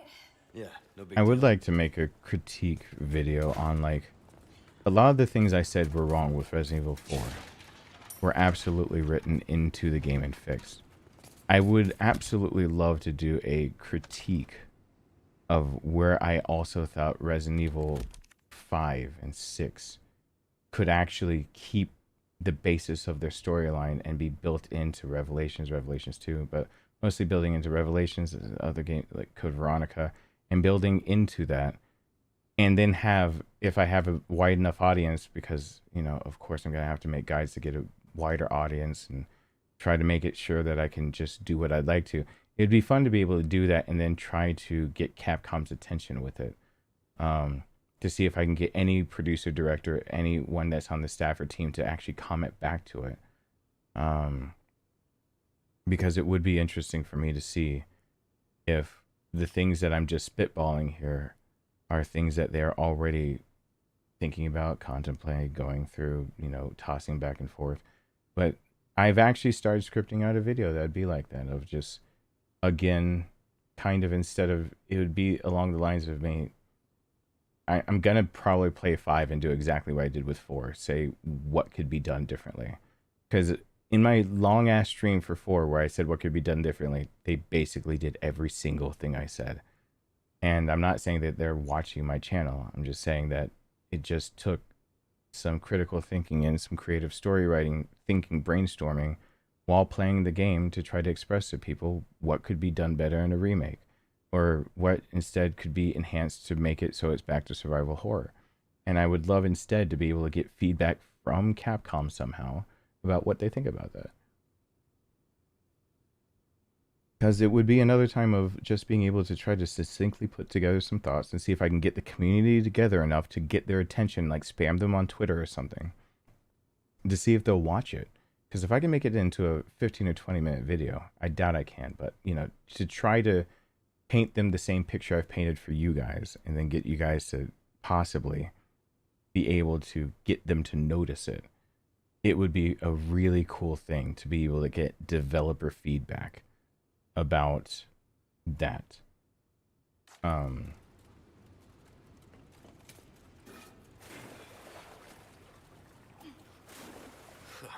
Smells pretty bad. You okay? Yeah. Before this would have killed me, though.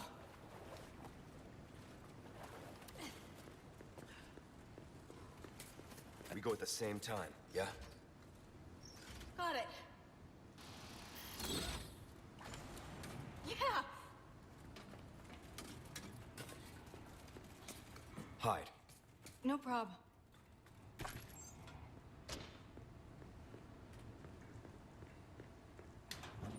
Do I just shoot this asshole with the magnum a bunch of times until he turns into everything else? Okay. I got a plan.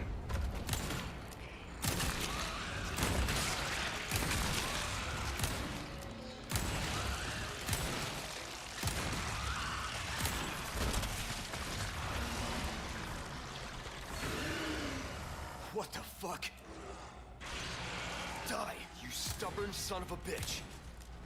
We would like to buy one child, Oh god. please!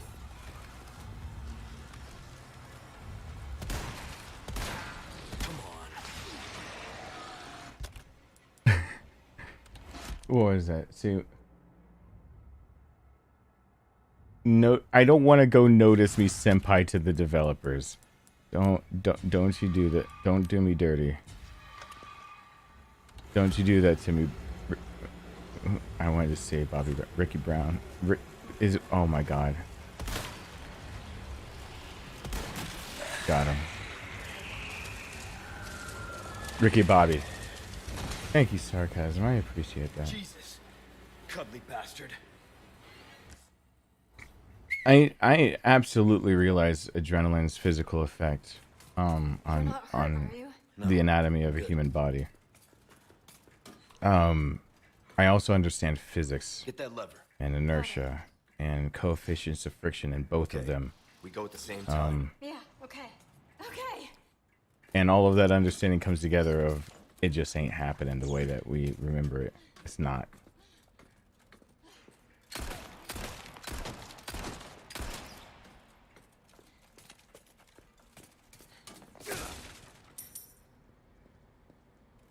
Surprisingly, and it still seems to surprise a few people, I have a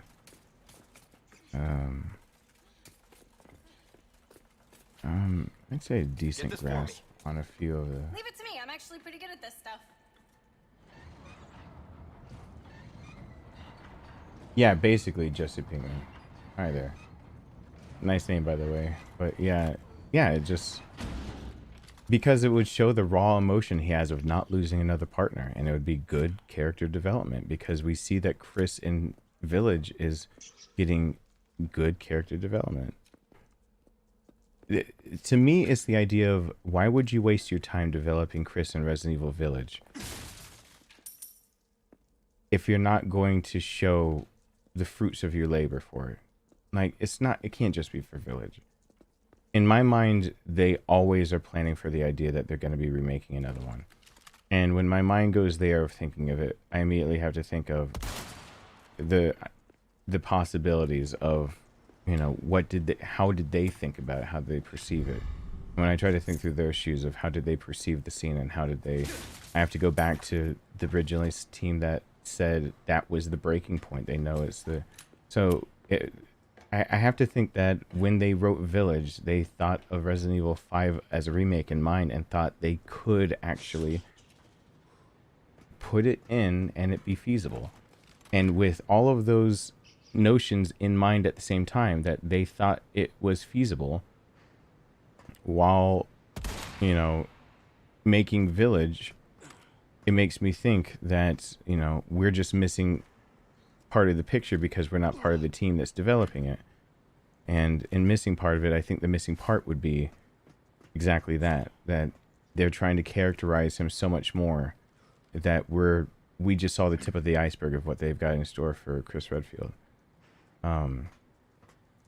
That they want to make him out to be a legitimate protagonist to a story instead of a meme. I swear to Christ. I will absolutely waffle stomp that damn... That was overkill. Let's all get that straight. That was overkill for rats, and I don't care. Going to bed. Thank you, Led Robster. I appreciate earlier. I appreciate your support. I really do. All right, fuck them. Ashley, damn it!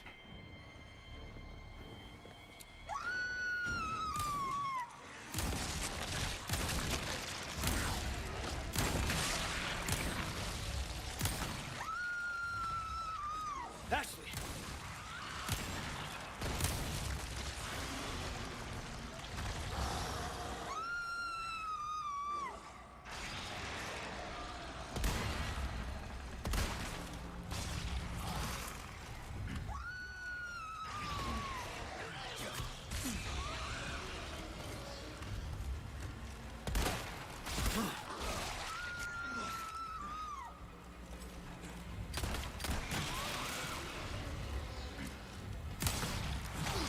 I hate this thing. I hate it so much. For close quarters, anything.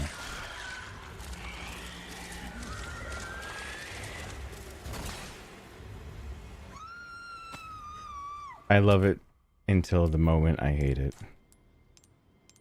Which sounds like a toxic relationship, but you know. That's...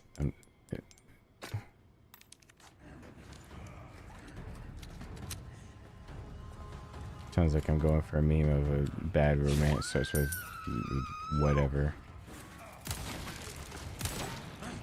They keep coming. You guys messed with the wrong armored girl.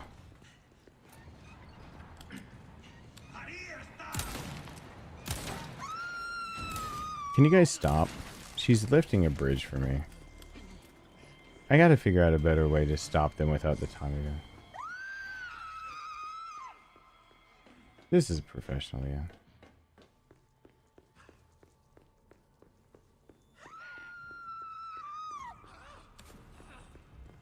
This is one of the places you can accidentally be just barely far enough away from her to get a game over. Weirdly enough. Because it weirded me out. With her armor on, you can still get a game over. Yeah, I'm fine. I don't know how I did, but her being picked up was enough. Thanks. You're welcome. This is the 6, right? So, right. Right.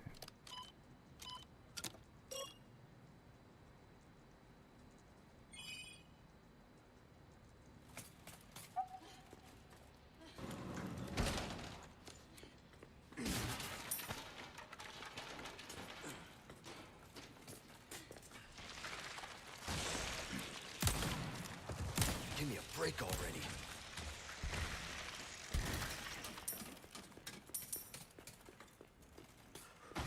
Took care of her request, did ya? Did ya? Well done. You've proven yourself reliable. Ooh, what you buy? Ah, I'll buy it at a high. Good luck to you, stranger. That's good work, if I do. You said a say so lot of myself. words at the same time. Here's my rocket launcher. I'll hand this over when you've got the space. Can I not just put it just storage? Wield it. All right. What can I do you for? I mean, that's fine. If you want up this kind of work is about finesse, stranger. Little bit goes a long way. You don't get yourself I don't have to killed do all now. that. In fact, thinking about it, I should be selling some stuffs.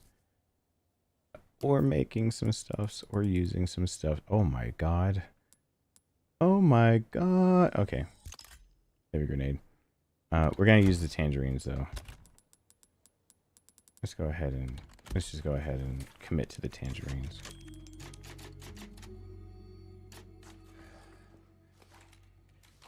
Womp womp womp womp womp womp. Alright, we're committing to the tangerines.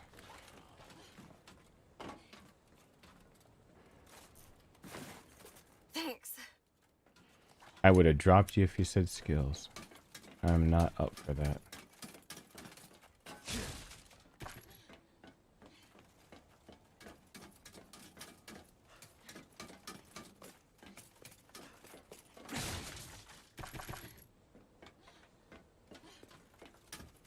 think it takes 3 tangerines still. What? We would like to buy one child, please! You are such a... Thank you, sarcasm. When I'm sitting there going, I gotta say thank you, but... you... She says it with a Z, thank you.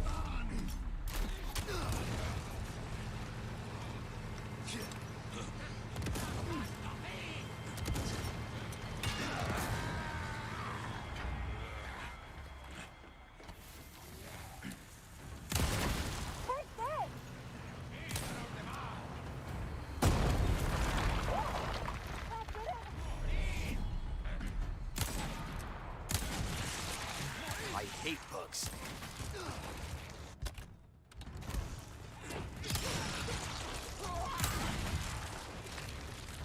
Give me a break already. Damn it.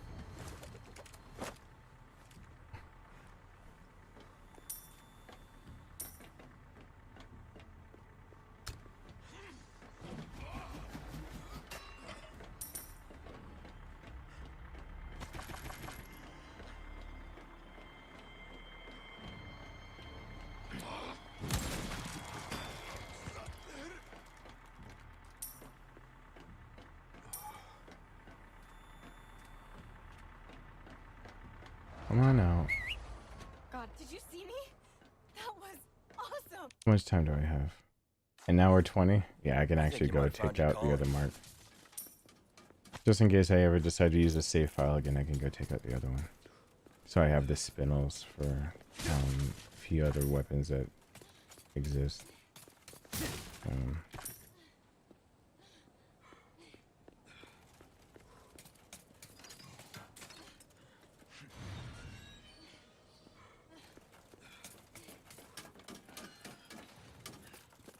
When she's in the armor, she doesn't have jiggle physics. She has jangle physics. Why not treat yourself, mate? Welcome. I need What to can I sell. interest you in? She's got some Ruby's all rubbish, jingle it makes jangle no bullshit going difference. on. The price, well, that's our choice to make.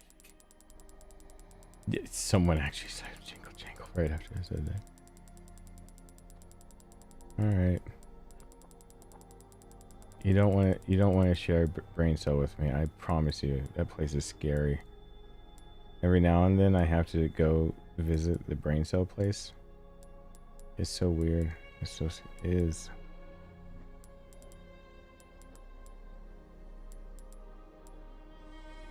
A deal well struck. Crossing your pleasant travels. Yep, that freed up stuff. Wait, what? Hold on. My brain has this correct, right? Okay.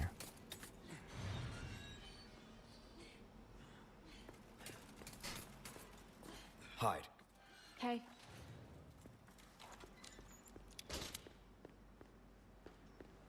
This probably is the dumbest way I've ever gone to try to take this guy out. It's go time.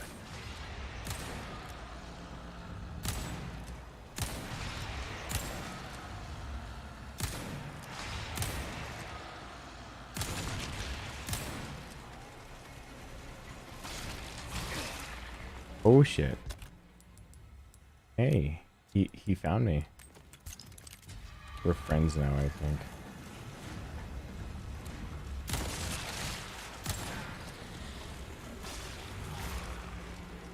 You can't chase me. I am on the stairs. Alright, I'll actually just take him out now. I'll actually aim.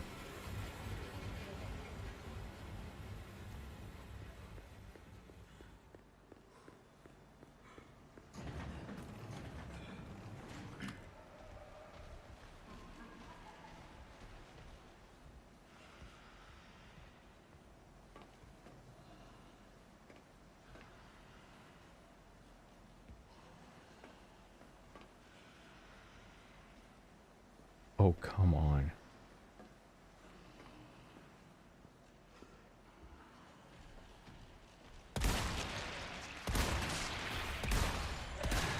Come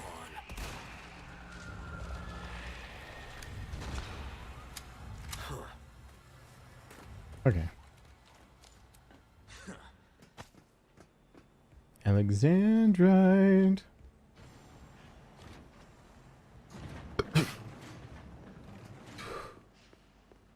Should not sing.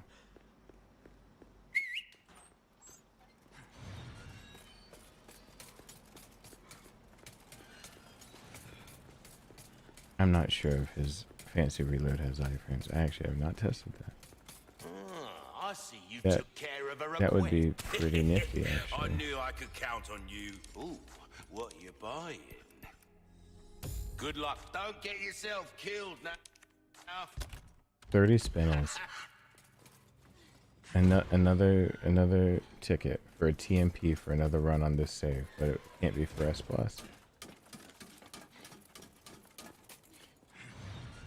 But it does mean that the Thompson gets a silver ticket if I bring up this save file again. Should be able to finish it. 7 hours still.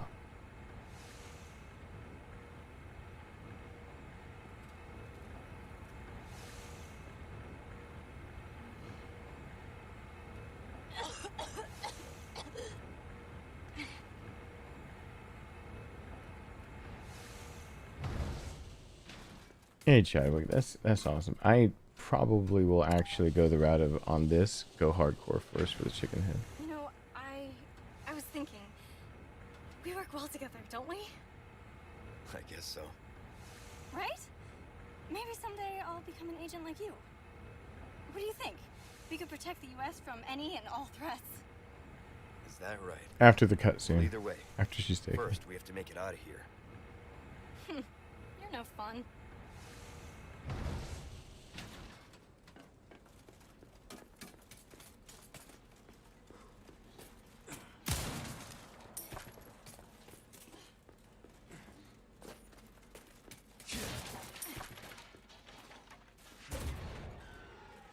Oh yeah, we're supposed to calculate the amount of mac and cheese.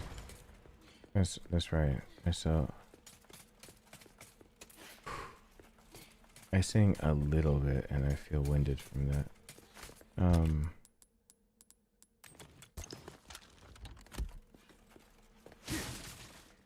Still on my to-do list to calculate how much it costs for mac and cheese to be bought out in a store.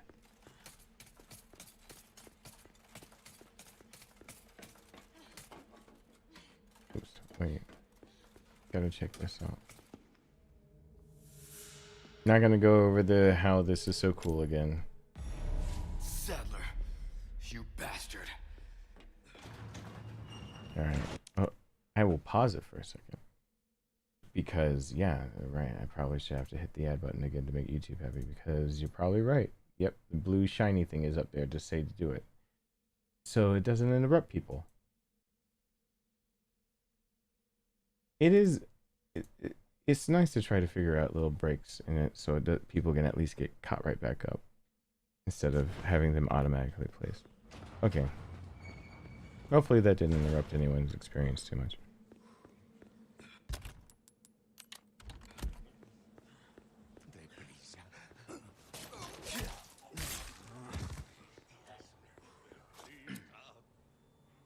They keep coming.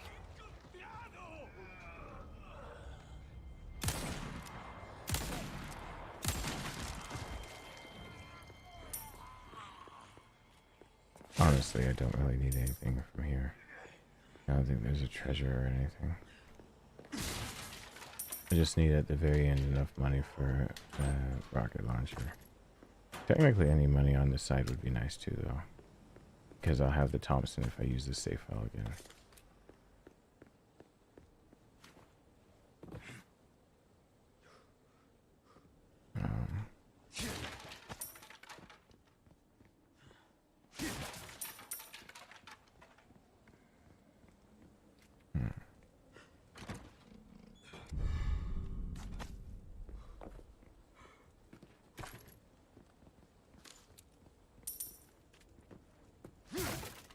Gonna go after Krauser. I hope I can actually hit him with this damn hand cannon. Every part of Krauser's fight gets really easy if I can just hit him. And that usually is a, I'd say, skill issue. I think the hand cannon is trying to prove that every now and then your skill doesn't mean shit. It's like, oh, you learned how to use all these other things. Something's bound to Well, catch fucking your throw eye. your aim off no matter what you do. Welcome. Giggles. What you buying? Giggles in your tears. Suit yourselves.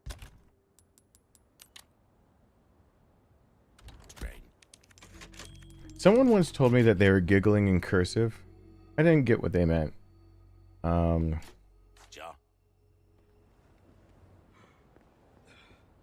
It's like a fancy giggle.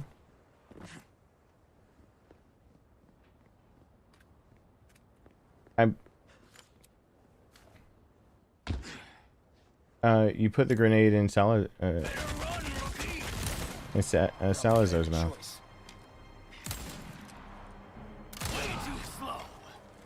Okay. What's wrong? Show no mercy.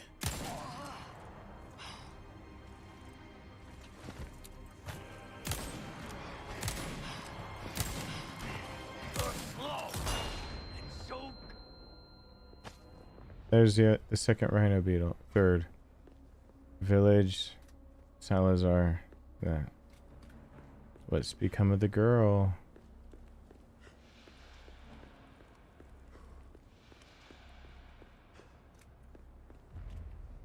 I think I was like giving myself a pat on the back. I don't understand.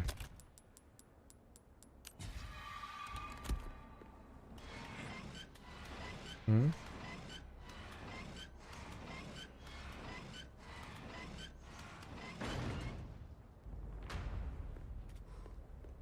I tried to, that's why I tried to play this game when I first put out videos at a leisurely stroll.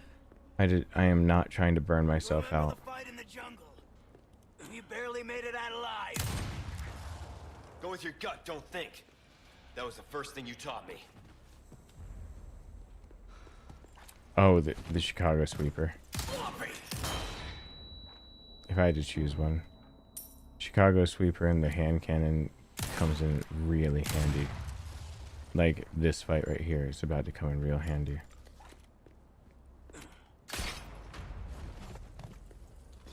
Ready to die, rookie.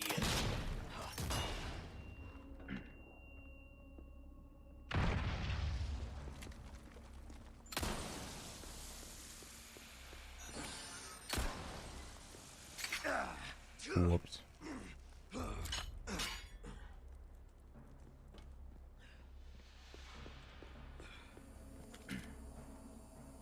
You can also throw a grenade over here and I'll just detonate these.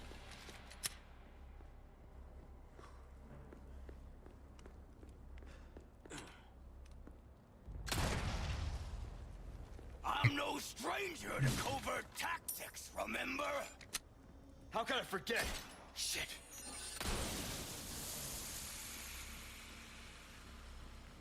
I love a good hunt. Still alive, huh? You got lucky. Where that voice is coming from in the headphones is very weird. Hey, Maxie, thank you so much. I really do appreciate that. I really, really do. I got 1, I got 3. Can I get a 5? Can I get a 5? 5 in the fishnets. 5 in the fishnets. Can I get a 5 in the fishnets? Can I get a 5 in the fishnets? Words I didn't think I'd ever say, ever. Can I mention ever again? Hey man, hope you feel better. Thank you so much. I appreciate it. I'm really hoping I feel better too. I'm really tired of feeling like absolute dog shit. It's just.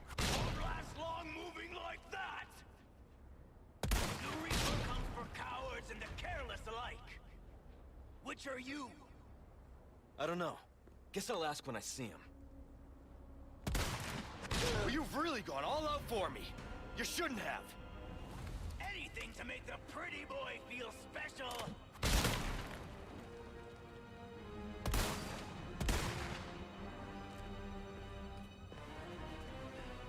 If I could just reach him. I'm screwing up. Because he can just... He'll just hit that over and over. Why am I still here with him? Why am I still doing this? There he goes. He went away. I really appreciate that. Sarcasm. We would like to buy one child, Going to please! bed. Going to keep the stream on. Don't strain yourself. Yard. One last question before I go to bed. Knife versus hand cannon. What's the better innuendo?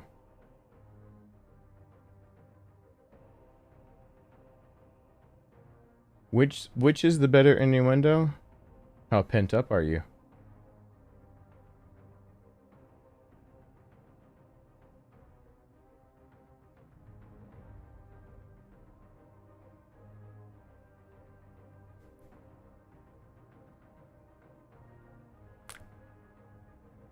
You know what? I shouldn't have fallen for anything. Thank you, Sarcasm. I hope you have a good night.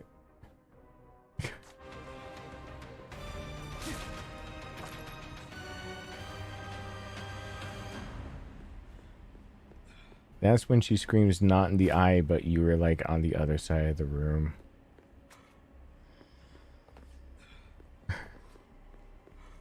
You passed with flying colors.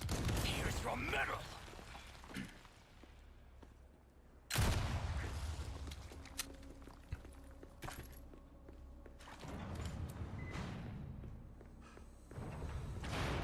This is it, soldier!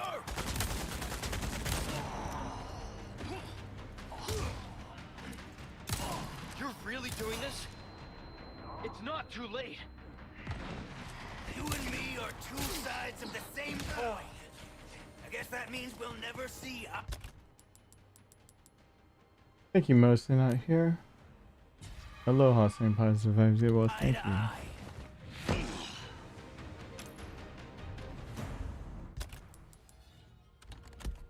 Witness the power! Witness the You power. lost it completely, Krauser. Here I come! It has to be perfect parries. So that's your true power? Heh. Oh, I'd ask for a refund. Yeah. I got 1, I got 3. Can I get a 5? Can I get a 5? 5 in the Thank you so fishness. 5 much. in the fishness. Can I get a 5 in the fishness? Can I get a Can I 5 in the fishness? fishnets? Words I didn't think I'd ever say, ever. Can I mention ever again? Aloha, sending positive vibes. You're Get from love. Hawaii? If so, I have the always perpetual question of, is it true that everyone from Hawaii can really tell people who are from mainland? Just the musical. Oh God.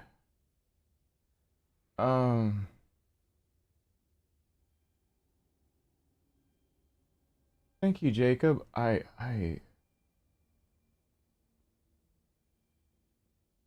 on.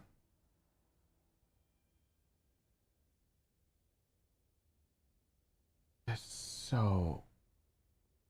Wait to see you rise! That's. Oh, give me a few.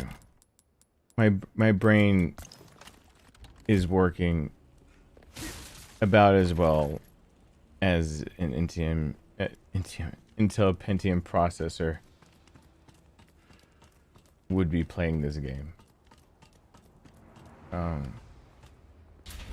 Oh, the question was, people from Hawaii, do they what is the word in there's a word that I've been called from someone who from Hawaii before, and they called me I'm usually known as having a non-regional dialect where my tone, the timbre of my voice, and basically my accent does not give away where I was born in this country, in the US.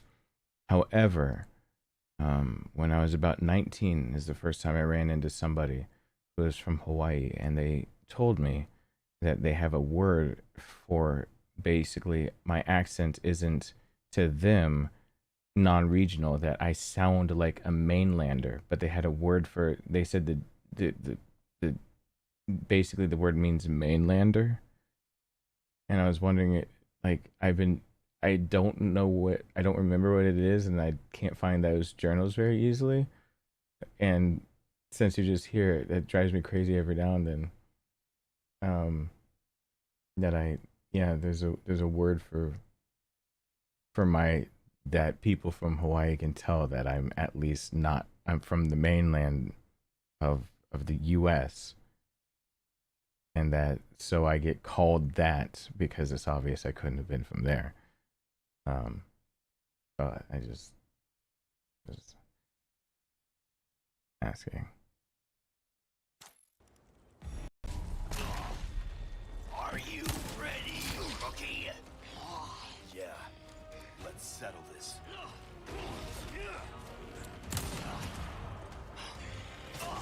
I'm not surprised you made it this far. No, and I'm dead. Well, to accept this power for yourself.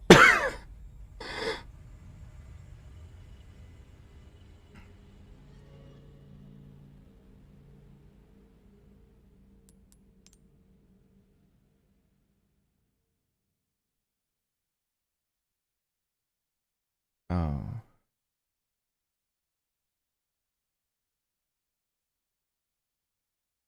Maybe.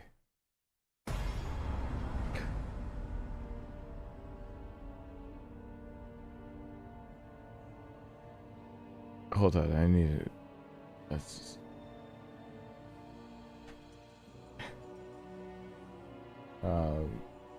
1 sec.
Give me one more moment to get my stuffs together.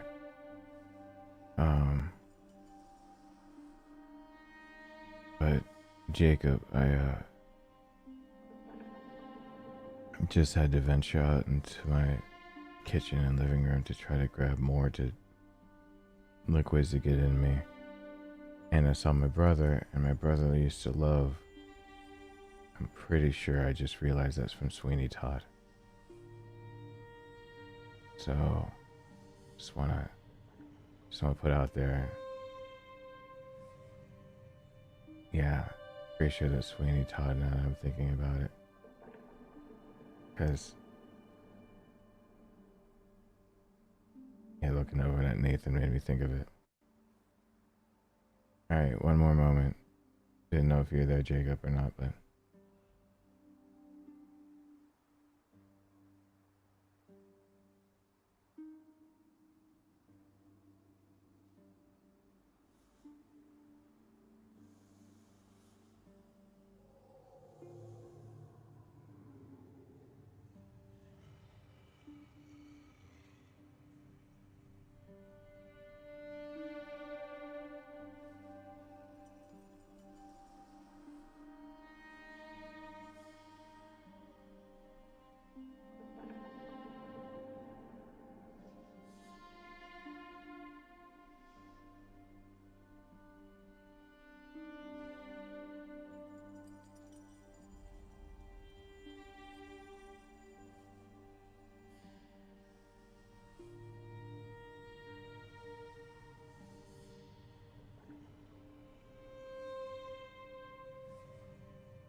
I swear I'm almost back. I'm trying to still cover medical bases as I get through all this.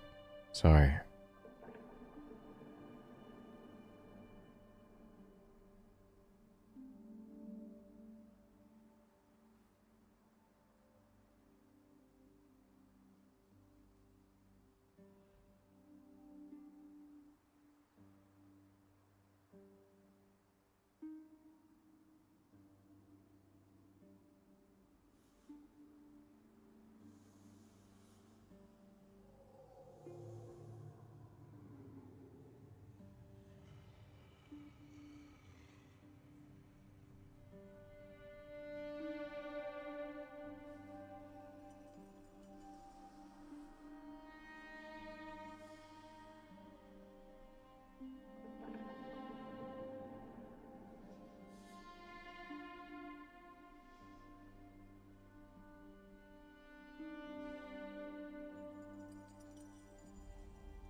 Okay. Now's where I try to beat... Hey, Haley. Now's where I try to beat the game really, really damn fast because, I might be in the clear to actually get some rest. I don't feel the best.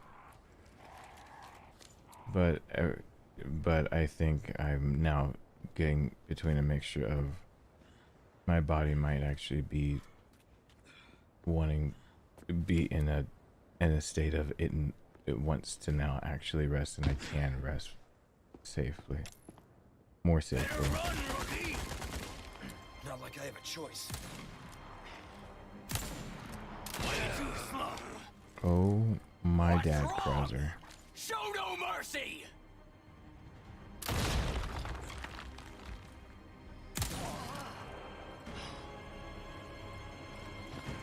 You're slow. So goddamn weak.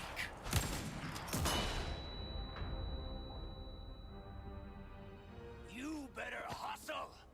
Who knows what's become of the girl?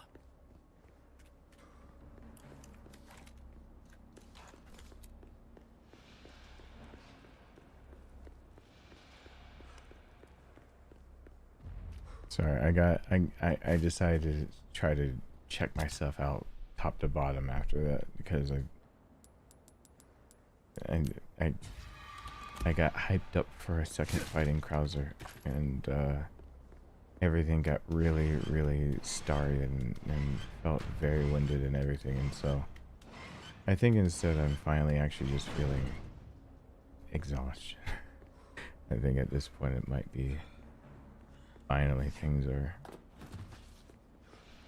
I'm trying to get a lot of liquids in me really fast. I am so badly would like just Go with your gut, don't think. to rest That was the first and thing know you I taught wake me. up just fine. That's my whole goal.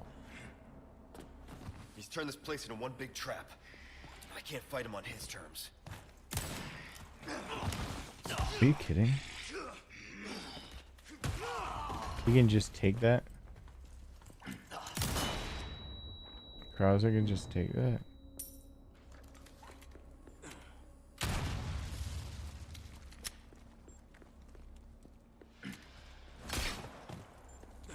Ready to die, rookie.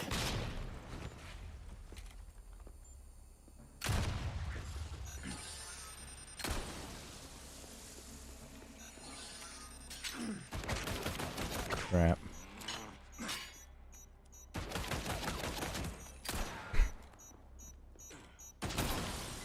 That was bad.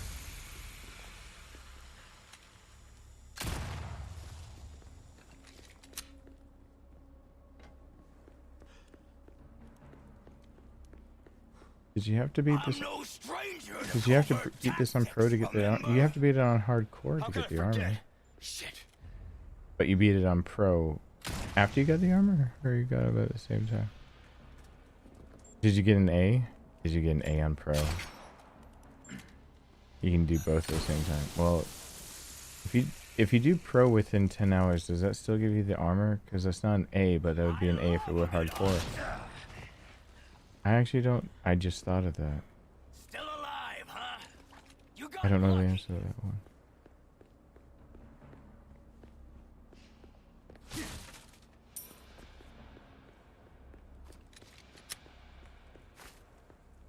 I wish I could smack him with the hand cannon that far away. He's going to wallop me if I try to hit him. A on pro. I admit, you've done well to stay alive this long. I'd be dead if I kept listening to people like you. I'm just gonna lob a shot over there and see if it works. The Reaper comes for cowards and the careless alike. Which are you? I don't know. Guess I'll ask when I see him.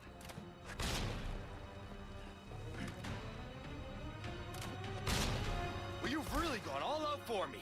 You shouldn't have. Anything to make the pretty boy feel special.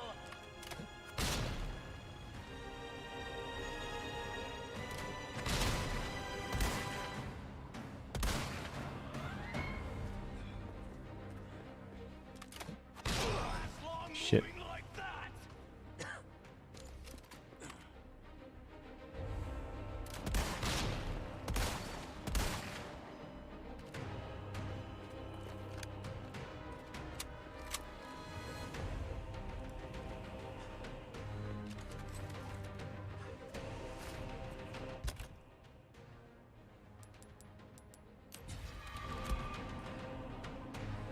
Here's your medal.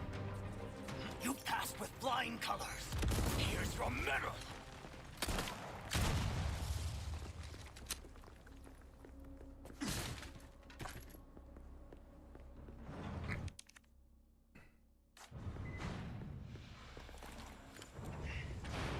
This is it, soldier!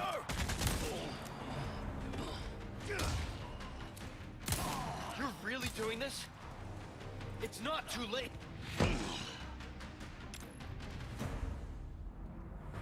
Witness the power!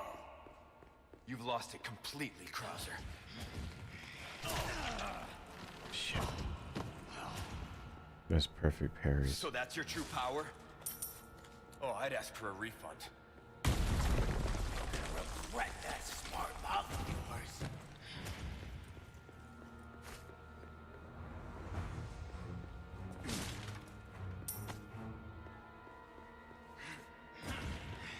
You're not getting away!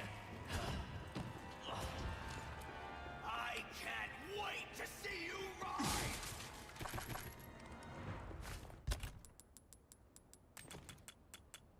He acts like he hates you, but deep down I know Krauser actually likes me. He just has a hard time of showing it.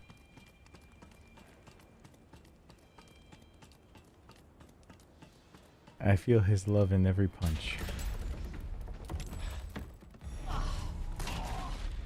Are you ready? Okay. Yeah. Let's settle.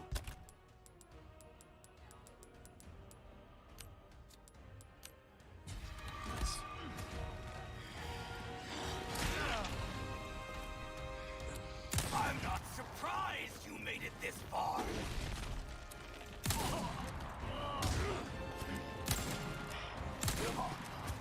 My strength is without equal.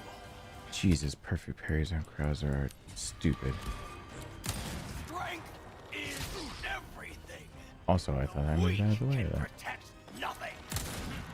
The way you're going, there won't be anything left to protect. You'd have known that once. That's where you're wrong. I did. Alright, Krauser.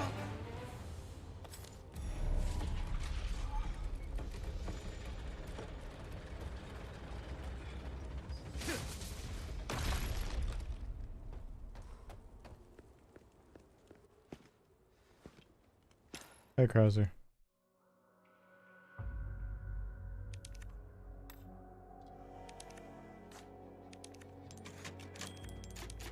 So I pretty much have it in the bag, right? This is, I mean, I got the money for the rocket launcher. And I've got an hour and 7 minutes. I think I'm fine. Gonna get my Thompson. What do they call it in this game? I forgot. Did they just call it a Tommy gun? Do they call it a Thompson? Did they use a random name to try to avoid anyone who might have trademarked the name?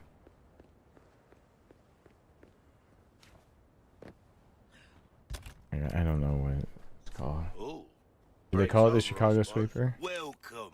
Got a selection of good things. I mean, that on works. sale, strange. Crossing your The T's, dotting your I's. That's the way to be. it's known as from gang fighting, from especially the Prohibition era, if I remember correctly. And it was the Chicago Sweeper. Doesn't surprise me as a name because I believe that was a legitimate nickname after a lot of the street fighting where the police officers actually commissioned the same thing to fight back, and the front grip was out of necessity of having extra grips. And so the front grip of the Thompson, I believe it's in 45 ACP, is actually basically a duplicate of the main grip for where you're pressing the trigger. It's just a duplicate that is posted up front, and that started that slanted grip type, which is the ability to be able to use it in short range and shove the stock under the arm and be able to have police officers try to fight back. And they were trying to fight fire with fire. Chicago was notorious, as well as a few other places, including like Harlem, New York, of having police officers and those who rose during Prohibition era in 20s, 30s go at it. But I believe it was because of gangsters actually modifying Thompsons first, and police officers having to respond in kind, that created that front handle grip. And the drum mag is an adaptation of trying to make it more viable in different situations, but the idea of a submachine gun still was always for close quarters fire. Though the submachine gun in this game taps too slow. The rate of fire almost sounds correct, but I think it's too slow. There's a few weapons where I can understand that if the rate of fire was high enough, it would feel like cheating, and that he doesn't grip the Thompson correctly for it. But honestly, that thing actually can burn through. The reason why you see the drum mags, it can burn through a mag so damn fast. Back anytime. At a very crazy speed. And so it sounds like it's about 100 rounds per minute slow. Knife needs care every once Ish. in a while. Could be the difference. It might just be my ear hearing it a little different, but I've heard a few. Try that on for size. See how that feels. I've had a few That's about all I can do for near this my weapon. ear before, and Although that to me feels about right. You That really it should don't be settle about for anything less than the well, that sounds about 100 rounds per second slow. That's sounds right.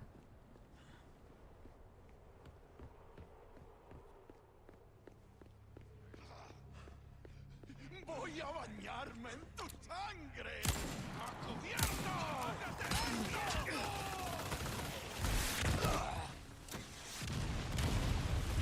They fragged my armor. What was that?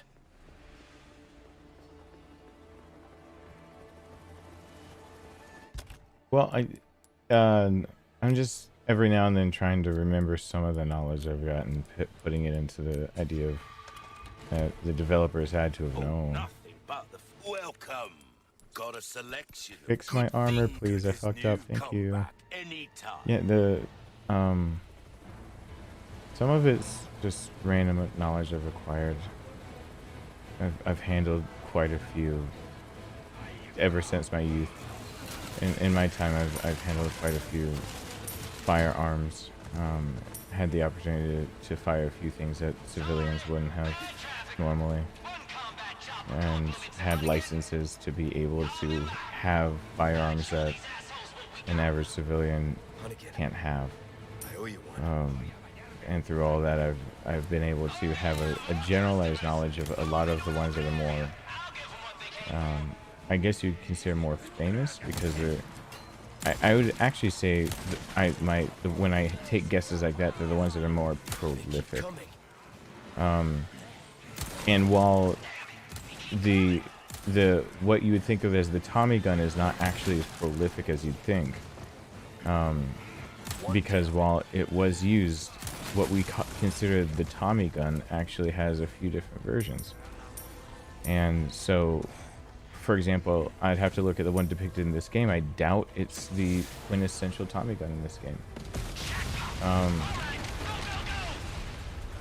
There's a new, it wasn't a new spring system. I know the system was changed barely, and that it created a slightly slow rate of fire.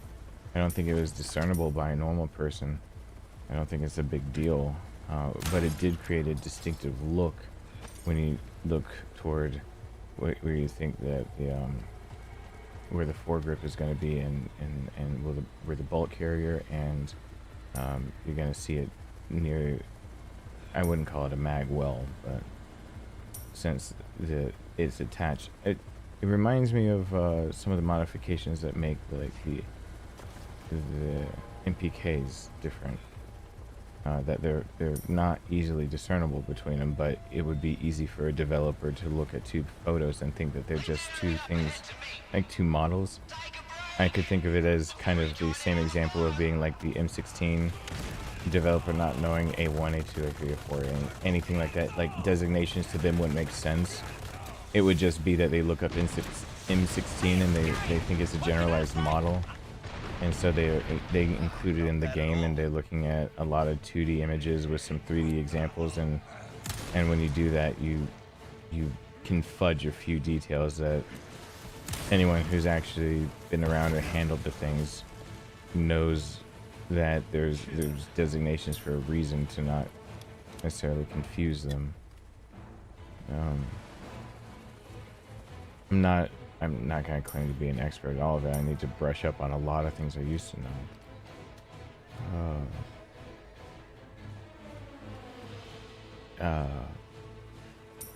Because I really do need to brush up on that. Because some of the things in these games I could brush up on and just spout off a little easier. Because, for example, like, oh my god. For example, it took me way too long, or I don't think I unlocked it. I was gonna look at something. It took me way too long to figure out why I kept thinking Glock looking at that Springfield XD9, especially after Mike Graham was right. The thing that I thought was more Glock-like, I thought was the grip being worn down in the back. And then when I actually took a really close look, he's correct. That is actually something more prominent. That I looked at the Springfield line. And even on the XDM and the XDM, basically it doesn't matter the caliber. It's obvious that the back plates are interchangeable on it to fit the palm swell. Then it comes with 3 standard, a small, medium, large type deal. That he's right. They're all, the stippling on it is distinct from a Glock, and it's not just what I perceived as being worn down Glock, and they might have looked at that. And what was actually getting me was that it's the front rail. That everything is correct on the Springfield XD in this game, which is also known as the Blacktail in this game, except that Picatinny rail around that area that is distinctly Glock and not Springfield. So like there are a few things that I'd like to brush up on so that when I spout them off, I don't accidentally make a mistake like I did there, because I absolutely sounded like I was talking out of my ass. But I knew something was off. I just couldn't put my finger on it at all. was trying, and I felt like I was failing. To put my to figure out exactly what was going on with it. Mike, all clear. That's more or less what I mean of things like that's more or less when I say things of the nature that I can tell there's a difference, I can tell there's something wrong, I can tell there's something, but like it's by nature that I realize that it's not right, and that's it. By nature I know it's not right, but it's because of my experience that I know there's just something off, but I can't. It's when you know something's off and you can't put your finger on it kind of feeling. But it comes down to firearms and stuff.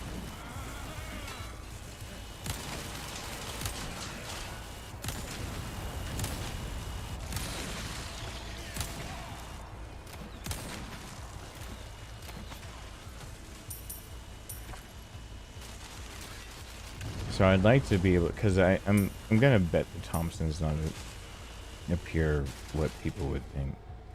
There's a few different models of just about everything, and developers many times are just like, this game is at least getting a few things correct.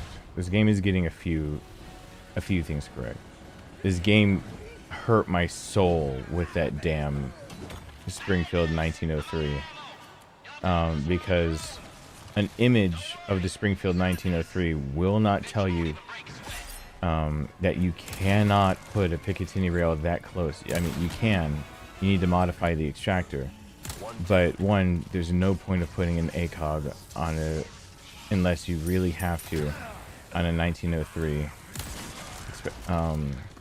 Like, it's just not the weapon that it belongs on for any reason. And then a picture won't tell you that you're going to, in a bolt action, do something that's very rare to do in a bolt action, which is stovepipe it.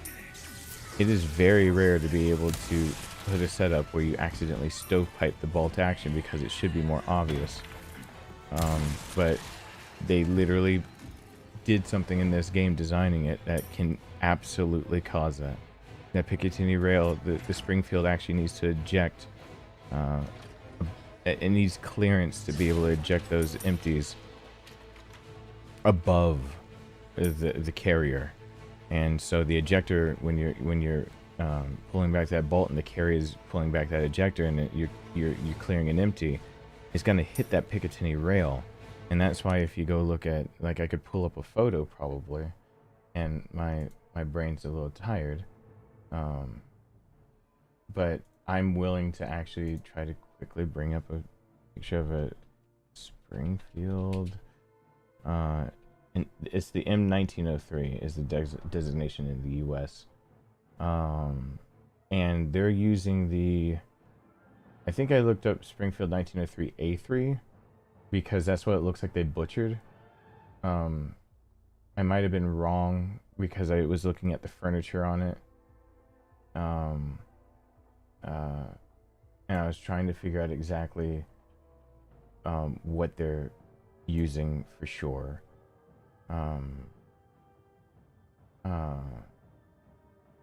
And you know, being the predecessor to the Grand, you're gonna see a few things, but I think it's the A3 specifically, because it just depends on, there's a few different differences, and the A3's got that more slimmed down where you could grind off and put the Picatinny rail. But I'm trying to find really quickly one that's scoped, so I can put up on the screen why that actually is something that can just bother me.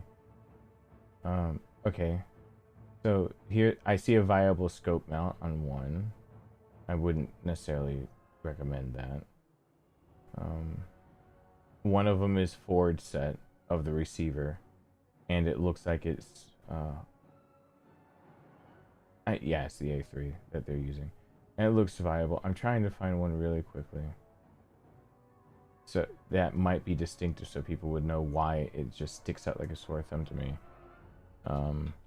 Because there's another way to scope the thing, and you're gonna see. Okay, So here's someone who tried to modernize the damn thing. Still a sin against God, I think. But there is a YouTube video. Here we go. I am going to just rip that thumbnail.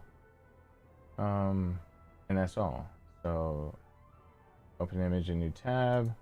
Just grab that image, save the image as, and I will show you exactly why things like that. It's not. This isn't 1903 A3, which would be the designation for the one that was used in the U.S. before the Gran.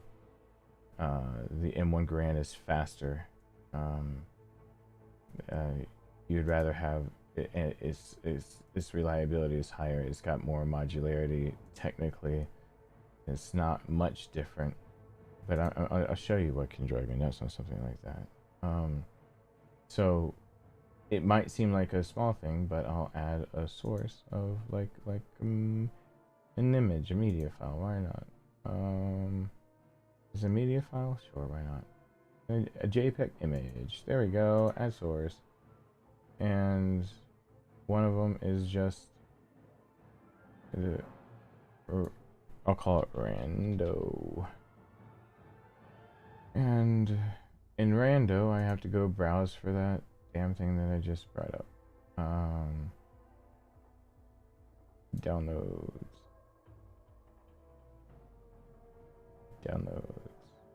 Okay. There it is. Link.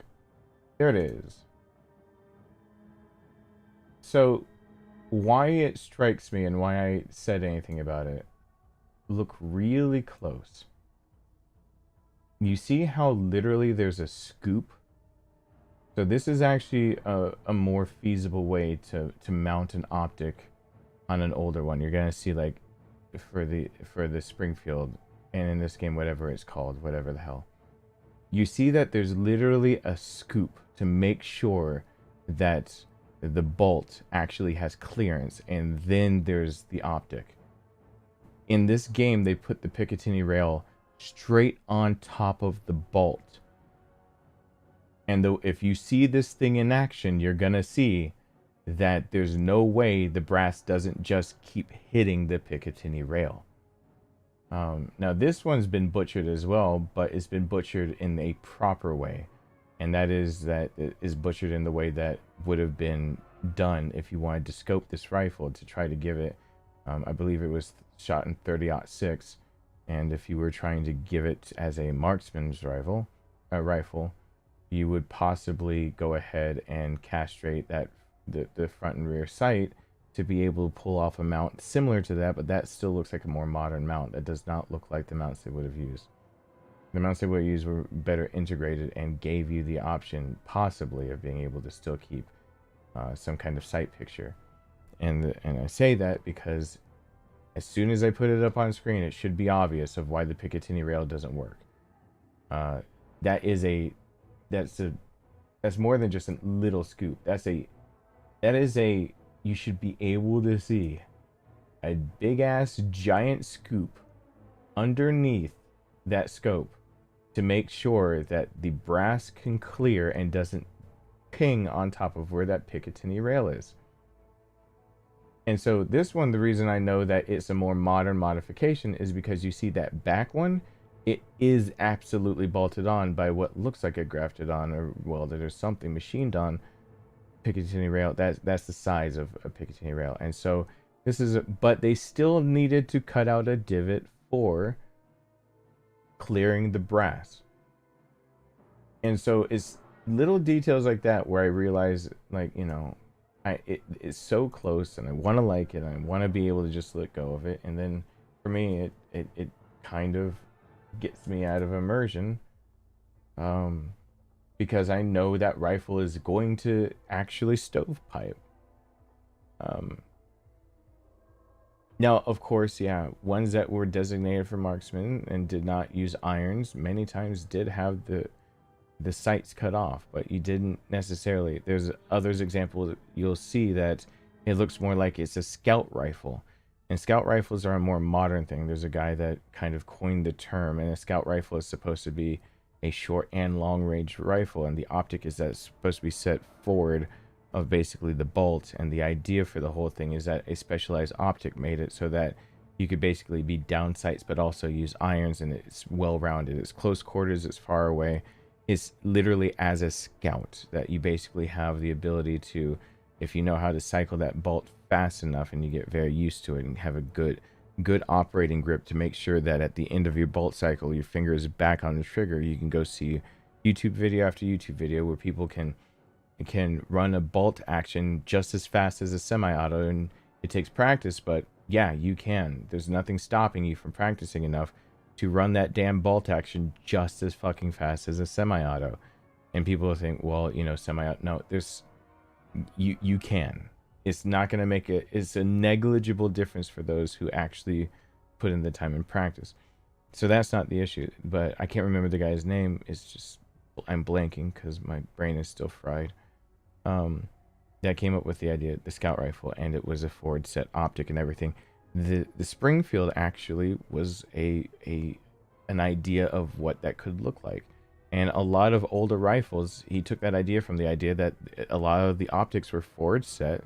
They were canted probably usually to the side of some sort. So a lot of Russian optics, a lot of UK optics that were designated.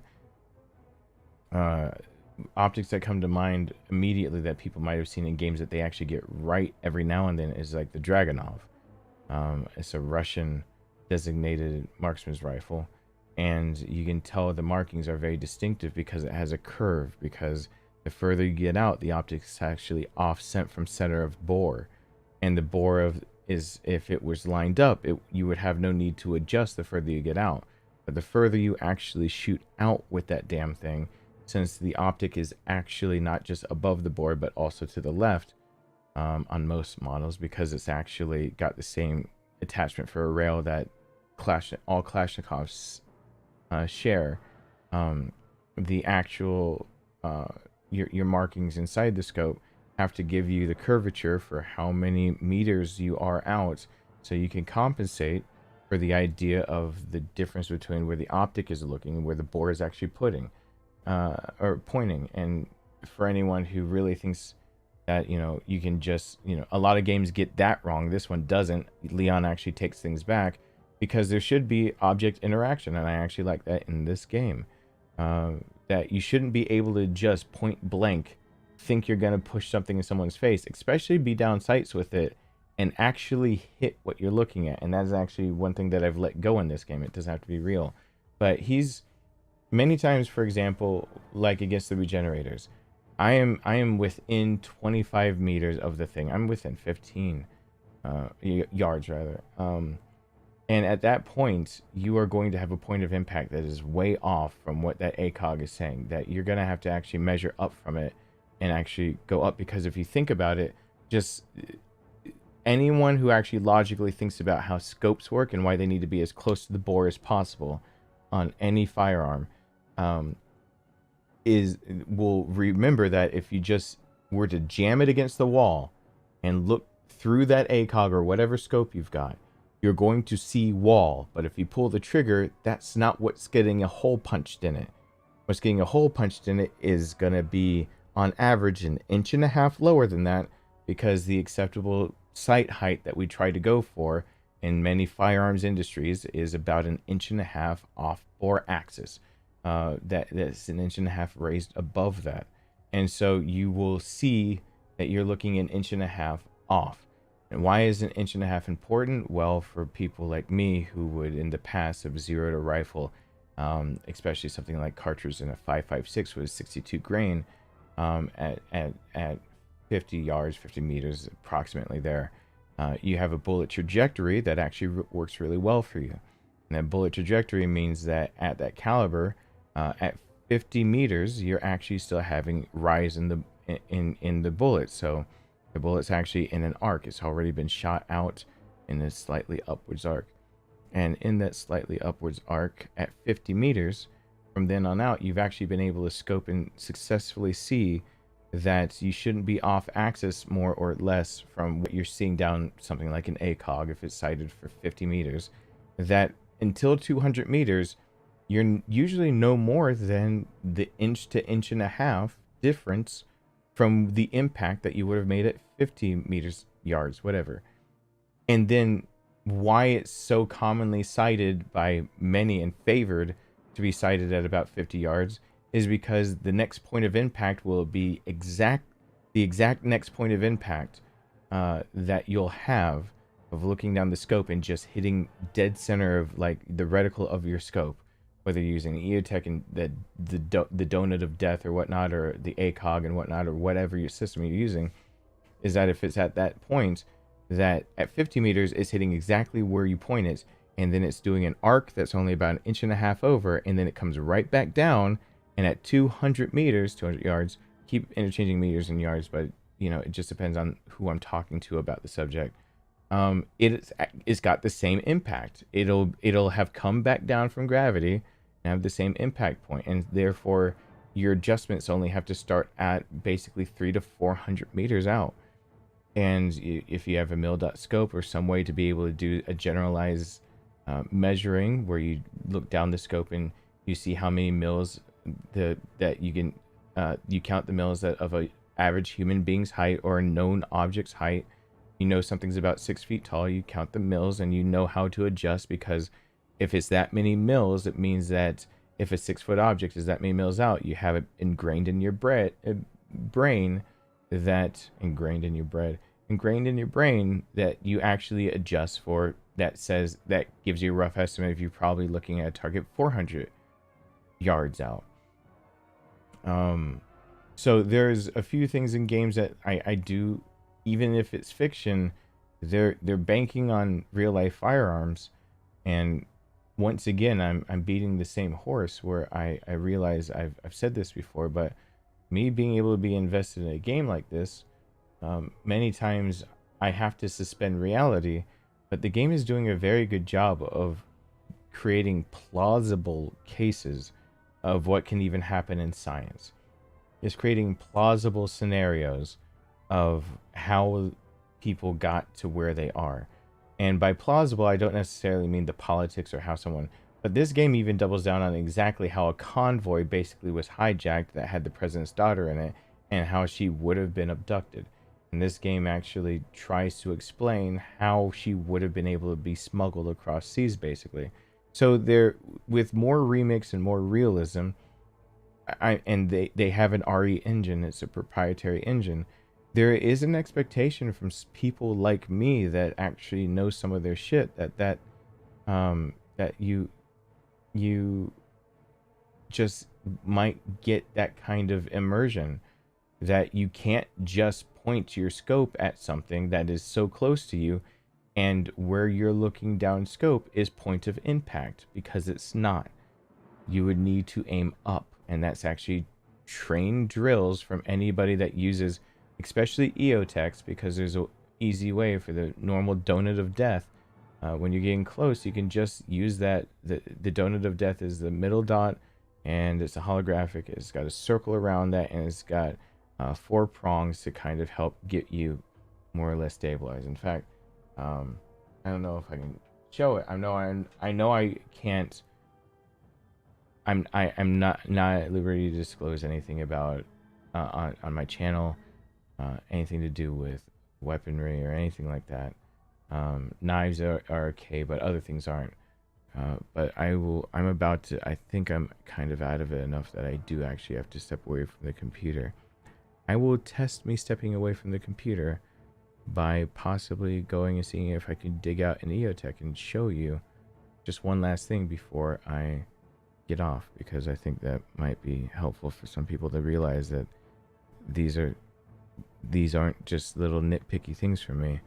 These are actual things that can throw me out of a game. And so when people ask or bring up or anything about the weapons, or even when I bring it up, my mind kind of races because I'm trying to think about things. So hold on one sec.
Here we go.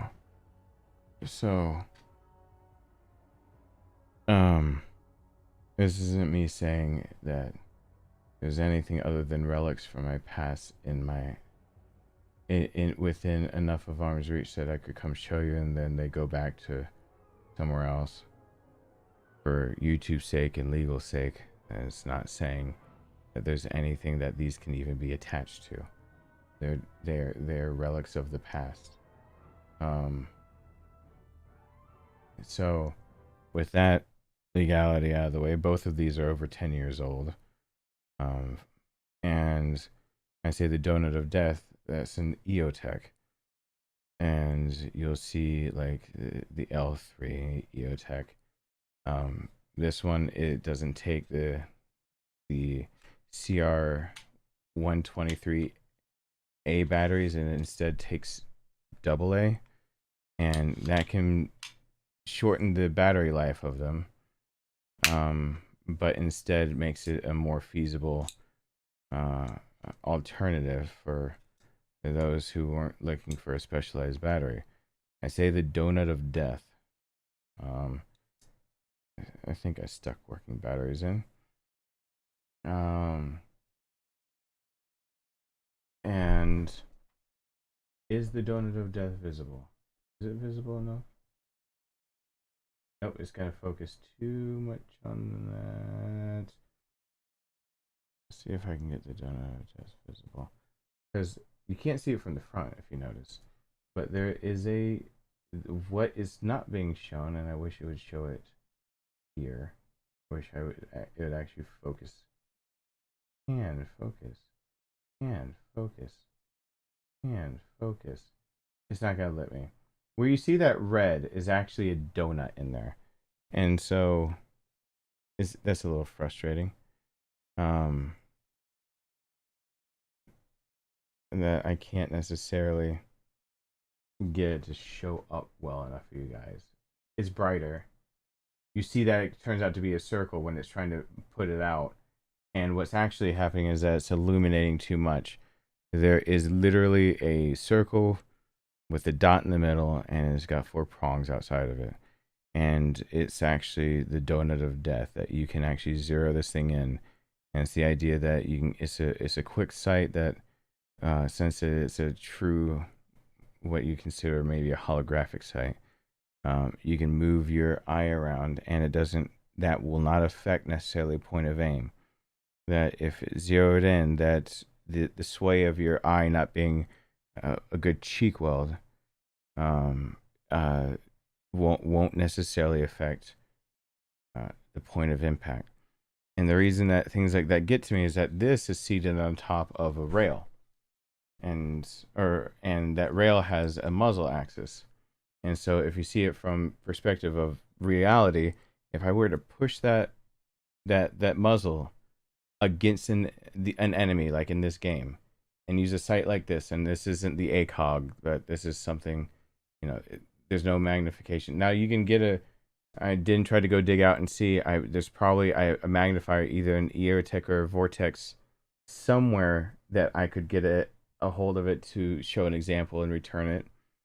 But that there would be a usually 2, 3, or 4 times magnifier. Usually it's a 3 times magnifier, and you put it behind and it flips into place, and you can magnify this.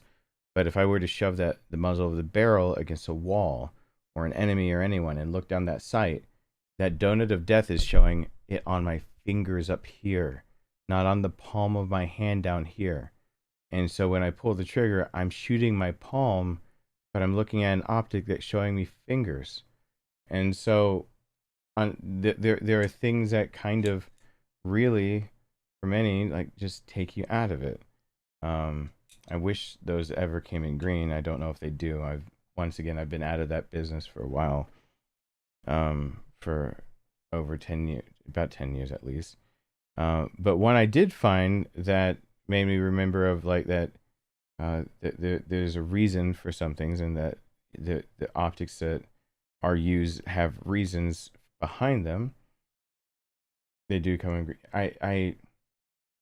like I said, these are relics of the past right now for me, because that's as far as I can say as far as YouTube before they get on to me and before any legal ramifications, because these can just be standalone. This one right here that I also pulled out of a place that contains relics of the past is actually something that you would see more of. That the reason why an ACOG is missing the ability to zoom in and is kind of pulling out. This is something I found 15 years ago, and would modify a lot of things that actually had an ability to zoom or to magnify, any magnification. This is basically, and if you see it's an ingenious design, it's basically the same thing as a zip tie, a reinforced zip tie that goes near where you'd articulate the handle of the magnification, but it has this little doodad on top that screws down on top of that zip tie. You cut off the top of it, and now you have a handle to be able to articulate it that's cheap. I think these things cost me $5 a piece type deal. A long time. I don't know, $5-10. Again, it's been like 15 years since I bought it. Bought these in particular. But this is from Primary Arms. This is a Primary Arms ACSS. That is calibrated for what they claim is 5.56, 308, and 545 by 39. You gotta read the manual to know which calibrations actually work for what you're looking at. But you pop off scope covers, and the specialty about this is that, once again, if you know what you're looking at, I can't as easily show, but magnification, you can't just do that on any scope. Once you look down there, is it at all possible for you guys to see markings? I'm not sure it is, because it's going to focus too far up here. There is an illuminated ring inside of this too. This is a switch on the side to be able to dial in between 0 and it goes to 11. So this thing does go to 11. But actually that 11 is misleading. And so you can dial in how much you want the inside reticle to actually glow, and you can actually see that it's glowing. Something is glowing inside of it, and it gives you bullet drop. That if you sight this one in, since it's created for 5.56, it's got a semicircle of death, and that the point of impact is meant for 200, and the next point is 400 yards, 600, 800. And then on the side of it, it has a scale, just like you would think of MilDOT, that would be able to tell you that you could line it up to a known size of an object, how far out something should be, and then you could make contact with that by using this. These are flip down sights, gaff tape to be able to make sure that it has a more positive contact, a one-piece rail system, so that you don't have to worry about two separate pieces. And in an emergency, if the optic goes down, you need to be able to rip it off.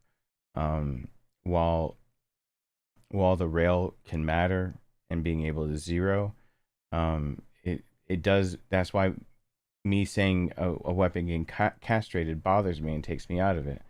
And it's because by castrating the weapon, you basically created a scenario where you can't rip this off and now use the irons. But if you notice, this is made for more modern, and it would be along the lines of needing a Picatinny rail to be able to use something like this. Once again, unlike the photo that I showed of what they did to the 1903, this is different. The one I've got has no gouge out the side of where that rail actually comes in contact. It doesn't need to gouge it out because it's not clearing brass. That one is clearing brass, and that is important. This one's obviously made for something that might be semi-auto.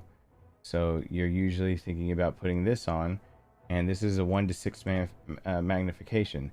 And I believe it's been again a while, but I believe the ACSS line actually has its optics so that your zoom does not affect your zero, which actually is a more premium feature on optics, that you can zoom, but you've got to either choose your 0 point at your magnification or at close quarters and adjust accordingly. This is a 1:6, so this would be more of a patrol slash designated marksman type deal. I say designated marksman because people usually understand that term, but that's not necessarily the term in colloquialism used in all armed forces or all sects of anything that have to deal with this. That you know, marksman for Marines is actually for proficiency tests that they used to do. Marksman's the lowest that you can actually obtain. So sometimes, depending on where you go and what you look at, you're looking at something different. Even if the game takes place in 2004, hell yeah. The ACOG was set on systems for Marines to train on in 2004 in PI in South Carolina. Yeah, it was in use. These things were in use. They're not new. Like I said, what I'm showing you is relics of the past. I know this is most likely about 15 years old, and if I, you know, if you realize that this isn't even a version 1 of an EOTech, and that optics like this are not new, they could grind glass down to be flat optics and have movable apertures and movable glass inside to make sure that you kept 0. Yeah, it would be the same. And the way that you magnify it is something that's not shown on the ACOG, and it's that. And it's exaggerated on this one, and it makes it easier to see that there is an actual manual toggle, if you think of that, but there's a manual lever that some have a lever. I've basically connected that, but you need to turn it to have a magnification.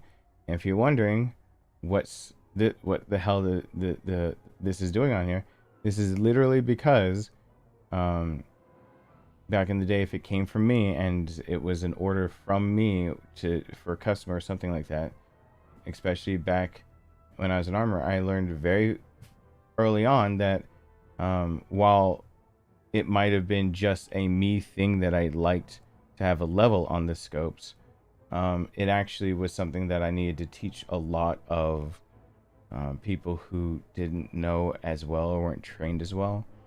And the scope, since it can reach out and touch someone, and is made to do so, and is made and calibrated also to be on a 308. 308 is a good caliber for a patrol rifle, and that's why it's got a 1:1 setting of being able to have both eyes open and have a sight picture. But if you're needing to reach out and touch someone, and you're flipping this thing all the way over to 6 times magnification, that level is actually, if you're having to shoulder the weapon, something that while you're looking down without having to get to have an improper cheek weld of any sort on the weapon, that you are being able to have your vision of your off eye, in this case it would be my left eye, see, while I can clearly still see a target and still see down sights, I can see the level. And if that thing is canted in any way, it's not hitting the mark at 400, 600, 800. It can be off.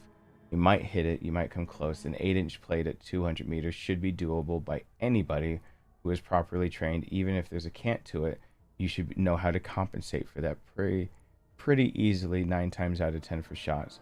Gets a little harder with iron sights. They're 45-degree offsets in case you do need to switch between. A lot of people who go tactical try to go and put too many sights on their weapons. They don't know what the hell they're doing, and you see a lot of just outrageous builds that have no practicality, have no use, have no anything. But the reason I even bring this up, in my tiredness, when I give off random measurements, you can see that the rail would connect here. The Picatinny slots are right here of where a Picatinny rail would go. And so if I'm putting the ruler starting there where it would make contact, with the actual rifle, and let's say the Picatinny rail is about as close to onboard axis as you're going to get. Again, when I say a number like randomly 1.5 inches, no, I'm not kidding. That is literally 1.5 inches. This rail, or the cantilever sight, what the fuck it's called? My brain just died. Your scope mount with the cantilevers that can break it away is literally 1.5 inches above, and that's not a just made up number that I said as an estimate. It is quite literally 1.5 inches as an industry standard, so that those who have calibrated glass know exactly that that calibrated glass can be zeroed consistently on whatever they're running, and that it consistently can repeatedly have contact if you need to rip it off the rails. Most rails do have markings that are higher up, that you have T markings. Usually they're preceded by T, so you know that it's, if you're at T6, that you need to reconnect it there, because reconnecting at a different part of the Picatinny rail could actually ruin your zero. Ripping this off can actually already ruin the zero for a rifle, but you're more likely to hold zero if you get a better scope mount. And it is being a one-piece design, that is it. Now, people would think that things like this are tactical, and I'm glad they leave that out of this game. These are specialized, and you see they're empty. They have no business having anything on it unless you're probably LEO or military. This is enough for hunting. This is enough for self-defense. This is enough for a patrol rifle if need be. Whether you are having to engage somebody in closer quarters and you need to use your primary system to do that, or that you're engaging somebody at 75 to 200 to 400 meters out. And so the problem that a lot of people get is that I know this is actually not the best mount. I know the optic is damn good. But I know that this isn't the best mount, but a lot of these come with something that tries to adhere to the tactical side of things, which is giving you rails all over the fucking place. One, these rails are leveled, so if I took a level to any of these rails, when this is leveled, you're going to see it's all leveled, so I don't have to worry about setting something on the surface. I have nothing that I need to set on this. One, I don't own anything that I need to set on it. I have no reason to put anything. I don't own any systems or anything like that to put anything on it. But what this would be used for is the idea that this scope might be a part of a system where you might be running a light of some sort, but not the light you'd think of. You might be running a system that would require maybe, for example, a backup close quarters reflex sight, something like that. Something you would think of like this, but much smaller and more compact. And it basically what people would think of as a red dot, and you could mount it here. And the purpose would be is if you're running this system and you come into a problem where you can't get down sight, or that you are at 6 times magnification and you come up to a problem, you're going to have this sight probably, and a lot of sight packages are packaged like that and sold like that. At least they were back in the early to late 2000s when I was doing more of this stuff. They're packaged and sold to even customers and civilians as being needed as together, and that's not as true. If you're a civilian and you own something for self-defense, you probably need to practice with one system and know what ranges you're using it at. You don't need to go overboard. You don't need to weigh down a weapon. You don't need to put so many things that can confuse you, because most civilians don't know what it's like to be on a two-way firing range. So the last thing you need, some random civvy that thinks that they're putting together a tactical rifle. They've got an AR-15 platform. That's not an assault rifle. It might be patterned after one, but literally the Sturmgewehr, it's a German word, Sturm. It's just shortened right there. You see in Resident Evil 8 that they sort of Sturm, whatever. It means storm rifle. And in translating that to English, instead we named it instead the assault rifle. And the storm rifle's capability was to have a rifle cartridge and to be able to have auto fire. That it had the ability to automatic, at the very least, if you want to say assault, burst fire. So, you know, against popular belief on whatever you've ever read, if something says that it is an AR-15, the designation of Sturmgewehr. Yeah, there we go. I don't pronounce that very well, but that just means storm, and it was a storm rifle, because it could send a storm, a torrent of bullets, a thunderstorm your way. Basically, it's an apt name for being able to send an automatic rifle with down range. However, the thing is that if it does not have the ability to be an not semi-auto but full auto, it cannot be an assault rifle. So why is it named AR-15 for the platform? That is truncated from CAR-15. In some schools of thought, there's a little there's a little confusion on exactly, but Armalite is the company that was most well known and designated for a lot of what you get down the line of what you think of as being assault pattern rifle, and Armalite 8R 15, and the 15 designation is to say that it's shooting 5.56. An AR-10 would be shooting 308 or that 7.62 NATO. 5.56 is also a NATO standard. You out of a 5.56, you can fire a 223 Remington, which is the civilian standard, more or less. Usually it's 55 grains for that, as opposed to 62. There's a few differences. The length and when it engages the actual barrel and the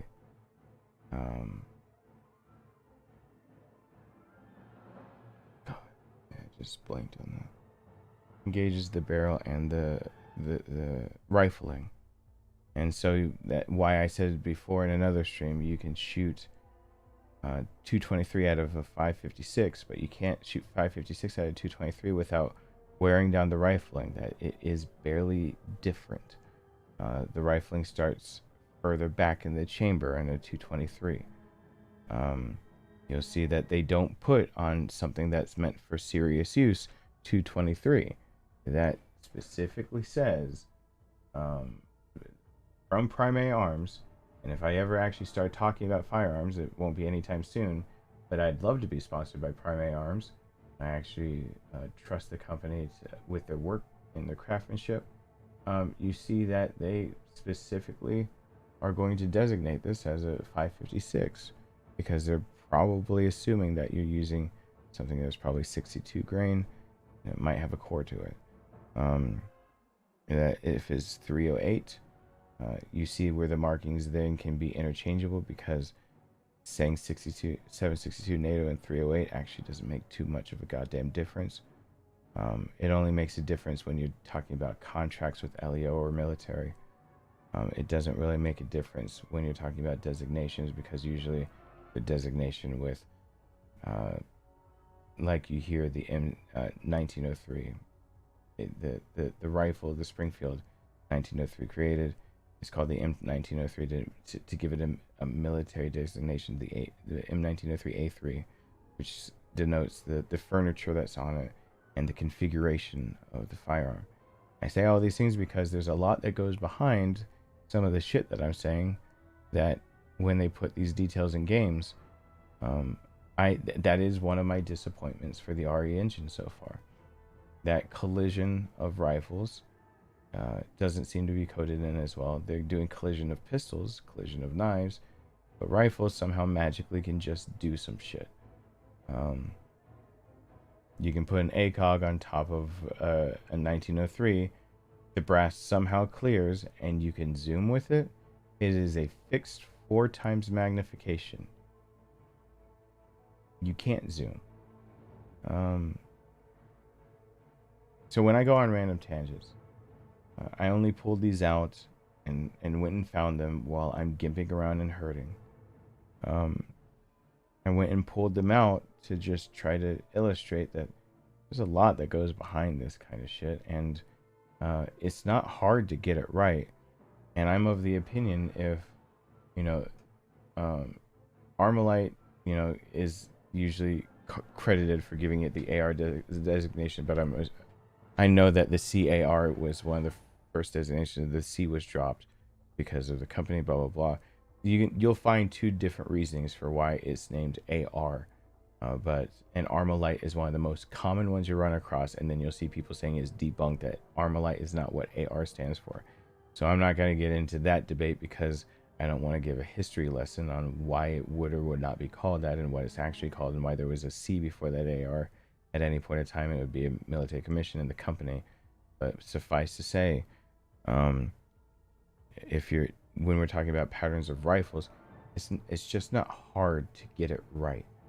And if you're going to reproduce something and put it in your video game, it's going to make my eye twitch a little when I have to stare it down, playing a game that has, you know, since '98 has actually guessed viruses that are viable that we can make today. It would be considered a biological weapon and you'd be put away for life for creating it.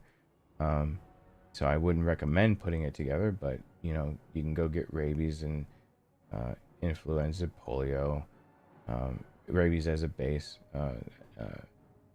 measles, make sure that a bit of encephalitis is sprinkled in there, a few other things. You make the T virus. That's the T virus. And you created a biological hazard, just like in this game, and you also committed what would be considered a terrorist act and a war crime, depending on your situation. That's very, very illegal, and there's a lot of charges, and you know, you're in trouble. But also, you'd need access to facilities that could do something like the CRISPR process. But in my opinion, it's not. What I always get confused about is, one, Call of Duty is one of the worst offenders of tricking out a rifle in just obnoxious ways. That is useless and it makes no goddamn sense. If you are Spec Ops, you might be running a certain type of laser down the side where you've got nods on your night vision and they're on your helmet. You can pull them down, and depending on the generation of nods that you're using, how clear vision, or even if it covers both eyes, it depends on the operator, the situation, the contract. Most nods now are more of what you would think of binocular. It's covering both eyes. And in those situations, you might see that little laser that's running down a lot of those rifles, and it's on the 3 or 9 o'clock, and that on the Picatinny rail for some of those is an infrared laser that with the naked eye you can't see, but through nods for night vision, you absolutely, it lights up a target. So they don't realize they're lit up until it's too late. They don't realize that they actually had sights on them. And usually lasers are used, a laser railing or anything is used for quick acquisition at a known or close range, so that you can intuitively get on targets, and that you would switch back to your actual sights or better sight picture for anything further away. When you're talking about people having to do tactical drills or anything that's indoors, it would behoove them, especially to go in at night when they're possibly asleep, not prepared, disheveled, and to put a laser. I've seen people who have home defense weapons, and they've put one of those fuckers that cost anywhere from $500 to a few $1,000s on the sides, and they don't even own any nods, but it has the ability, because it's marketed as such, to put out an infrared light as well as a red light as well as a smaller flashlight that's useless. I can see the red, but if you don't have nods, like why do you have it? But especially when I talk about these things, and I know I'm finished for playing tonight. I'm not finishing this part. I'm too exhausted. and I apologize for those that were waiting for me to keep playing. I've been playing and I've been live for well over 12 hours now. But I can go to bonuses and show you that when they start modeling things, that those things can just be a detraction because I'm showing you literally what's going on. And that detraction, this one's the most interesting one. This is the Terminator gun. Terminator 1, where they did have to run a battery pack through Arnold's sleeve to be able to light this thing up. There's an old laser sight that's put on the top of it.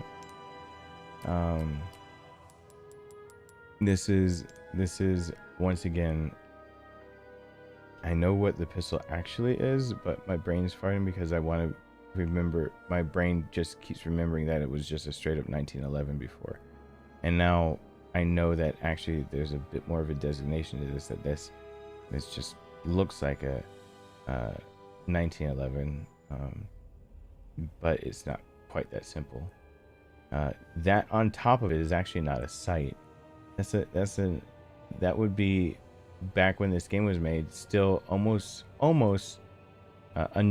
still a nod to the science fiction of Terminator, that he picked up a weapon like this, and I believe it was in Terminator in 1911.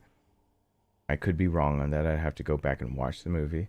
And he had a laser, and the laser actually, this was the laser, not an optic on top of it. And while it was science fiction back then, because they had to run a battery through his sleeve and wires to be able to light the thing up, now this is feasible to do that. And one nice little detail they have is that you can co-witness that, even if that's mounted there, that is a very awkward mounting point, that depending on, since you have one point of contact against the weapon, unless there's an indentation that they actually put in the grip to help this. And the reason why I always want to shy away from saying that this is 1911 for sure, my brain wants to not disappoint Browning one day. John Browning shouldn't turn over in his grave because of me, but that trigger is a dead giveaway that, I need to have my head clear. These are what would be considered target or possibly sport sight for the rear, at least. The front is just a blade, and they're not necessarily combat. They snag, and they're not combat because there's no way to manually be able to, at a 45-degree angle, if you've got one of your arms disabled, to be able to cycle and manipulate the slide if something went wrong and you needed to do that with one arm. The laser actually is canted like it should be, to clear the iron sights, but this is the exact type of thing that should be on the 1903. I'm glad I could help these. And so, with all of that explanation, now it should make more sense of me being able to post a picture on there of this. The actual thing needs a cutout to clear brass, yet the one in game, they just stuck on top in probably the worst place. The wood looks like it's just plastic, so it's not necessarily the best grain texture, but it looked better, I think, on PC. The front end, to me, the dimensions just look a little off. They castrated that iron sight, but then they stuck this Picatinny with an ACOG. And they didn't even get it right. They could have asked me. They could have asked any actual firearms expert and gotten this detail correct. It's not a hard detail to get right. And for a game that's trying to so faithfully recreate it, between that and the trigger guard not being just, sheet metal that's bent for the 1903, usually. It's not usually going to be stamped and milled and all that. It's going to be it's going to just be a piece of sheet that's bent for the trigger guard. It's not going to have that sharp angle of almost like the 90-degree type deal. If you're going to replicate the firearm, replicate the damn thing. I mean, they call it SR M1903. M1903 is the correct designation. SR, for legal reasons, probably to not have to pay. But if you're gonna put it in the game, just replicate it. To me, it's that easy, and why some of these things can be a drawback. Now, the scope I literally just showed, instead being a 2-ring, basically type scope mount that has no lever to be able to rip this off. If your optic goes down, this rifle, which I do know more about, and I'm forgetting the Stingray's actual use. I believe it's across the pond, and it's one of those that I wouldn't necessarily off the top of my head know. Its design is actually pretty spot on for the majority of it, and they get the optic correct. You could stick an ACOG on this. This would be more feasible. But when I'm talking about ejection ports, there's the ejection. It's right there. It's that little gray slit you see. It's too small. I thought the ejection was actually on the side for this again. I didn't think it was bottom ejecting, which you'd be able to see. And I'm almost positive that that's a reciprocating handle that you can flip out. I'm not 100% sure. Again, it's one that hides in, can flip out and be manipulated, I think. I'm not sure. But again, if your brass is supposed to clear that is, I believe it was a bit wider. And so while it doesn't seem like it's a big deal, once again, how do you clear your brass? And that little jutting out is actually a relic of the past that is not all that unfeasible. I believe on a rifle from this era, no matter what, they would have gone with the M4, the M16, where the lower receiver design, where they want to have basically a brass deflector, and that's what that little jutting out is, right in the middle. And yeah, it's a free floating barrel. The barrel is not actually touching any, so you don't need a barrel shroud for cooling or anything. The barrel can heat up and actually lose its zero a little bit if it's fired very quickly. The rounds in it look like they're 5.56. I believe this could be chambered in 5.56, but it was more commonly chambered as 7.62 NATO. I could be wrong on that as well, but I'd have to look it up, and that's what drives me nuts. I look those things up, and then because I know this weapon, I just don't know this system off the top of my head, and it's kind of driving me crazy. And so, you know, I go through all these things and try to just show every now and then, when I'm especially, you know, deficient on blood and out of it, that again, if you're going to just, if you're gonna replicate the weapon, just replicate it. If you don't know how to do it, just ask. They only had to do that, and what's obvious with a lot of these is that they just use pictures, or they did have a reference. So to end off the stream, the reason why there's some that are kind of like the trusties and whatnot, where it's really hard to get them wrong, and it's really disappointing when they do get them wrong.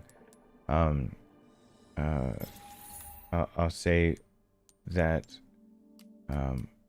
one of them that they get wrong in this game is that this is a recoilless system. So if you see where, and the sad thing is that they actually modeled the rest of this correct. That they, yeah, it's actually not a true 1911.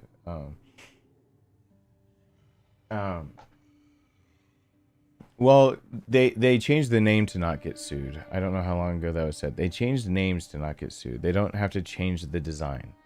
There's nothing to say that you can't model the exact down to the scratch of a reference.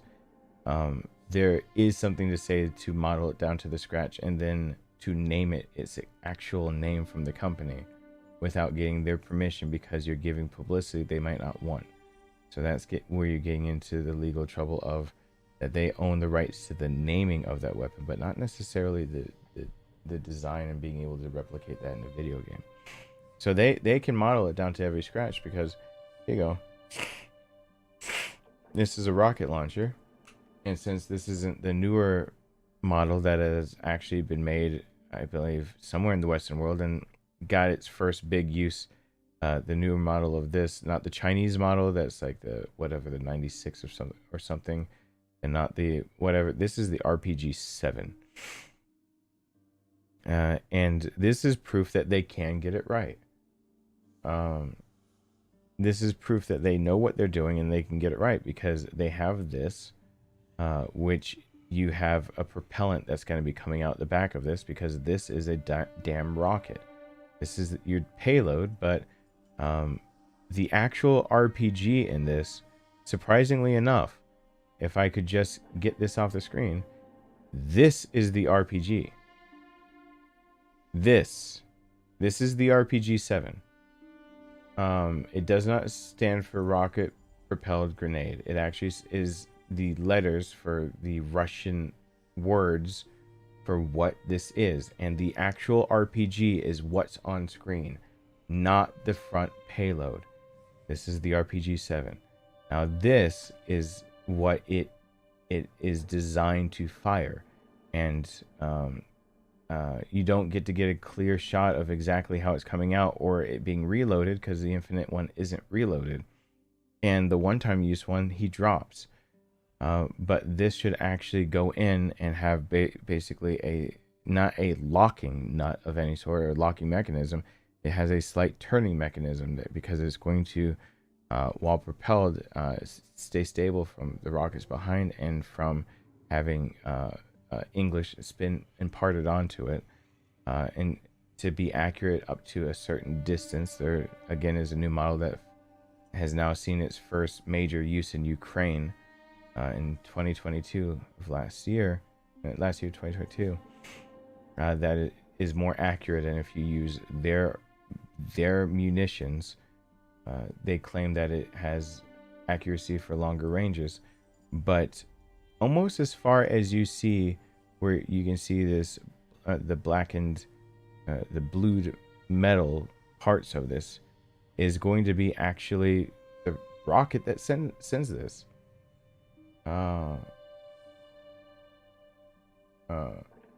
You don't have to give for anything. The money is, I'm not getting into that. You guys don't have to raise money for. The only thing I'm gonna ask literally to raise money for is in memorial of my brother, Sunday, for the American Brain Tumor Association. It will be a link in the video if I am still alive and able.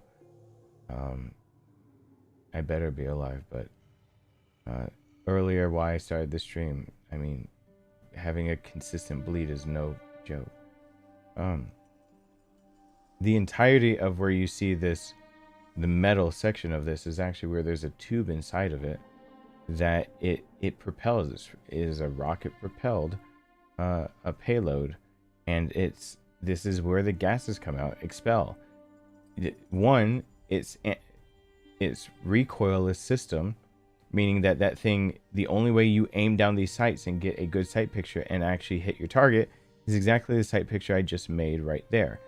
That you get that sight picture, you place it in that notch, and you have two loops that are oblong instead of getting two circles, and they made it about the correct size actually, which usually they make them bigger for video games because you're trying to use it, and you would line that sight up and fire. And the reason you can get it more or less accurate at certain distances, up to a certain distance, is because the thing doesn't kick. If it were to kick, there'd be a problem. If it were to kick, you would actually throw the thing off course. But it's obvious that they can get this right. This looks like an RPG-7, and where I'm even seeing things like these 2 screws that are right there, that's actually correct for the mounting, I believe, of the back sights. There's a flip sights on them. This is meant to be broken down, I believe, into 2 pieces for portability. I believe the RPG-7 is a 2-piece breakdown system, not including the munitions that go on the outside. It's obvious they can get that right, and they go after other weapons. Yeah, it's obvious they got some of this right. This is 2 different MP5s, the MPK5A1, I think, something like that. I'd have to look up, but they've mishmashed 2 and they castrated the damn thing. Because where the hell are your iron sights on something that you're definitely gonna shoulder if you're gonna use? But they got the markings correct. It is an ambidextrous thing. I do like that they don't have anything like like Call of Duty. I like that there's no idle animation of doing a press check. Leon does a press check in this game of his pistol twice over. Once when he's 2 prominent times. Once when he does a one-handed press check when he sits next to Ashley, and one when she stovepipes and he clears the stovepipe and releases the mag to make sure the mag is fine and it didn't accidentally seat the next round partially up. Clears the stovepipe, reinserts the mag, racks the slide, and does a press check to make sure that round is actually there. If you've got time in the middle of a conflict to be able to make sure that you have a round chambered properly, you're usually going to do it. And so this, I'm glad, unlike a lot of games, this game gets it right that he doesn't idly try to press check this thing. It's got a rotating type mechanism to be able to engage the primer on the back of any of the munitions fired through this. And if you do a press check on this, you might throw it out of alignment and it might not fire anymore. This is one of the few weapon systems that you absolutely never ever want to do a press check on to see if it's chambered. Once you've actually done what the manual for this weapon says, and the manual for this weapon says to actually do the HK hit top, and when that slide at the front is actually towards that notch where you see that it's not a reciprocating bolt, but you see that this has up front that damn, just forgot the name of it.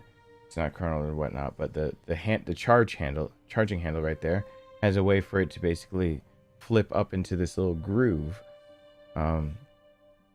and that the manual even says to make sure that it's seated properly and seated with a lot of authority, and to make sure that the system's working properly, you do the HK style of hit the damn thing. And so because you're hitting it, you're making sure that you chamber the next one. They got this right, which is surprising. I can't read all of that and turn over when I've got fireflies. Hey Darks, I'm liking the game. I'm nitpicking right now. I'm just talking about things that are just specific to me. Then this is my problem. That they can get so many things right, and then they absolutely can screw the pooch on other stuff.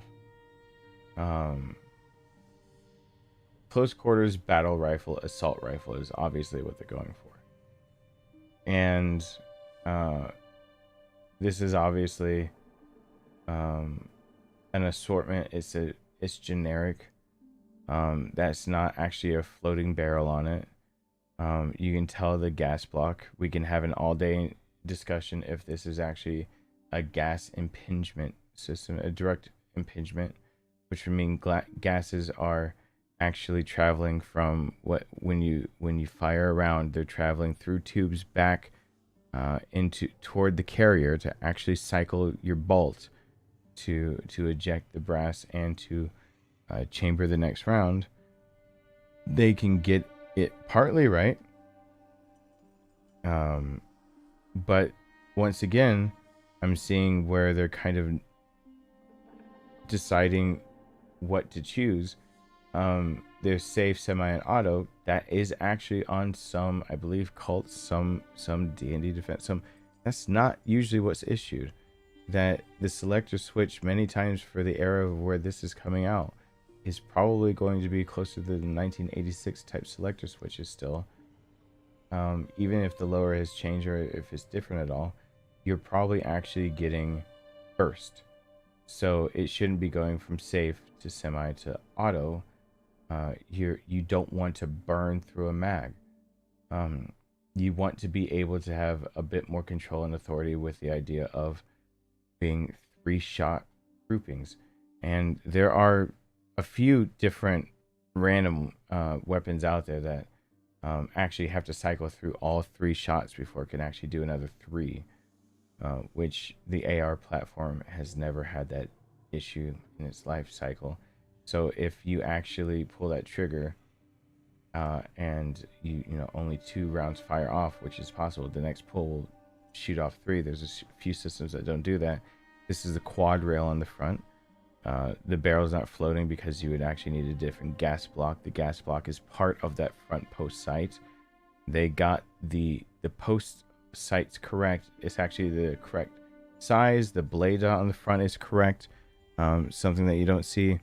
I hesitate to actually call it what I believe it is. There's a bayonet lug, but this thing usually as issued, and it makes it look like it's an issue, there's no dip in where you could actually mount underneath your launcher. There's a bayonet lug, and that's true. It's a stereotypical birdcage type of flash hider, or whatever you would want to call it. At least it doesn't do the stereotypical starburst shape, because but if it did, this is one of the few ones I've seen that, you know, has the stereotypical shape that would make you look like you're seeing a starburst every time you fire the weapon. It's got a foregrip. That's fine. You see the screw at the bottom of the foregrip is what was actually in style from 2000s to even sometimes now, but is running out of style in a lot of different ways. That foregrip, you can unscrew the bottom of it and probably have extra supplies. It's got the literal standard grip of an A2 grip for a rifle like this, I believe. I might be talking on my ass a little bit because I'm losing my mind a little. But that foregrip is, and the way he's firing it, all makes sense. It's got the deflector again. It's got that little button right there is actually where you can make sure that you seat. If your bolt carrier didn't slam, where you have the charging handle on top, and they get that right. If you think the round didn't seat correctly and that's why it's not firing, you can smack the back of that thing, and hopefully you actually just had the bolt carrier not sticking and jamming. It's not that you need to spit on it or something to lube it, because you need to run an AR platform wet. And that's not me trying to make a euphemism or anything. That is literally, this thing needs to run wet. It can't run dry unless you have a specialized bolt with a specialized coating, like a chrome type coating that actually is more or less self-lubricating. Back then they wouldn't have had it. So this thing needs to run with a lubricant to make sure it's cycling. And if the lubricant actually is jamming up or is gunking up at all, you could force another round to be chambered if it's partially chambered by slamming the back of that, what looks like a button right behind the deflector. They're getting that right. That would have been in style in 2004. I'm seeing that the mag catch is where it should be, standard. It looks a bit scuffed up, which is fine. It's not, there's no denotation. That back sight isn't necessarily what you'd think of as standard. I don't think that's H and K. But it's for some reason it's dinging a bell on my head that it's a smidgen off. You see that they had to level off where the quad rail was at front. But at its crux, it's of course not, is a standard buttstock that has an adjustable stock length instead of what is that, the A4 that's got the, I can't remember designate, my brain is dying, that actually has a stock that is a fixed stock length instead. The reason why those things are important is because if you get this weapon wrong, you get it very wrong, that bolt carrier actually slams back into the buttstock. Basically, there's springs that send it back forward. Whether this is direct impingement like they claim that they're actually sending gas, literally this is a mixture, and that's all I will have to say of a blowback system and actually direct impingement, because there are systems that actually do send the gases that are expelled when you fire a round off back toward the bolt to cycle the bolt, and usually it takes about 3 separate tubes to be able to cycle that damn bolt. If that system were truly that, a 5.56 is not actually cycling it all the way, and a partial impingement of a gas block system, because again, that front side is actually part of the gas block that is sending a small tube that is actually even modeled in this game underneath that quad rail. That there is a tiny little tube in there, and you can barely see it, and it looks like it's part of the actual game, but that line that's in between the circles of that foregrip, so you see that it's got the foregrip that I'm talking about, but I'm talking about the quad rails above it, and you see the circles are to vent heat. On the top set of circles, you see that underneath it looks like there's a line. That's not the other side of the rails. That is a tube that sends gas back toward that bolt to help cycle the bolt. They got the lug underneath for a bayonet mount. They forgot a cutout for possibly this being issued as needing to have any type of grenade launcher mounted to it. That's fine. This is something that actually is feasible to run into in this configuration.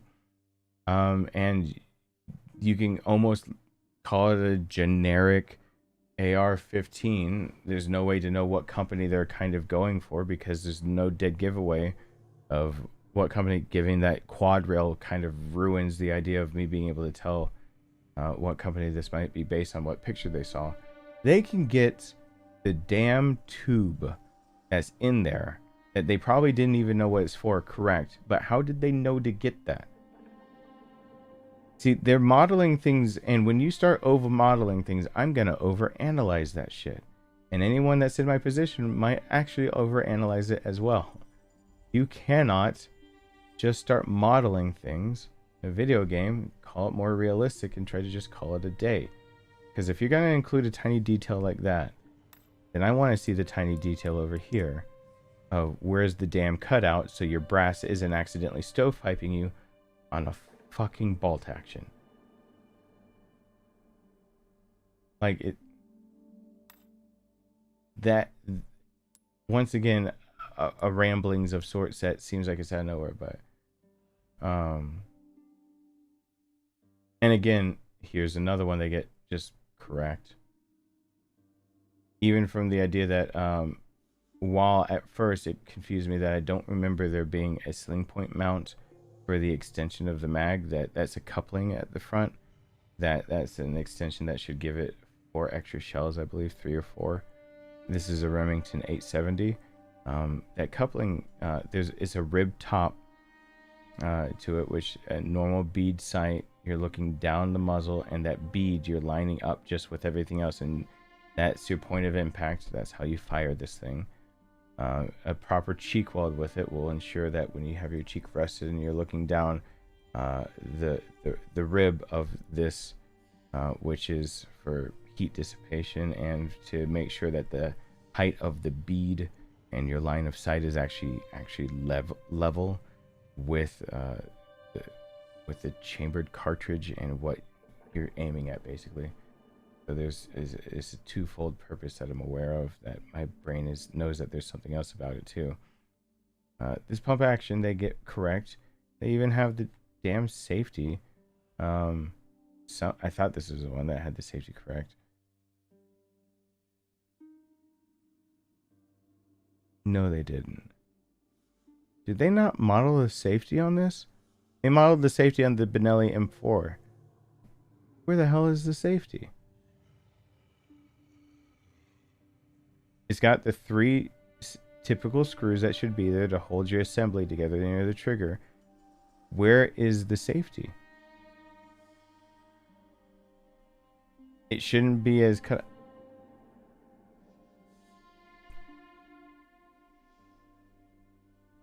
And this is where I realized what happened is that somebody literally took a picture like this off the internet to design this.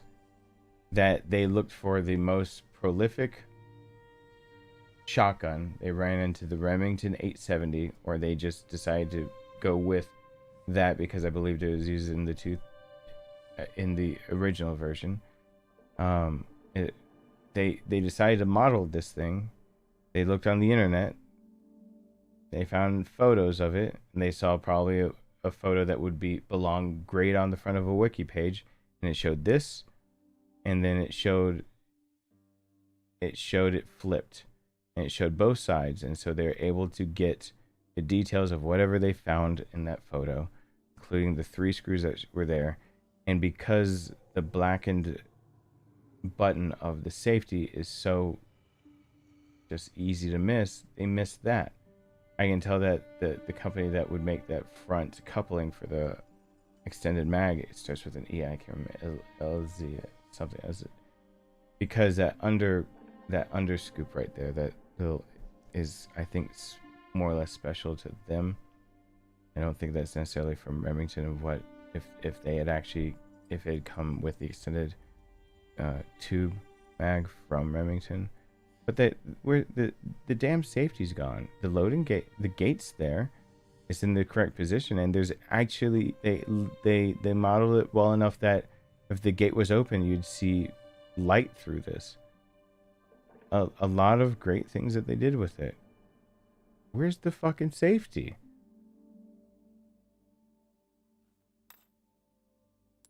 But they caught it on the Benelli. This is the Benelli M4. So that little, they caught all the important things. I guess it's just more prominent on Benelli M4. Because when you look at it, that one thing that you see that's red near the front of the trigger guard is actually the thing that releases your foregrip to be able to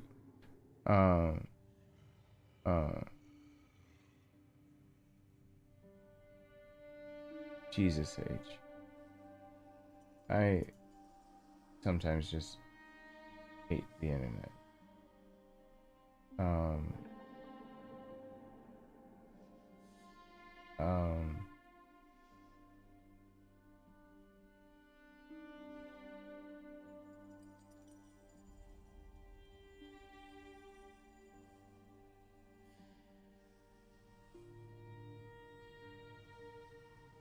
I'm finished. That ruined my appetite at all for trying to say something of what any passions of mine as I wind down, try to sleep, because I don't know.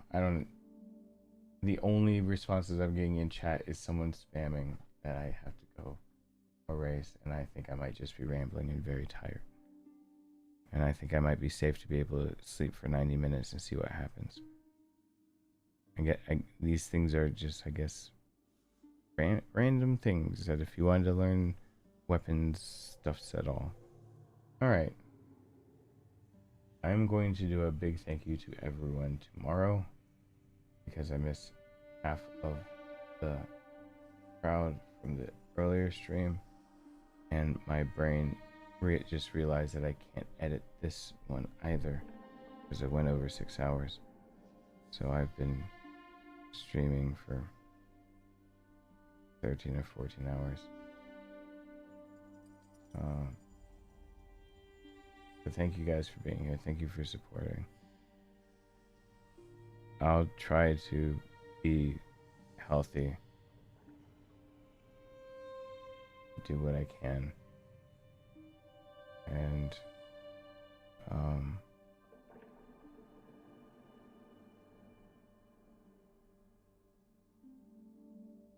see you guys soon, hopefully. Because if you're not seeing me soon, I'm not doing very well. I need to be up and talking. So, bye.